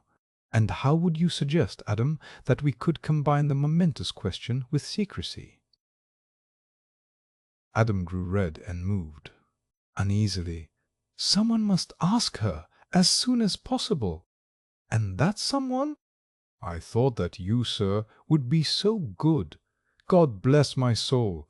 This is a new kind of duty to take on, at my time of life. Adam, I hope you know that you can count on me to help in any way I can. I have already counted on you, sir, when I ventured to make such a suggestion. I can only ask, he added, that you will be more than ever kind to me, to us, and look on the painful duty as a voluntary act of grace, Pa, prompted by kindness and affection. Painful duty! Yes, said Adam boldly. Painful to you, though to me it would be all joyful. It is a strange job for an early morning. Well, we all live and learn. I suppose the sooner I go, the better. You had better write a line for me to take with me, for, you see, this is to be a somewhat unusual transaction, and it may be embarrassing to the lady, even to myself. So we ought to have some sort of warrant, something to show that we have been mind. All of her feelings. It will not do to take acquiescence for granted, although we act for her good. Sir Nathaniel, you are a true friend. I am sure that both Mimi and I shall be grateful to you for all our lives, however long they may be. So the two talked it over and agreed as to points to be borne in mind by the ambassador. It was striking 10 when Sir Nathaniel left the house, Adam seeing him quietly off. As the young man followed him with wistful eyes, almost jealous of the privilege which his kind deed was about to bring him, he felt that his own heart was in his friend's breast. The memory of that morning was like a dream to all those concerned in it. Sir Nathaniel had a confused recollection of detail and sequence, though the main facts stood out in his memory boldly and clearly. Adam Salton's recollection was of an illimitable weight, filled with anxiety, hope, and chagrin, all dominated by a sense of the slow passage of time and accompanied by vague fears. Mimi couldn't screen, ought for a long time think at all, or recollect anything, except that Adam loved her and was saving her from a terrible danger. When she had time to think, later on, she wondered when she had any ignorance of the fact that Adam loved her and that she loved him with all her heart. Everything, every recollection, however small, every feeling, seemed to fit into those elemental facts as though they had all been moulded together. The main and crowning recollection was her saying good-bye to Sir Nath Annual, and entrusting to him loving messages straight from her heart to Adam Salton, and of his bearing when, with an impulse which she could not check, she put her lips to his and kissed him. Later, when she was alone and had time to think, it was a passing grief to her that she would have to be silent for a time to Lilla on the happy events of that strange mission. She had, of course, agreed to keep all secret until Adam should give her leave to speak. The advice and assistance of Sir N.R.C. Nathaniel was a great help to Adam in carrying out his idea of marrying Mimi Watford without publicity. He went with him to London, and, with his influence, the young man obtained the license of the Archbishop of Canterbury for a private marriage. Sir Nathaniel then persuaded old Mr. Salton to allow his nephew to spend a few weeks with him at Doom Tower, and it was here that Mimi became Adam's wife. But that was only the first step in their plans.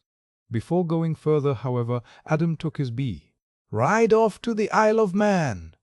He wished to place a stretch of sea between Mimi and the White Worm while things matured. On their return, Sir Nathaniel met them and drove them at once to Doom, taking care to avoid anyone that he knew on the journey. Sir Nathaniel had taken care to have the doors and windows shut and locked, all but the door used for their entry. The shutters were up and the blinds down. Moreover, heavy curtains were up and the blinds down. Moreover commented on this. "Sir," Nathaniel said in a whisper, "Wait till we are alone, and I'll tell you why this is done. In the meantime, not a word or a sign. You will approve when we have had a talk together." They said no more on the subject till after dinner, when they were ensconced in Sir Nathaniel's study, which was on the top story. Doom Tower was a lofty structure, situated on an eminence high up in the peak. The top commanded a wide prospect, ranging from the hills above the Ribble to the near side of the Brow, which marked the northern bound of ancient Mercia. It was of the early Norman period, less than a century younger than Castra Regis. The windows of the study were barred and locked, and heavy dark curtains closed them in. When this was done, not a gleam of light from the tower could be seen from outside. When they were alone, Sir Nathaniel explained that he had taken his old friend Mr. Salton into full confidence, and that in future all would work together.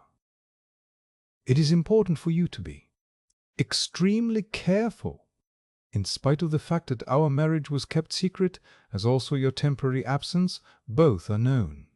How? To whom? How?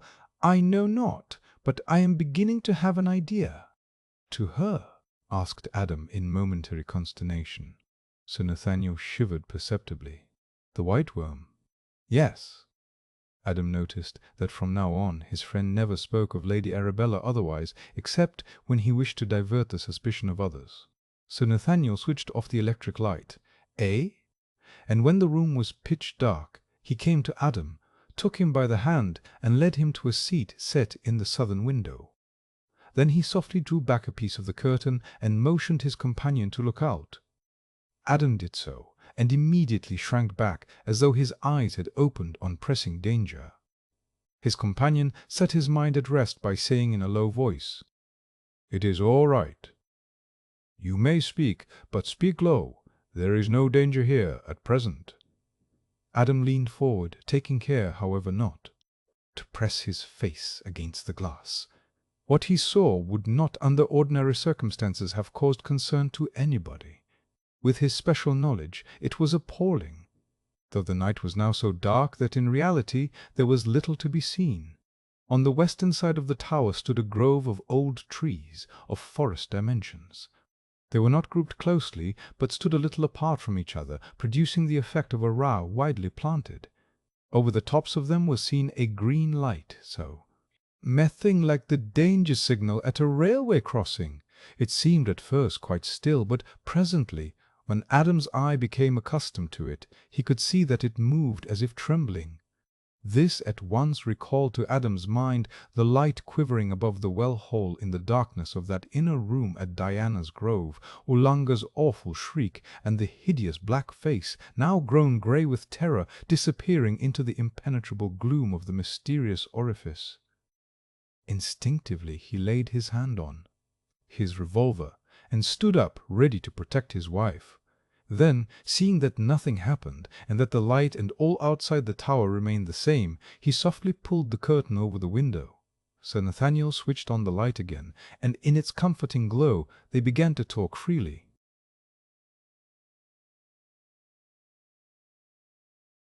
Chapter the sexts a close. Jaxtus. Chquos. She has diabolical cunning, said Sir Nathaniel. Ever since you left, she has ranged along the brow, and wherever you were accustomed to frequent. I have not eared whence the knowledge of your movements came to her, nor have I been able to learn any data whereon to found an opinion. She seems to have heard both of your marriage and your absence, but I gather by inference that she does not actually know where you and Mimi are, or of your return. So soon as the dusk fails, she goes out on her rounds, and before dawn covers the whole ground round the brow, and away up into the heart of the peak.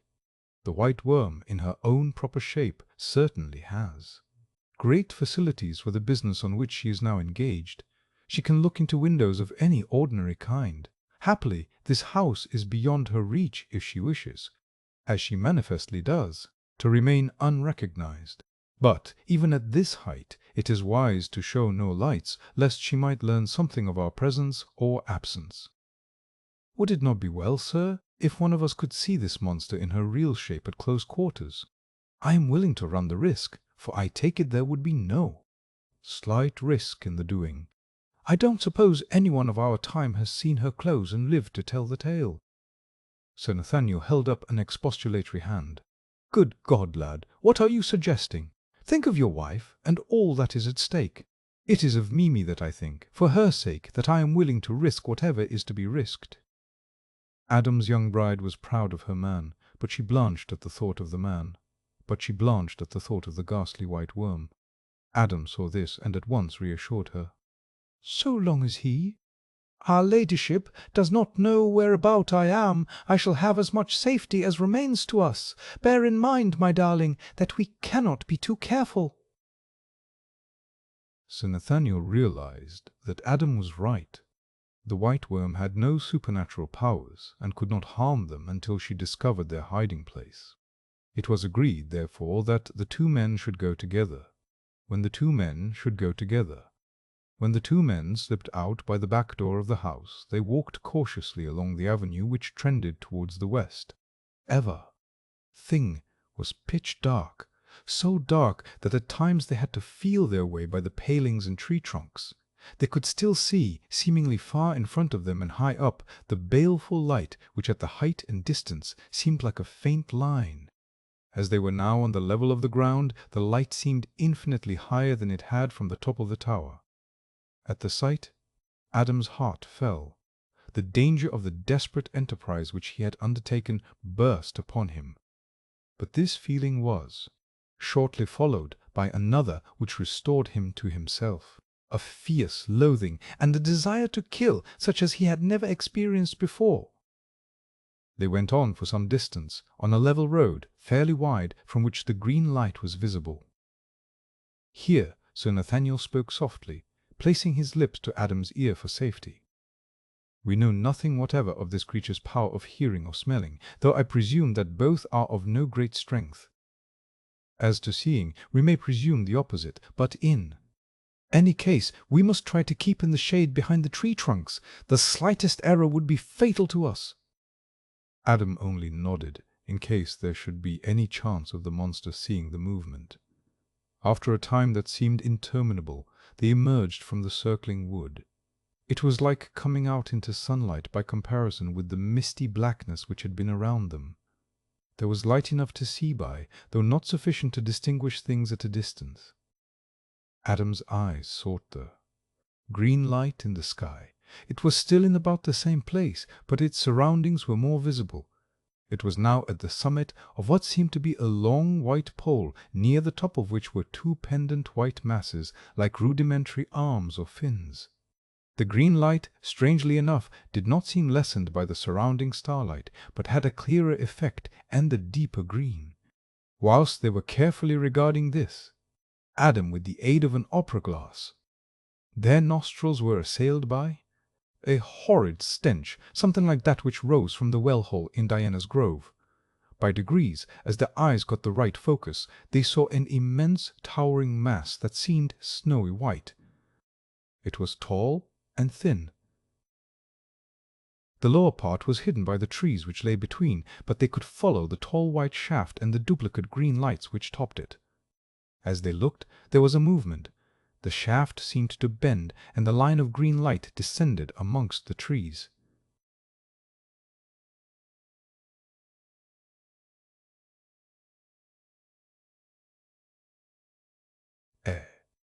The green light twinkled as it passed between the obstructing branches.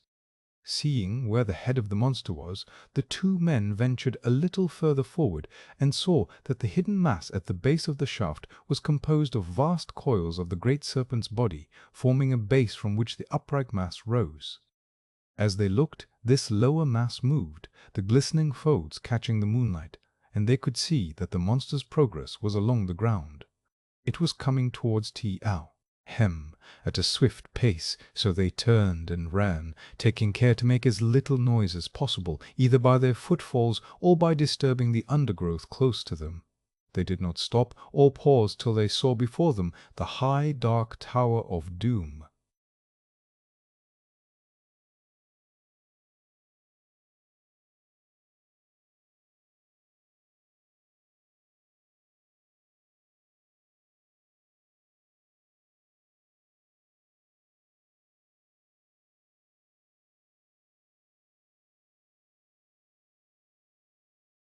Enemies had A table near the window looked up. "What is it?" said he. Adam held out the letter he was carrying. It was in a blazoned envelope. "Ha!"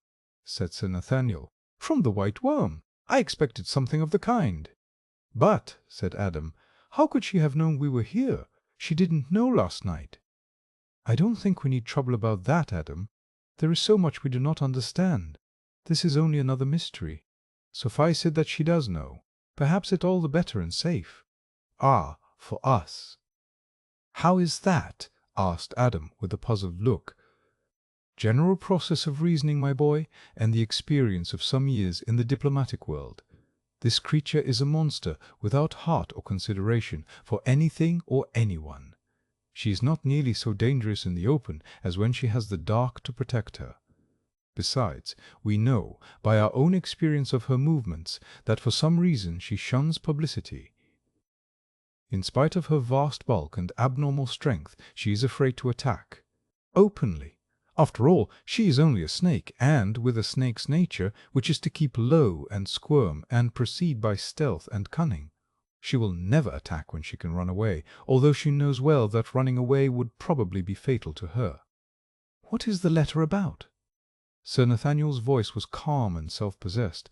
When he was engaged in any struggle of wits, he was all diplomatist. "She asks Mimi and me to tea this afternoon at Diana's Grove, and hopes that you also will fave." Her. Sir Nathaniel smiled. "Please ask Mrs. Salton to accept for us all. She means some deadly mischief." Surely it would be wiser not." "It is an old trick that we learn early in diplomacy, Adam, to fight on ground of your own choice." "It is true that she suggested the place on this occasion, but by accepting it we make it ours. Moreover, she will not be able to understand our reason for doing so, and her own bad conscience, if she has any, bad or good, and her own fears and doubts will play our game for us. No, my dear boy, let us accept by all means." Adam said nothing, but silently held out his hand, which his companion shook. No words were necessary. When it was getting near tea-time, Mimi asked Sir Nathaniel how they were going. "We must make a point of going in state. We want all possible publicity." Mimi looked at him inquiringly. "Certainly, my dear, in the present circumstances, publicity is a part of safety. Do not be surprised if, whilst we are Diana's Grove, occasional messages come for you, for all or any of us." "I see," said Mrs. Salton. "You are taking no chances." "None, my dear. All I have learned at foreign courts, and among civilized and uncivilized people, is going to be utilized within the next couple of hours." Sir Nathaniel's voice was full of seriousness, and it brought to Mimi in a convincing way the awful gravity of the occasion. In due course they set out in a carriage drawn by a fine pair of horses, who "sue" and devoured the few miles of their journey. Before they came to the gate, Sir Nathaniel turned to Mimi. "I have arranged with Adam certain signals which may be necessary if certain eventualities occur. These need be nothing to do with you directly. But bear in mind that if I ask you or Adam to do anything, do not lose a second in the doing of it. We must try to pass off such moments with an appearance of unconcern. In all probability, nothing requiring such care will occur. The white worm will not try force, though she has so much of it to spare. Whatever she may attempt today of harm to any of us will be in the way of secret plot. Some other time she may try force, but if I am able to judge such a thing, not today. The messengers who may ask for any of us will not be witnesses, only they may help to stave off danger." Seeing query in her face, he went on, "Of what kind the danger may be, I know not and cannot guess. It will doubtless be some ordinary circumstance, but none the less dangerous on that account. Here we are at the gate. Now, be careful in all matters, however small. To keep your head is half the battle." There were a number of men in livery in the hall when they arrived. The doors of the drawing-room were thrown open, and Lady Arabella came forth and offered them cordial welcome. This having been got over, Lady Arabella led them into another room where tea was served. Adam was acutely watchful and suspicious of everything, and saw on the F.R. side of this room a panelled iron door of the same colour and configuration as the outer door of the room where was the well-hole wherein Ulanga had disappeared. Something in the sight alarmed him, and he quietly stood near the door. He made no movement, even of his eyes, but he could see that Sir Nathaniel was watching him intently, and, he fancied, with approval. They all sat near the table, spread for tea. Adam still near the table, spread for tea. Adam still near the door. Lady Arabella fanned herself, complaining of heat, and told one of the footmen to throw all the outer doors open. Tea was in progress when Mimi suddenly started up with a look of fright on her face. At the same moment the men became cognizant of a thick smoke which began to spread through the room, a smoke which made those who experienced it gasp and choke. The footmen began to edge uneasily towards the inner door. Denser and denser grew the smoke, and more acrid its smell. Mimi, towards whom the draught from the open door wafted the smoke, rose.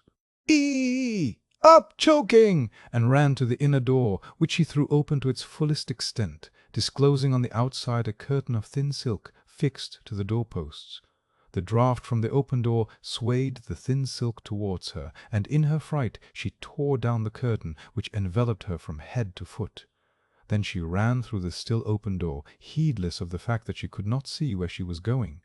Adam, followed by Sir Nathaniel, rushed forward and joined her. Adam catching his wife by the arm and holding her tight.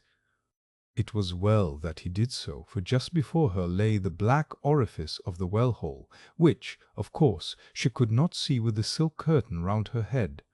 The floor was extremely slippery, something like thick oil had been spilled where she had to pass, and close to the edge of the hole her feet shot from under her, and she stumbled forward towards the well-hole. When Adam saw Mimi slip, he flung himself backward, still holding her. His weight told, and he dragged her up from the hole, and they fell together on the floor outside the zone of slipperiness. In a moment he had raised her up, and together they rushed out through the open door into the sunlight, Sir Nathaniel close behind them. They were all pale, except the old diplomatist, who looked both calm and cool. It sustained and cheered Adam and his wife to see him thus master of himself. Both managed to follow his example, to the wonderment of the footmen, who saw the three who had just escaped a terrible danger, walking together gaily as, under the guiding pressure of Sir Nathaniel's hand, they turned to enter the house. Lady Arabella, whose face had blanched to a deadly white, now resumed her ministrations at the tea-board as though nothing unusual had happened.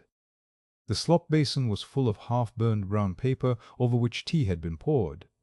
Sir Nathaniel had been narrowly observing his hostess and took the first opportunity afforded him of whispering to Adam, "The real attack is to come. She is too quiet. When I give my hand to your wife to lead her out, come with us, and caution her to hurry. Don't lose a second, even if you have to make a scene."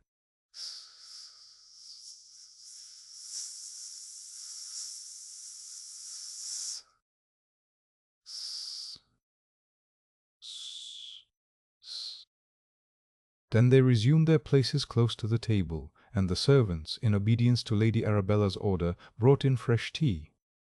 Thence on, that tea-party seemed to Adam, whose faculties were at their utmost intensity, like a terrible dream, with present and future fear, and with horror at the danger she had escaped, that her faculties were numb. However, she was braced up for a trial, and she felt assured that whatever might come, she would be able to go through with it. Sir Nathaniel seemed just as usual, suave, dignified, and thoughtful, perfect master of himself. To her husband it was evident that Mimi was ill at ease. The way she kept turning her head to look around her, the quick coming and going of the color of her face, her hurried breathing, alternating with periods of suspicious calm, were evidences of mental perturbation. To her, the attitude of Lady Arabella seemed compounded of social sweetness and personal consideration. It would be hard to imagine more thoughtful and tender kindness towards an honoured guest. When tea was over, and the servants had come to clear away the cups, Lady Arabella, putting her arm round Mimi's waist, strolled with her into an adjoining room, where she collected a number of photographs, which were scattered about, and, sitting down beside her guest, began to show them to her. While she was doing this, the servants closed all the doors of the suite of rooms, as well as that which opened from the room outside, that of the well-hole into the avenue. Suddenly, without any seeming cause, the light in the room began to grow dim. Sir Nathaniel, who was sitting close to Mimi, rose to his feet and, crying, "Quick!" caught hold of her hand and began to drag her from the row. "Home?" Adam caught her other hand, and between them they drew her through the outer door which the servants were beginning to close. It was difficult at first to find the way, the darkness was so great, but to their relief, when Adam whistled shrilly, the carriage and horses, which had been waiting in the angle of the avenue, dashed up. Her husband and Sir Nathaniel lifted, almost through, Mimi into the carriage. The postilion plied whip and spur, and the postillion plied whip and spur, and the vehicle, rocking with its speed, swept the Adam, whistled shrilly, roughed the gate, and tore up the road. Behind them was a hubbub, servants rushing about, orders being shouted out, doors shutting, and somewhere, seemingly far back in the house, a strange noise. Every nerve of the horses was strained as they dashed recklessly along the road. The two men held Mimi between them, the arms of both of them round her as though protectingly. As they went, there was a sudden rise in the ground, but the horses, breathing heavily, dashed up it at racing speed, not slack, easing their pace when the hill fell away again, leaving them to hurry along the downgrade. It would be foolish to say that neither Adam nor Mimi had any fear in returning to Doom Tower. Mimi felt it more keenly than her husband, whose nerves were harder and who was more inured to danger. Still she bore up bravely, and as usual the effort was helpful to her. When once she was in the study in the top of the turret, she almost forgot the turret, she almost forgot the turret, she almost forgot the terrors which lay outside in the dark. To peep out of the window, but Adam did, and saw nothing. The moonlight showed all the surrounding country, but nowhere was to be observed that tremulous line of green light. The peaceful night had a good effect on them all. Danger, being unseen, seemed far off. At times it was hard to realize that it had ever been. With courage restored, Adam rose early and walked along the brow, seeing no change in the signs of life in Castra Regis. What he did see, to his wonder and concern, on his turning homeward, was Lady Arabella, in her tight-fitting white dress and ermine collar, but without her emeralds. She was emerging from the gate of Diana's Grove and walking towards the castle.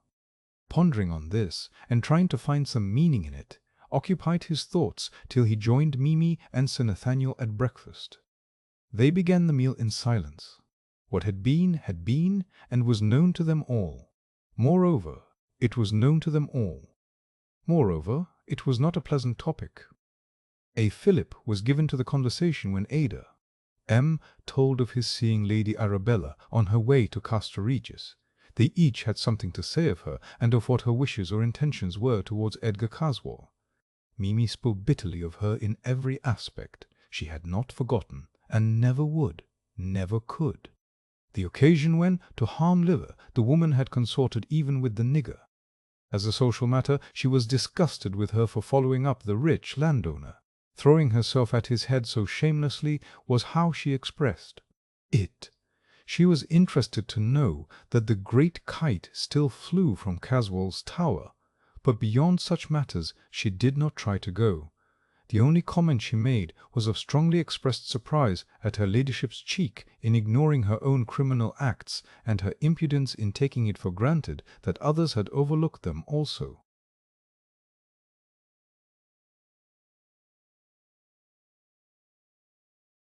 Chapter 4. A startling proposition.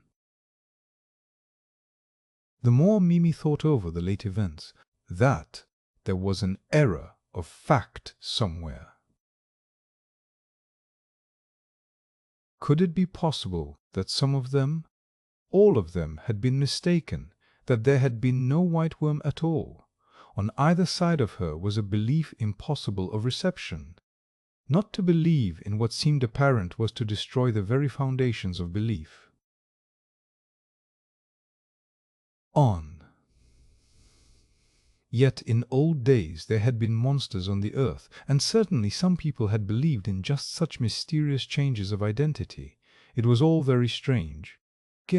Say a doctor, would regard her if she were to tell him that she had been to a tea party with an antediluvian monster, and that they had been waited on by up-to-date men-servants.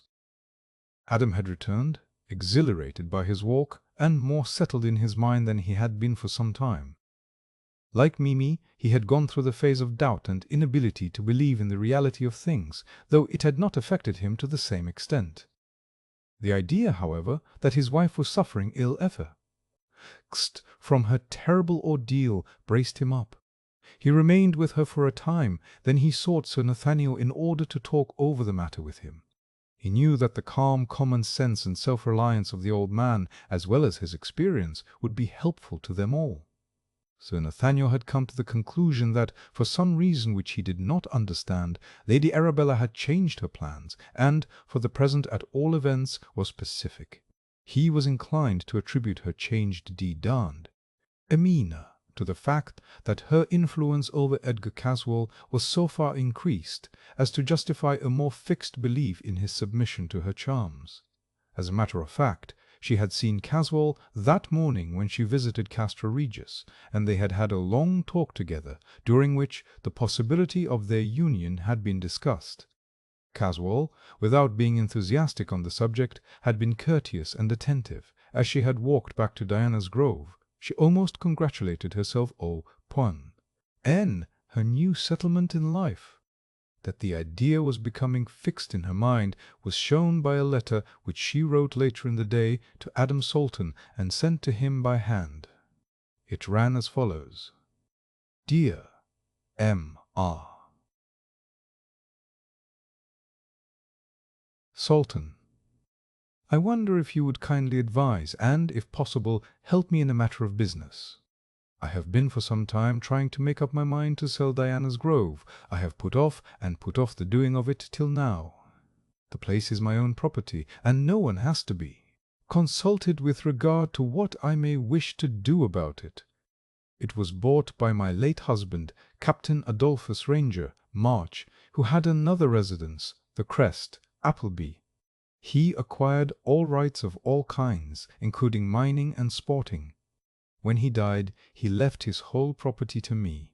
I shall feel leaving this place, which has become endeared to me by many sacred memories and affections, the recollection of many happy days of my young married life, and the more than memories of the man I loved and who loved me so much.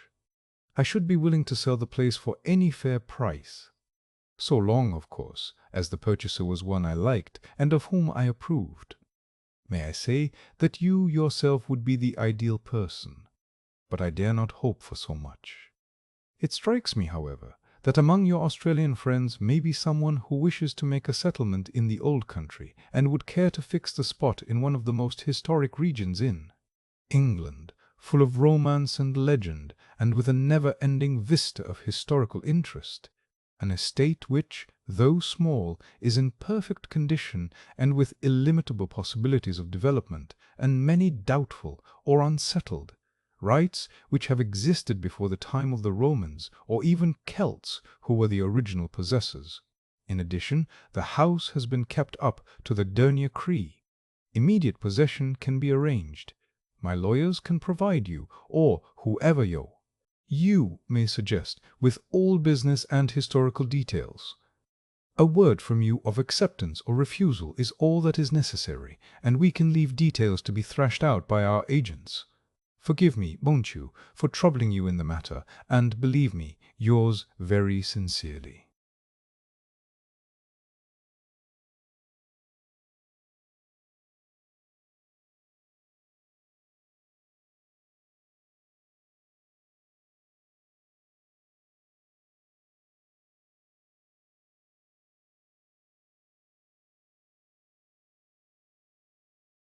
Things, willing to do whatever he might wish. Dearest, I am willing that you should judge what is best for us. Be quite free to act as you see your duty and as your inclination calls. We are in the hands of God, and He has hitherto guided us, and will do so to His own end. From his wife's room, Adam Salton went straight to the study in the tower, where he knew Sir Nathaniel would be at that hour, The old man was alone, so, when he had entered in obedience to the "come in," which answered his query, he closed the door and sat down beside him. "Do you think, sir, that it would be well for me to buy Diana's Grove?" "God bless my soul!" said the old man, startled. "Why on earth would you want to do that?" "Well, I have vowed to destroy that white worm, and my being able to do whatever I may choose with the Lair would facilitate matters and avoid complications." Sir Nathaniel hesitated longer than usual before speaking. He was thinking deeply. "Yes, Adam, there is much common sense in your suggestion, though it startled me at first. I think that, for all reasons, you would do well to buy the property and to have the conveyance settled at once. If you want more money than is immediately convenient, let me know, so that I may be your banker." "Thank you, sir, most heartily, but I have more money at immediate call than I shall want." "I am glad you approve. The property is historic, and as time goes on it will increase in value. Moreover, I may tell you something, W. sure, which indeed is only a surmise, but which, if I am right, will add great value to the place." Adam listened. "Has it ever struck you why the old name, the Lair of the White Worm, was given? We know that there was a snake which in early days was called a worm, but why white?" "I really don't know, sir. I never thought of it. I simply took it for granted." "So did I at first, long ago." "So did I at first, long ago. But later I puzzled my brain for a reason." "And what was the reason, sir?" "Simply and solely because he, snake or worm, was white. We are near the county of Stafford, where the great industry of china burning was originated and grew. Stafford owes much of its wealth to the large deposits of the rare china clay found in it from time to time. These deposits become in time pretty well exhausted, but for centuries Stafford adventurers looked for the special clay as Ohio and Pennsylvania farmers and explorers looked for oil. Anyone owning real estate on which china clay can be discovered strike S, a sort of gold mine." "Yes, and then?" The young man looked puzzled. "The original worm, so-called, from which the name of the place came, had to find a direct way down to the marshes and the mud holes. Now, the clay is easily penetrable, and the original hole probably pierced a bed of china clay. When once the way was made, it would become a sort of highway for the worm, but as much movement was necessary to ascend such a great height, some of the clay would become attached to its roof. Skin by attrition. The downway must have been easy work, but the ascent was different, and when the monster came to view in the upper world, it would be fresh from contact with the white clay. Hence the name, which has no cryptic significance, but only fact. Now, if that surmise be true, and I do not see why not, there must be a deposit of valuable clay, possibly of immense depth. Adam's comment pleased the old gentleman. "I have it in my bones, sir, that you have struck, or rather Riazo, Ned out. A great truth." Sir Nathaniel went on cheerfully. "When the world of commerce wakes up to the value of your find, it will be as well that your title to ownership has been perfectly secured. If anyone ever deserved such a gain, it is you." With his friend's aid, Adam secured the property without loss of time. Then he went to see his uncle and told him about it. Mr. Salton was delighted to find his young relative already constructively the owner of so fine an estate, one which gave him an important status in the county. He made many anxious inquiries about Mimi and the doings of the white worm, but Adam reassured him. The next morning, when Adam went to his host in the smoking room, Sir Nathaniel asked him how he purposed to proceed with regard to keeping his vow. "It is a difficult matter which you have undertaken. To destroy such a monster is something like one of the labors of Hercules, in that not only its size and weight and power of using them in little-known years are against you, but the occult side is alone an unsurpassable difficulty. The worm is already master of all the elements except fire, and I do not see how fire can be used for the attack. It has only to sink into the earth in its usual way, and you could not overtake it if you had the resources of the biggest coal mine in existence. But I dare say you have mapped out some plan in your mind," he added courteously. "I have, sir, but of course it may not stand the test of practice." "May I know the idea?" "Well, sir, this was my argument. At the time of the Chartist trouble, an idea spread amongst financial circles that an attack was going to be made on the Bank of England. Accordingly, the directors of that institution consulted many persons who were supposed to know what steps should be taken, and it was finally decided that the best protection against fire, which is what was feared, was not water, but sand. To carry the scheme into practice, great store of fine sea sand, the kind that blows about and is used to fill our glasses, was provided throughout the building, especially at the points liable to attack, from which it could be brought into use. I propose to provide at Diana's Grove, as soon as it comes into my possession, an enormous amount of such sand, and shall take an early occasion of pouring it into the well-hole, which it will in time choke. Thus Lady Arabella, in her guise of the white worm, will find herself cut off from her refuge. The hole is an arrow 1, and is some hundreds of feet deep. The weight of the sand this can contain would not in itself be sufficient to obstruct, but the friction of such a body working up against it would be tremendous. One moment, what use would the sand be for destruction? None, directly, but it would hold the struggling body in place till the rest of my scheme came into practice. And what is the rest? As the sand is being poured into the well-hole, quantities of dynamite can also be thrown in.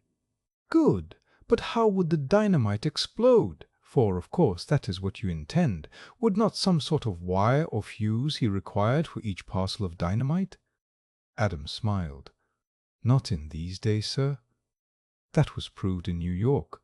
1,000 pounds of dynamite, in sealed canisters, was placed about some workings.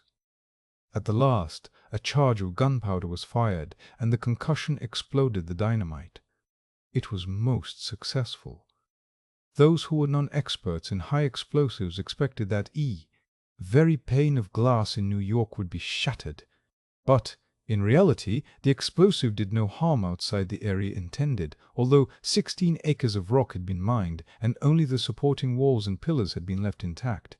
The whole of the rocks was shattered. Sir Nathaniel nodded approval. "That seems a good plan, a very excellent one. But if it has to tear down so many feet of precipice, it may wreck the whole neighborhood." "And free it forever from a monster," added Adam. A.S. He left the room to find his wife.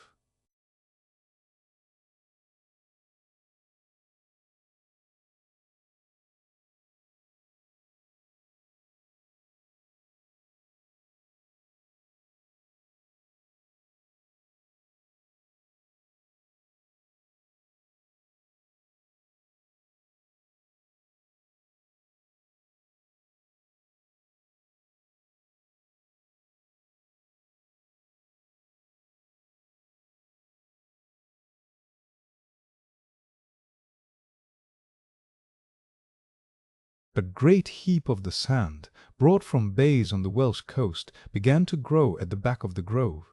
No one seemed to suspect that it was there for any purpose other than what had been given out. Lady Arabella, who alone could have guessed, was now so absorbed in her matrimonial pursuit of Edgar Caswall that she had neither time nor inclination for thought extraneous to this. She had not yet moved from the house, though she had formally handed over the estate. Adam put up a rough corrug, atted iron shed behind the grove, in which he stored his explosives. All being ready for his great attempt whenever the time should come, he was now content to wait, and, in order to pass the time, interested himself in other things, even in Caswall's great kite, which still flew from the high tower of Castra Regis. The mound of fine sand grew to proportions so vast as to puzzle the bailiffs and farmers round the brow. The hour of the intended cataclysm was approaching apace. Adam wished, in vain, for an opportunity, which would appear to be natural, of visiting Caswall in the turret of Castra Regis. At last, one morning, he met Lady Arabella moving towards the castle, so he took his courage a deux mains and asked to be allowed to accompany her. She was glad, for her own purposes, to comply with his wishes. So together they entered and found their way to the turret room. Caswall was much surprised to see Adam come to his house, but lent himself to the task of seeming to be pleased. He played the host so well as to deceive even Adam. They all went out on the turret roof, where he explained to his guests the mechanism for raising and lowering the kite, taking also the opportunity of testing the movements of the multitudes of birds, how they answered almost instantaneously to the lowering or raising of the kite. As Lady Arabella walked home with Adam from Castra Regis, she asked him if she might make a request. Permission having been accorded, she explained before she finally left Diana's Grove, where she had lived so long, she had a desire to know the depth of the well-hole. Adam was really happy to meet her wishes, not from any sentiment, but because he wished to give some valid and ostensible reason for examining the passage of the worm, which would obviate any suspicion resulting from his being on the premises. He brought from London a Kelvin-sounding apparatus with a sufficient length of piano wire for testing any probable depth. The wire passed easily over the running wheel, and when this was once fixed over the hole, he was satisfied to wait till the most advantageous time for his final experiment. In the meantime, affairs had been going quietly at Mercy Farm. Lilla, of course, felt lonely in the absence of her cousin, but the even tenor of life went on for her as for others. After the first shock of parting was over, things went back to their accustomed routine. In one respect, however, there was a marked difference. So long as home conditions had remained unchanged, Lilla was content to put ambition far from her, and to settle down to the life which had been hers as long as she could remember. But Mimi's marriage set her thinking. Naturally, she came to the conclusion that she too might have a mate. There was not for her much choice. There was little movement in the matrimonial direction at the farmhouse. She did not approve of the personality of Edgar Caswall, and his struggle with Mimi had frightened her. But he was unmistakably an excellent party, much better than she could have any right to expect. This weighs much with a woman, and more particularly one of her class. So, on the whole, she was content to let things take their course, and to abide by the issue. As time went on, she had reason to believe that things did not point to happiness. She could not shut her eyes to certain disturbing facts, amongst which were the existence of Lady Arabella and her growing intimacy with Edgar Caswall, as well as his own cold and haughty nature, so little in accord with the ardor which is the foundation of a young maid's dreams of happiness. How things would, of necessity, alter if she were to marry, she was afraid to think. All told, the prospect was not happy for her, and she had a secret longing that something might occur to upset the order of things as at present arranged. When Lilla received a note from Edgar Caswall asking if he might come to tea on the following afternoon, her art sank within her. If it was only for her father's sake, she must not refuse him or show any disinclination which he might construe into incivility. She missed Mimi more than she could say or even dared to think. Hitherto she had always looked to her cousin for sympathy, for understanding, for loyal support. Now she and all these things, and 1,000 others, gentle, assuring, supporting, were gone. And instead there was a horrible aching void. For the whole afternoon and evening, and the following forenoon, poor Lilla's loneliness grew to be a positive agony. For the first time she began to realize the sense of her loss, as though all the previous suffering had been merely a preparation.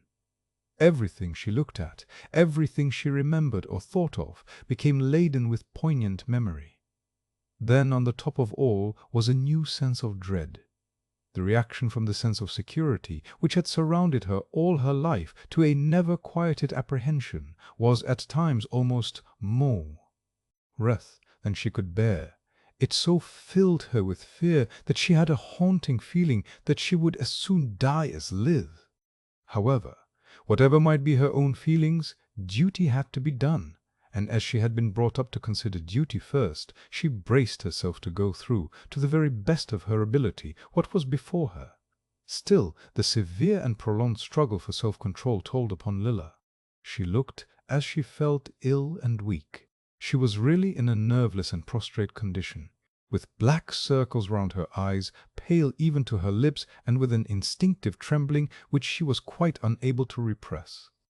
It was for her a sad mischance that Mimi was away, for her love would have seen through all obscuring causes, and have brought to light the girl's unhappy condition of health. Lilla was utterly unable to do anything to escape from the ordeal before her, but her cousin, with the experience of her former struggles with Mr. Caswall and of the condition in which these left her, would have taken steps, even peremptory ones if necessary, to prevent a repetition. Edgar arrived punctually to the time appointed by herself. When Lilla, through the great window, saw him approaching the house, her condition of nervous upset was pitiable. She braced herself up, however, and managed to get through the interview in its preliminary stages without any perceptible change in her normal appearance and bearing. It had been to her an added terror that the black shadow of Ulanga, whom she dreaded, would follow hard on his master. A load was lifted from her mind when he did not make his usual stealthy approach. She had also feared, though in lesser degree, lest Lady Arabella should be present to make trouble for her as before. With a woman's natural forethought in a difficult position, she had provided the furnishing of the tea-table as a subtle indication of the social difference between her and her guest. She had chosen the implements of service, as well as all the provender set forth of the humblest kind. Instead of arranging the silver teapot and china cups, she had set out an earthen teapot, such as was in common use in the farm kitchen. The same idea was carried out in the cups and saucers of thick homely delft, and in the cream jug of similar kind. The bread was of simple whole meal, home baked. The butter was good, since she had made it herself, while the preserves and honey came from her own garden. Her face beamed with satisfaction. when the guest eyed the appointments with a supercilious glance. It was a shock to the poor girl herself, for she enjoyed offering to a guest the little hospitalities possible to her, but that had to be sacrificed with other pleasures. Caswell's face was more set and ironclad than ever. His piercing eyes seemed from the very beginning to look her through and through. Her heart quailed when she thought of what would follow. Of what would follow? Of what would be the end when this was only the beginning?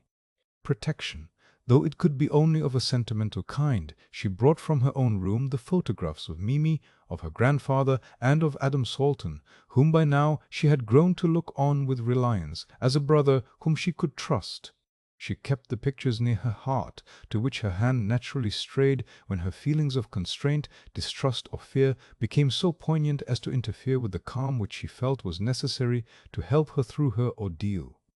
At first Edgar Caswell was courteous and polite, even thoughtful, but after a little while, when he found her resistance to his domination grow, he abandoned all forms of self-control and appeared in the same dominance as he had previously shown.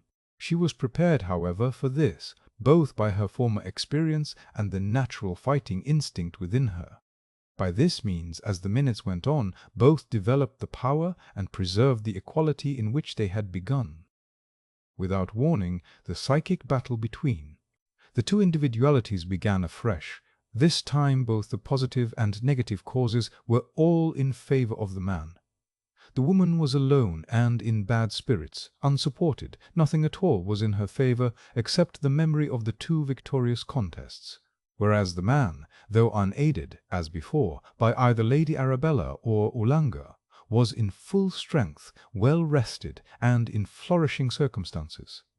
It was not, therefore, to be wondered at that his native dominance of character had full opportunity of asserting itself. He began his preliminary stare with a conscious sense of power, and, as it appeared to have immediate effect on the girl, he felt an ever-growing conviction of ultimate victory. After a little, Lilla's resolution began to flag. She felt that the contest was unequal, that she was unable to put forth her best efforts. As she was unable to put forth her best efforts, as she was an unselfish person, she could not fight so well in her own battle as in that of someone whom she was devoted. Edgar. Oh! The relaxing of the muscles of face and brow, and the almost collapse of the heavy eyelids, which seemed tumbling downward in sleep. Lilla made gallant efforts to brace her dwindling powers, but for a time unsuccessfully. At length there came an interruption, which seemed like a powerful stimulant.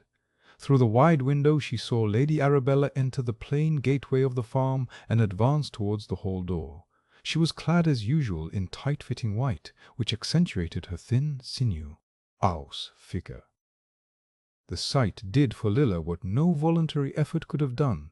Her eyes flashed, and in an instant she felt as though a new life had suddenly developed within her. Lady Arabella's entry, in her usual unconcerned, haughty, supercilious way, heightened the effect, so that when the two stood close to each other, battle was joined. Mr. Caswell, too, took new courage from her coming, and all his masterfulness and power came back to him. His looks, intensified, had more obvious effet than had been noticeable that day. Lilla seemed at last overcome by his dominance. Her face became red and pale, violently red and ghastly pale by rapid turns. Her strength seemed gone. Her knees collapsed, and she was actually sinking on the floor, when to her surprise and joy Mimi came into the room, running hurriedly and breathing heavily. Lilla rushed to her, and the two clasped hands. With that, a new sense of power, greater than Lilla had ever seen in her, seemed to quicken her see. "Ozine!" Her hand swept the air in front of Edgar Caswell, seeming to drive him backward more and more by each movement, till at last he seemed to be actually hurled through the door which Mimi's entrance had left open, and fell at full length on the gravel path without. Then came the final and complete collapse of Lilla, who, without a sound, sank down on the floor. Chapter XX. face.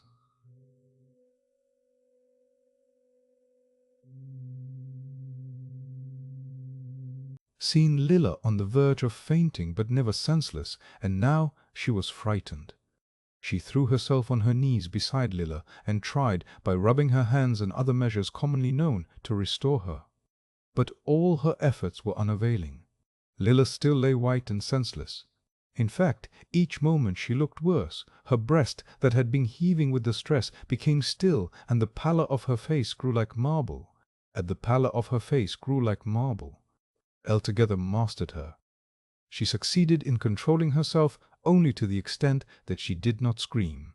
Lady Arabella had followed Caswall when he had recovered sufficiently to get up and walk, though stumblingly, in the direction of Castra Regis. When Mimi was quite alone with Lilla and the need for effort had ceased, she felt weak and trembled. In her own mind she attributed it to a sudden change in the weather. It was momentarily becoming apparent that a storm was coming on. She raised Lilla's head and laid it on her warm young breast, but all in vain. The cold of the white features thrilled through her, and she utterly collapsed when it was borne in on her that Lilla had passed away. The dusk gradually deepened, and the shades of evening closed in, but Mimi did not seem to notice or to care. She sat on the floor with her arms round the body of the girl whom she loved. Darker and blacker grew the sky as the coming storm and the closing night joined forces as the coming storm and the closing night joined forces. Still she sat alone, tearless, unable to think. Mimi did not know how long she sat there. Though it seemed to her that ages had passed, it could not have been more than half an hour. She suddenly came to herself and was surprised to find that her grandfather had not returned. For a while she lay quiet, thinking of the immediate past.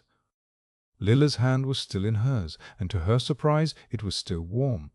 Somehow this helped her consciousness, and without any special act of will she stood up. She lit a lamp and looked at her cousin. There was no doubt that Lilla was dead, but when the lamplight fell on her eyes they seemed to look at Mimi with intent, with meaning. In this state of dark isolation a new resolution came to her, and grew until it became a fixed, definite purpose. She would face Caswall and call him to account for his murder of Lilla. That was what she called it to herself.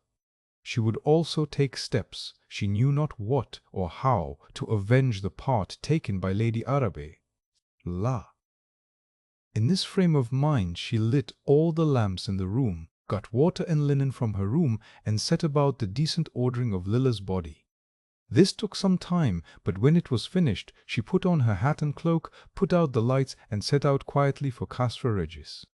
As Mimi drew near the castle, she saw no lights except those in and around the tower room. The lights showed her that Mr. Caswall was there, so she entered by the hall door, which as usual was open, and felt her in the darkness, up the staircase to the lobby of the room. The door was ajar, and the light from within showed brilliantly through the opening. She saw Edgar Caswall walking restlessly to and fro in the room, with his hands clasped behind his back. She opened the door without knocking, and walked right into the room. As she entered, he ceased walking, and stared at her in surprise. She made no remark, no comment, but continued the fixed look which he had seen on her entrance. For a time silence reigned, and the two stood looking fixedly at each other. Mimi was the first to speak. "You murderer! Lilla is dead." "Dead? Good God! When did she die?"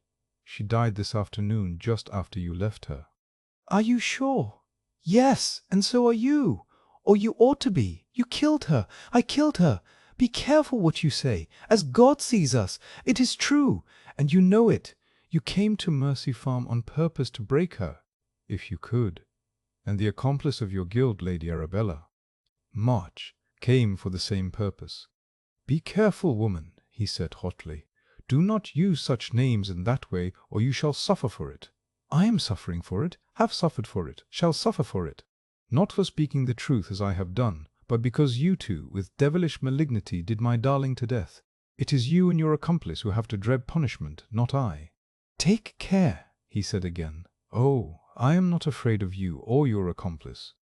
She answered spiritedly, "I, content to stand by every word I have said, every act I have done. Moreover, I believe in God's justice. I fear not the grinding of his mills. If necessary, I shall set the wheels in motion myself. But you don't care for God or believe in him. Your God is your great kite, which cows the birds of a whole district.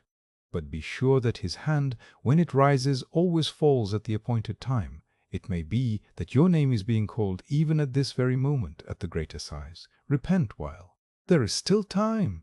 Happy you, if you may be allowed to enter those mighty halls in the company of the pure-souled angel, whose voice has only to whisper one word of justice, and you disappear forever into everlasting torment." The sudden death of Lilla caused consternation among Mimi's friends and well-wishers. Such a tragedy was totally unexpected, as Adam and Sir Nathaniel had been expecting the white worm's vengeance to fall upon themselves. Adam, leaving his wife free to follow her own desires with regard to Lilla and her grandfather, busied himself with filling the well hole with the fine sand prepared for the purpose, taking care to have lowered at stated intervals quantities of the store of dynamite so as to be ready for the final explosion. He had under his immediate supervision a corps of workmen, and was assisted by Sir Nathaniel, who had come over for the purpose, and all were now staying at Lesser Hill. Mr. Salton, too, showed much interest in the job, and was constantly coming in and out, nothing escaping his observation. Since her marriage to Adam and their coming to stay at Doom Tower, Mimi had been fettered by fear of the horrible monster at Diana's Grove. But now she dreaded it no longer. She accepted the fact of its assuming at will the form of Lady Arabella. She had still to tax and upbraid her for her part in the unhappiness which had been wrought on Lilla, and for her share in causing her death. One evening, when Mimi entered her own room, he went to the window and threw an eager look round the whole circle of sight. A single glance satisfied her that the white worm in a propria persona was not visible. So she sat down in the window seat and enjoyed the pleasure of a full view, from which she had been so long cut off. The maid who waited on her had told her that Mr. Salton had not yet returned home, so she felt free to enjoy the luxury of peace and quiet. As she looked out of the window, she saw something thin and white move along the avenue. She thought she recognized the figure of Lady Arabella, and instinctively drew back behind the curtain. When she had ascertained, by peeping out several times, that the lady had not seen her, she watched more carefully, all her instinctive hatred flooding back at the sight of her. Lady Arabella was moving swiftly and stealthily, looking back and around her at intervals, as if she feared to be followed. This gave Mimi an idea that she was up to no good, so she determined to see.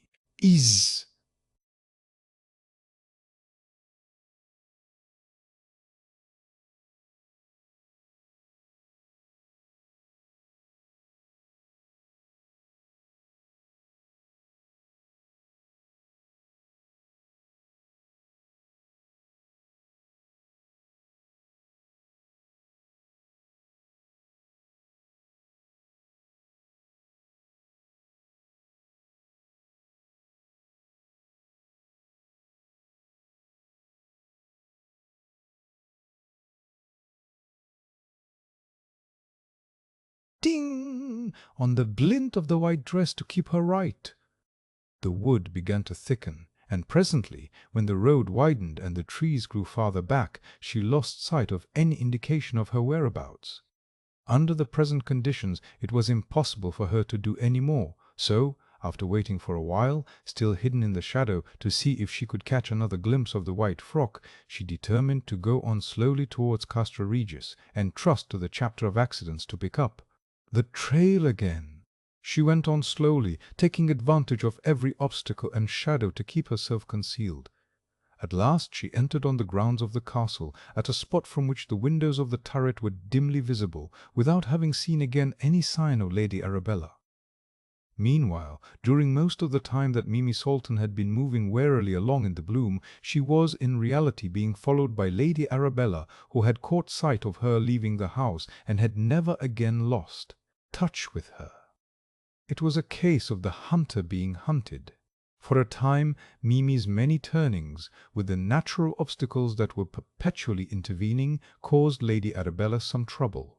But when she was close to Castra Regis, there was no more possibility of concealment, and the strange double following went swiftly on. When she saw Mimi close to the hall door of Castra Regis and descending the steps, she followed. When Mimi entered the dark hall and felt her way up the staircase, still, she believed, following Lady Arabella, the latter kept on her way. When they reached the lobby of the turret rooms, Mimi believed that the object of her search was ahead of her. Edgar Caswall sat in the gloom of the great room, occasionally stirred to curiosity when the drifting clouds allowed a little light to fall from the storm-swept sky. But nothing really interested him now. Since he had heard of Lilla's death, the gloom of his remorse, emphasized by Mimi's upbraiding, had made more hopeless his cruel, selfish, saturnine nature. He heard no sound, for his normal faculties seemed benumbed. Mimi, when she came to the door, which stood ajar, gave a light tap. So light was it that it did not reach Caswall's ears. Then, taking her courage in both hands, she boldly pushed the door and entered. As she did so, her heart sank, for now she was face to face with a difficulty which had not, in her state of mental perturbation, occurred to her. Chapter XXth. On the turret roof. The storm which was coming was already making itself manifest, not only in the wide scope of nature, but in the hearts and natures of human beings. Electrical disturbance in the sky and the air is reproduced in animals of all kinds, and particularly in the highest type of them all, the most receptive. The most receptive. The most receptive. The most electrical. So it was with Edgar Caswall, despite his selfish nature and coldness of blood. So it was with Mimi Salton, despite her unselfish, unchanging devotion for those she loved. So it was even with Lady Arabella, who, under the instincts of a primeval serpent, carried the ever-varying wishes and customs of womanhood, which is always old and always new. Edgar, after he had turned his eyes on Mimi, resumed his apathetic position and sullen silence. Mimi quietly took a seat a little way apart, whence she could look on the progress of the coming storm and study its appearance throughout the whole visible circle of the neighborhood. She was in brighter and better spirits than she had been for many days past. Lady Arabella tried to efface herself behind the now open door. Without, the clouds grew thicker and blacker as the storm center came closer.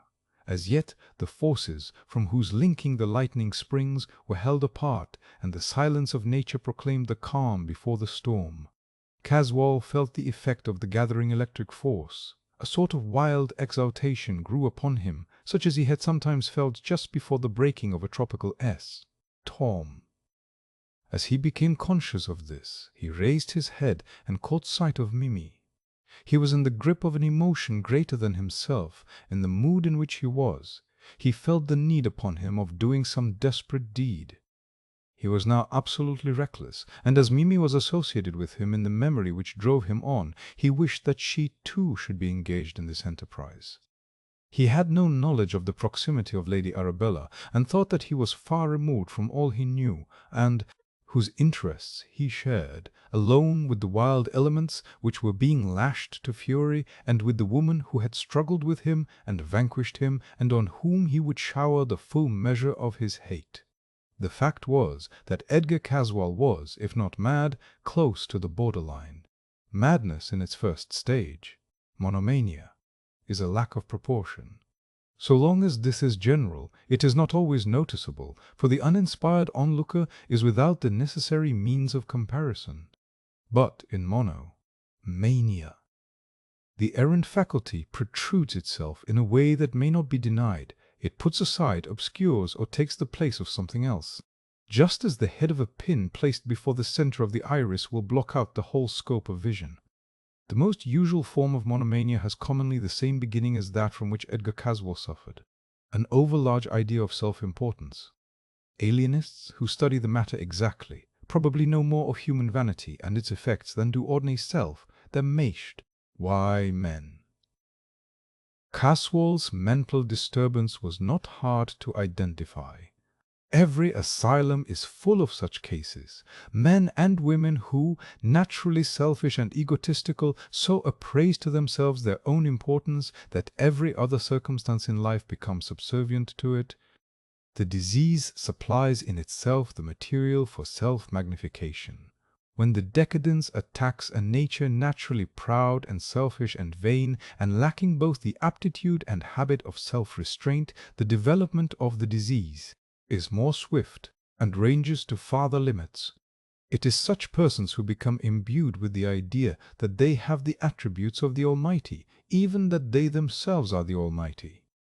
Mimi had a suspicion, or rather perhaps an intuition, of the true state of things when she heard him speak, and at the same time noticed the abnormal flush on his face and his rolling eyes. There was a certain want of fixedness of purpose which she had certainly not noticed before, a quick, spasmodic answer, which belongs rather to the insane than to those of intellectual equilibrium. She was a little frightened, not only by his thoughts, but by his staccato way of expressing them. Caswell moved to the door leading to the turret stair by which the roof was reached, and spoke in a peremptory way, whose tone alone made her feel defiant. "Come, I want you." She instinctively drew back. She was not accustomed to such words, more especially to such a tone. Her answer was indicative of a new test. "Why should I go? What for?" He did not at once reply. Another indication of his overwhelming egotism. She repeated her questions, habit reasserted itself, and he spoke without thinking the words which were in his heart. "I want you, if you will be so good, to come with me to the turret roof. I am much interested in certain experiments with the kite, which would be, if not a pleasure, at least a novel experience to you. You would see something not easily seen otherwise." "I will come," she answered simply. Edgar moved in the direction of the stair, she following close behind him. She did not like to be left alone at such a height, in such a place, in the darkness, with a storm about to break. Of himself she had no fear, all that had been seemed to have passed away with her two victories over him in the struggle of wills. Moreover, the more recent apprehension, that of his madness, had also ceased. In the conversation of the last few minutes he seemed so rational, so unaggressive, that she no longer saw reason for doubt. So satisfied was she that even when he put out a hand to guide her to the steep, narrow stairway, she took it without thought in the most conventional way. Lady Arabella, crouching in the lobby behind the door, heard every word that had been said, and formed her own opinion of it.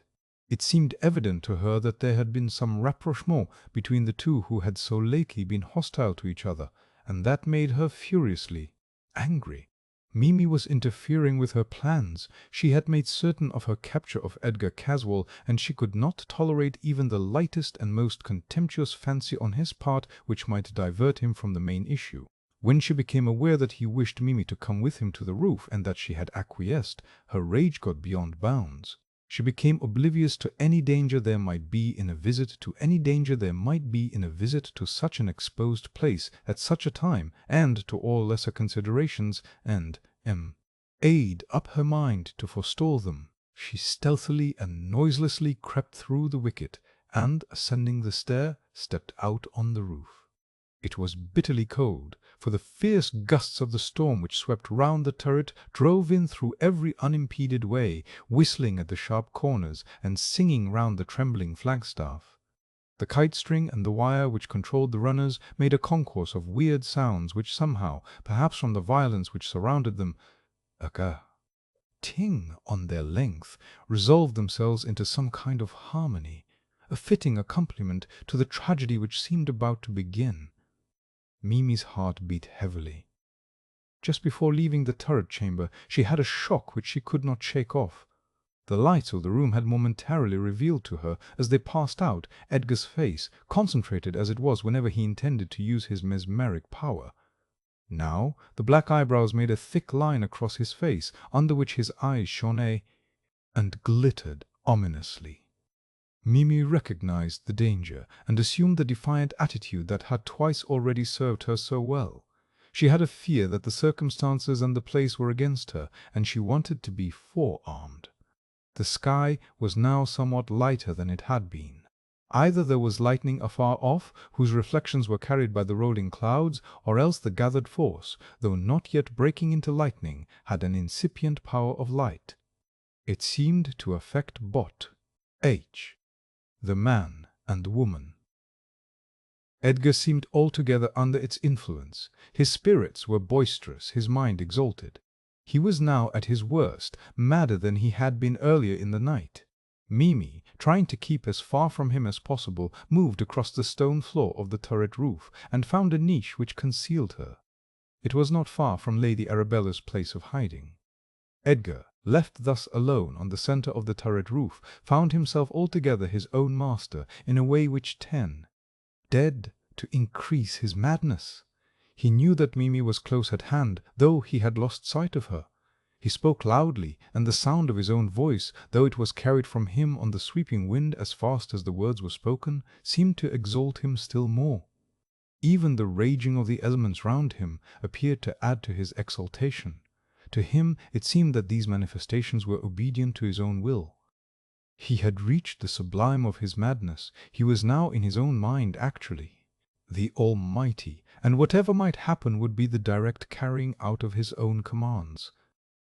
As he could not see Mimi, nor fix whereabouts she was, he shouted loudly, "Come to me! You shall see now what you are despising, what you are warring against. All that you see is mine, the darkness as well as the light.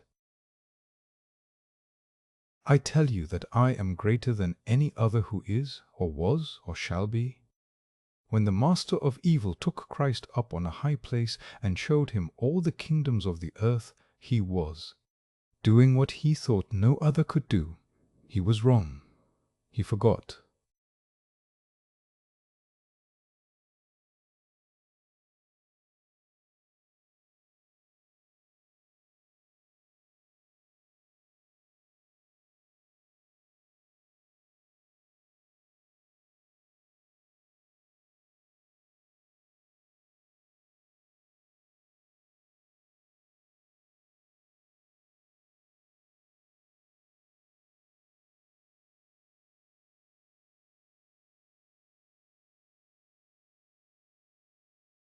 And afraid to speak, lest she should precipitate some calamity.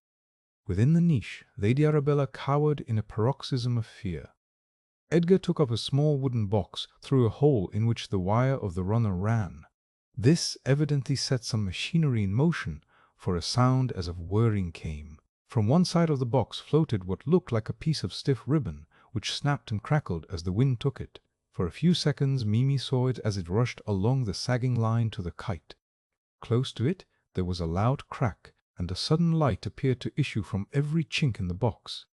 Then a quick flame flashed along the snapping ribbon, which glowed with an intense light, a light so great that the whole of the countryside around stood out against the background of black driving clouds.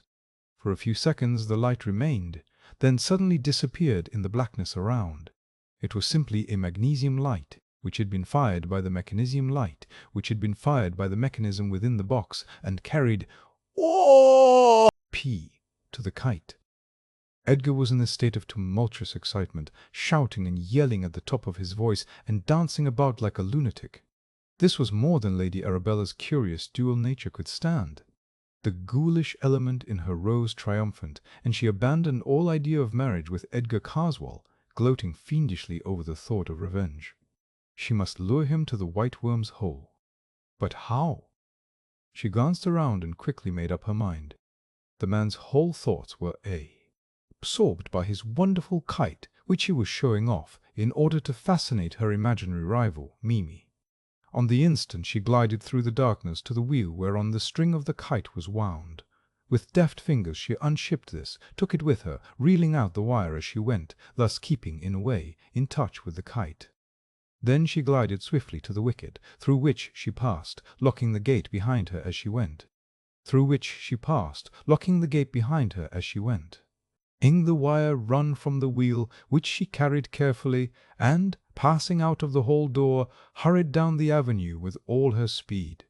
She soon reached her own gate, ran down the avenue, and with her key opened the iron door leading to the well-hole. She felt well satisfied with herself. All her plans were maturing, or had already matured. The master of Castra Regis was within her grasp. The woman whose interference she had feared, Lilla Watford, was dead. Truly, all was well, and she for her, that she might pause a while and rest.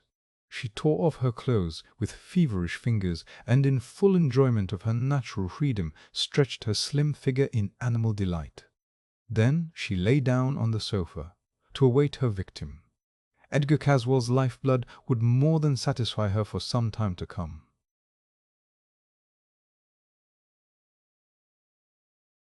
Chapter.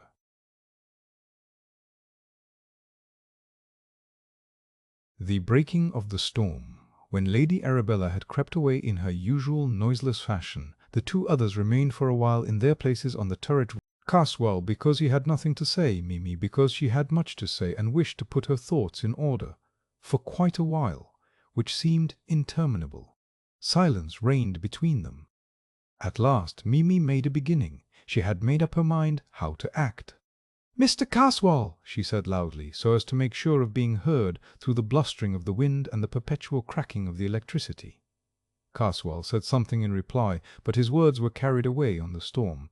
However, on of her objects was effected, she knew now exactly whereabout on the roof he was.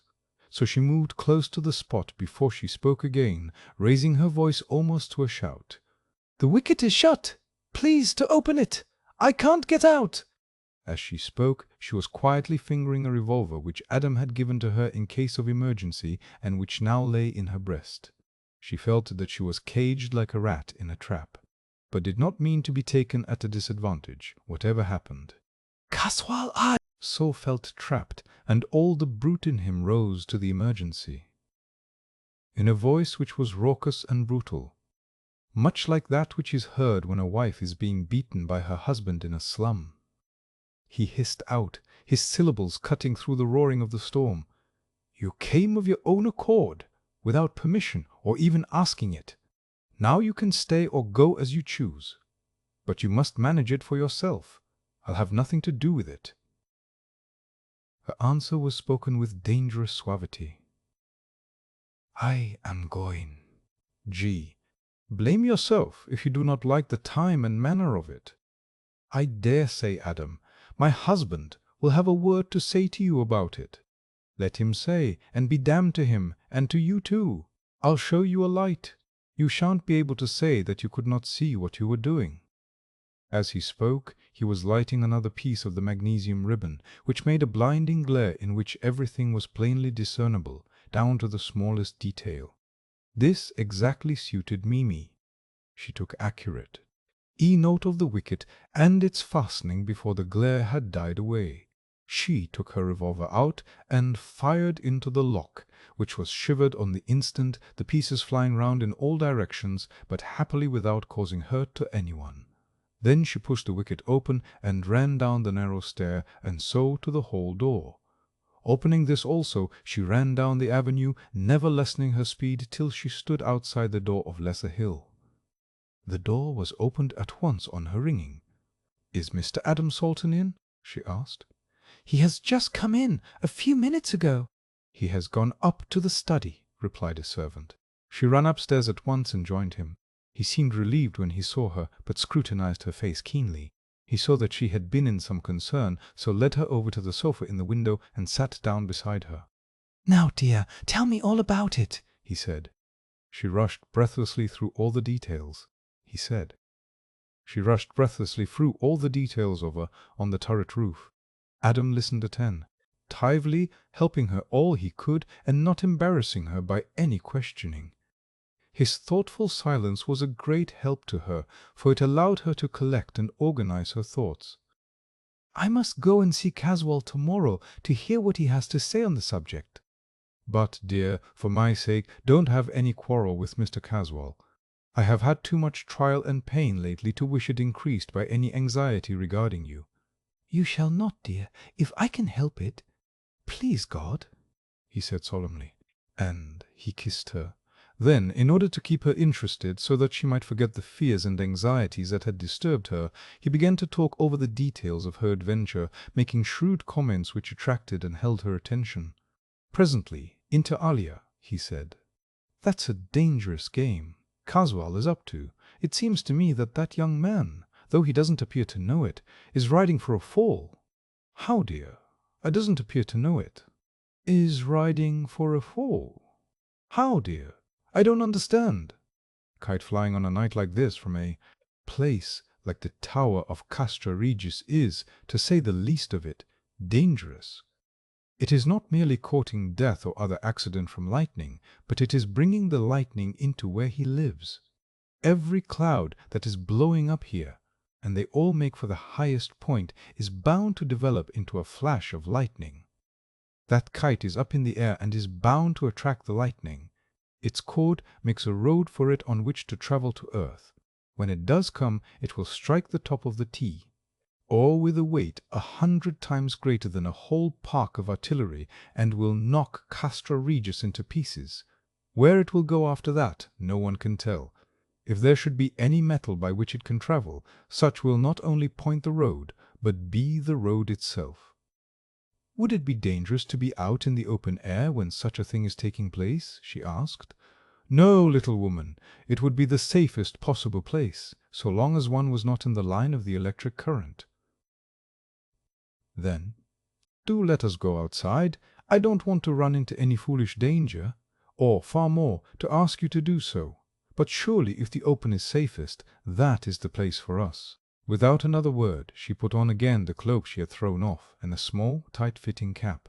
Adam, too, put on his cap, and, after seeing that his revolver was all right, gave her his hand, and they left the house together.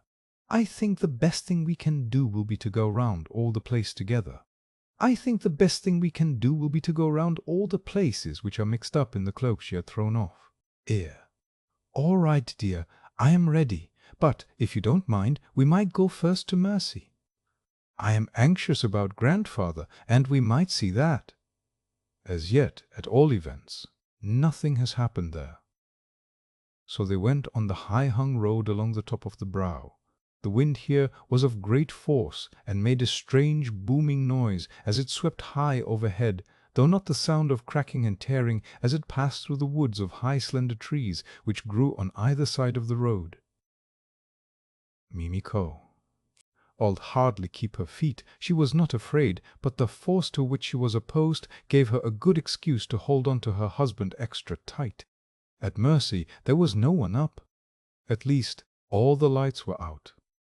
But to Mimi, accustomed to the nightly routine of the house, there were manifest signs that all was well, except in the little room on the first floor, where the blinds were down.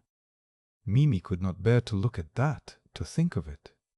Adam understood her pain, for he had been keenly interested in poor Lilla. He bent over and kissed her, and then took her hand and held it hard. Thus they passed on together, returning to the high road towards Castra Regis. At the gate of Castra Regis they were extra careful. When drawing near, Adam stumbled upon the wire that Lady Arabella had left trailing on the ground. Adam drew his breath at this, and spoke in a low, earnest whisper. "I don't want to frighten you, Mimi dear, but wherever that wire is, there is danger. Danger." "How?" "That is the track where the lightning will go, at any moment. Even now, whilst we are speaking and searching, a fearful force may be loosed upon us. Run on, dear. You know the way to where the avenue joins the high road. If you see any sign of the wire, keep away from it, for God's sake. I shall join you at the gateway." "Are you going to follow that wire alone?" "Yes, dear. One is sufficient for that work." "Yes, dear. One is sufficient for that work. Adam, when I came with you into the open, my main wish was that we should be together if anything serious happened. You wouldn't deny me that right, would you, dear?" "No, dear, not that or any right. Thank God that my wife has such a wish. Come, we will go together. We are in the hands of God. If He wishes, we shall be together at the end, whenever or wherever that may be." They picked up the trail of the wire on the steps and followed it down the avenue, taking care not to touch it with their feet. It was any right age to follow, for the wire, if not bright, was self-colored and showed clearly. They followed it out of the gateway and into the avenue of Diana's Grove. Here a new gravity clouded Adam's face, though Mimi saw no cause for fresh concern. This was easily enough explained. Adam knew of the explosive works in progress regarding the well-hole, but the matter had been kept from his wife. As they stood near the house, Adam asked Mimi to return to the road, ostensibly to watch the course of the wire, telling her that there might be a branch wire leading somewhere else. She was to search the undergrowth, and if she found it, was to warn him by the Australian native, "Cooee!" Whilst they were standing together, there came a blinding flash of lightning, which lit up for several seconds the whole area of earth and sky.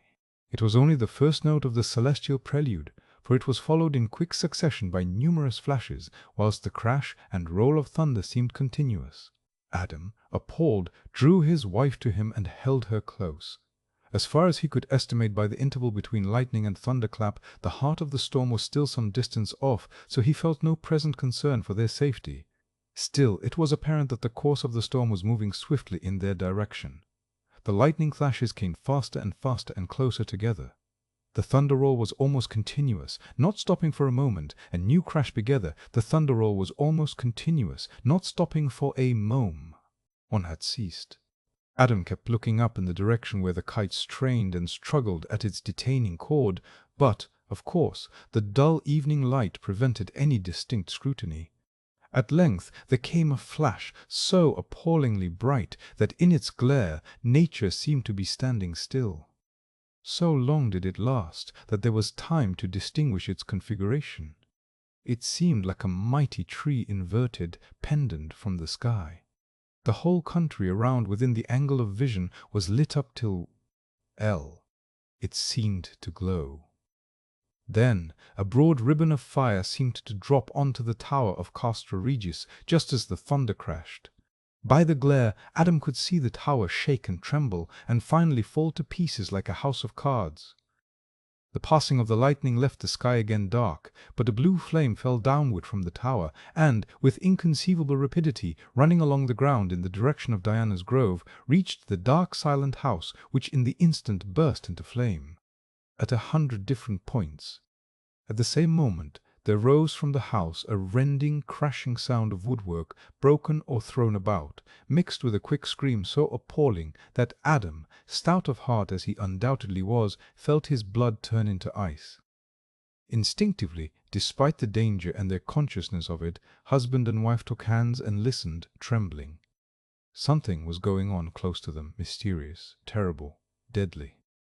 The shrieks continued, though less sharp in sound, as though muffled. In the midst of them was a terrific explosion, seemingly from deep in the earth. The flames from Castra Regis and from Diana's Grove made all around almost as light as day, and now that the lightning had ceased to flash, their eyes, unblinded, were able to judge both perspective and detail. The heat of the burning house caused the iron doors to warp and collapse. Seemingly of their own accord, they fell open and exposed the interior.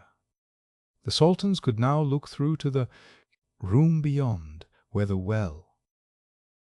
hole yawned, a deep, narrow, circular chasm. From this the agonized shrieks were rising, growing ever more terrible with each second that passed. But it was not only the heart-rending sound that almost paralyzed poor Mimi with terror. What she saw was sufficient to fill her with evil dreams for the remainder of her life. The whole place looked as if a sea of blood had been beating against it. Each of the explosions from below had thrown out from the well-hole, as if it had been the mouth of a cannon, a mass of fine sand mixed with blood, and a horrible repulsive slime in which were great red masses of rent and torn flesh and fat. As the explosions kept on, more and more of this repulsive mass was shot up, the great bulk of it falling back again. Many of the awful fragments were of something which had lately been alive. They quivered and trembled and writhed as though they were still in torment, a supposition to which they were still in torment, a supposition to which the unending scream gave a horrible credence. At moments some mountainous mass of flesh surged up through the narrow orifice as though forced by a measureless power through an opening infinitely smaller than itself. Some of these fragments were partially covered with white skin as of a human being, and others, the largest and most numerous, with scaled skin as of a gigantic lizard or serpent. Once, in a sort of lull or pause, the seething contents of the whole rose, after the manner of a bubbling spring, and Adam saw part of the thin form of Lady Arabella, forced up to the top amid a mass of blood and slime, and what looked as if it had been the entrails of a monster torn into shreds. Several times some masses of enormous bulk were forced up through the well-hole, with inconceivable violence, and, suddenly expanding as they came into larger space, disclosed sections of the white worm which Adam and Sir Nathaniel had seen looking over the trees with its enormous eyes of emerald green flickering like great lamps in a gale. At last the explosive power, which was not yet exhausted, evidently reached the main store of dynamite which had been lowered into the wormhole. The result was appalling. The ground for far around quivered and opened in long, deep chasms, whose edges shook and fell in, throwing up clouds of sand which fell back and hissed amongst the rising water. The heavily built house shook to its foundations. Great stones were thrown up as from a volcano, some of them great masses of hard stone, squared and grooved with implements wrought by human hands, breaking up and splitting in mid-air as though riven by some infernal power. Trees near the house, and therefore presumably in some way above the hole, which sent up clouds of dust and steam and fine sand mingled, and which carried an appalling stench which sickened the spectators, were torn up by the roots and hurled into the air. By now flames were bursting violently from all over the ruins, so dangerously that Adam caught up his Eve in his arms and ran with her from the proximity of the flames. Then, almost as quickly as it had begun, the whole cataclysm ceased, though a deep-down rumbling continued intermittently for some time. Then silence brooded over all. Silence so complete that it seemed in itself a sentient thing. Silence which seemed like incarnate darkness, and conveyed the same idea to all who came within its radius. To the young people who had suffered the long horror of that awful night it brought relief. Relief from the presence or the fear of all that was horrible. Relief which seemed perfected when the red rays of sunrise shot up over the far eastern sea, bringing a promise of a new order of things with the coming day. His bed saw little of Adam Salton for the remainder of that night. He and Mimi walked hand in hand in the brightening dawn round by the brow to Castra Regis and on to Lesser Hill. They did so deliberately, in an attempt to think as little as possible of the terrible experience. And seas of the night. The morning was bright and cheerful, as a morning sometimes is after a devastating storm. The clouds, of which there were plenty in evidence, brought no lingering idea of gloom. All nature was bright and joyous, being in striking contrast to the scenes of wreck and devastation, the effects of obliterating fire and lasting ruin. The only evidence of the once stately pile of Castra Regis and its inhabitants was a shapeless huddle of shattered architecture, dimly seen as the keen breeze swept aside the cloud of acrid smoke which marked the site of the once lordly castle. As for Diana's Grove, they looked in vain for a sign which had a suggestion of permanence. The oak trees of the grove were still to be seen, some of them, emerging from a haze of smoke, the great trunks solid and erect as ever, but the larger branches broken and twisted and rent, with bark stripped and chipped, and the smaller branches broken and dishevelled, looking from the constant stress and rushing of the storm. Of the house as such there was, even at the short distance from which they looked, no trace. Adam resolutely turned his back on the devastation and hurried on. Mimi was not only upset and shocked in many ways, but she was physically dog-tired and falling asleep on her feet. Adam took her to her room and made her undress and get into bed, taking care that the room was well lighted both by sunshine and lamps. The only obstruction was from a silk curtain drawn across the window to keep out the glare. He sat beside her, holding her hand, well knowing that the comfort of his presence was the best restorative for her. He stayed with her till sleep had overmastered her wearied body. Then he went softly away. He found his uncle and Sir Nathaniel in the study, having an early cup of tea, amplified to the dimensions of a possible breakfast. Adam explained that he had not told his wife that he was going over the horrible places again, lest it should frighten he. For the rest, and sleep in ignorance would help her and make a gap of peacefulness between the horrors. Sir Nathaniel agreed. "We know, my boy," he said, "that the unfortunate Lady Arabella is dead, and that the foul carcass of the worm has been torn to pieces. Pray God that its evil soul will never more escape from the nethermost hell." They visited Diana's Grove first, not only because it was nearer, but also because it was the place where most description was required, and Adam felt that he could tell his story best on the spot. The absolute destruction of the place, and everything in it seen in the broad daylight, was almost inconceivable. To Sir Nathaniel it was as a story of horror full and complete, but to Adam it was, as it were, only on the fringes. He knew what was still to be seen when his friends had got over the knowledge of externals. As yet they had only seen the outside of the house, or rather where the outside of the house once had been. The great horror lay within. However, age, and the experience of age, counts. A strange, almost elemental change in the aspect had taken place in the time which had elapsed since the dawn. It would almost seem as if nature herself had tried to obliterate the evil signs of what had occurred. True, the utter ruin of the house was made even more manifest in the searching daylight, but the more appalling destruction which lay beneath was not visible. The rent, torn, and dislocated stonework looked worse than before. The upheaved foundations, the piled-up fragments of masonry, the fissures in the torn earth, all were at the worst. The worm's hole was still evident, a round fissure seemingly leading down into the very bowels of the earth. But all the horrid mass of blood and slime, of torn, evil-smelling flesh, and the sickening remnants of violent death were gone. Either some of the later explosions had thrown up from the deep quantities of water which, though foul and corrupt itself, had still some clamour, easing power left, or else the writhing mass which stirred from far below had helped to drag down and obliterate the items of horror.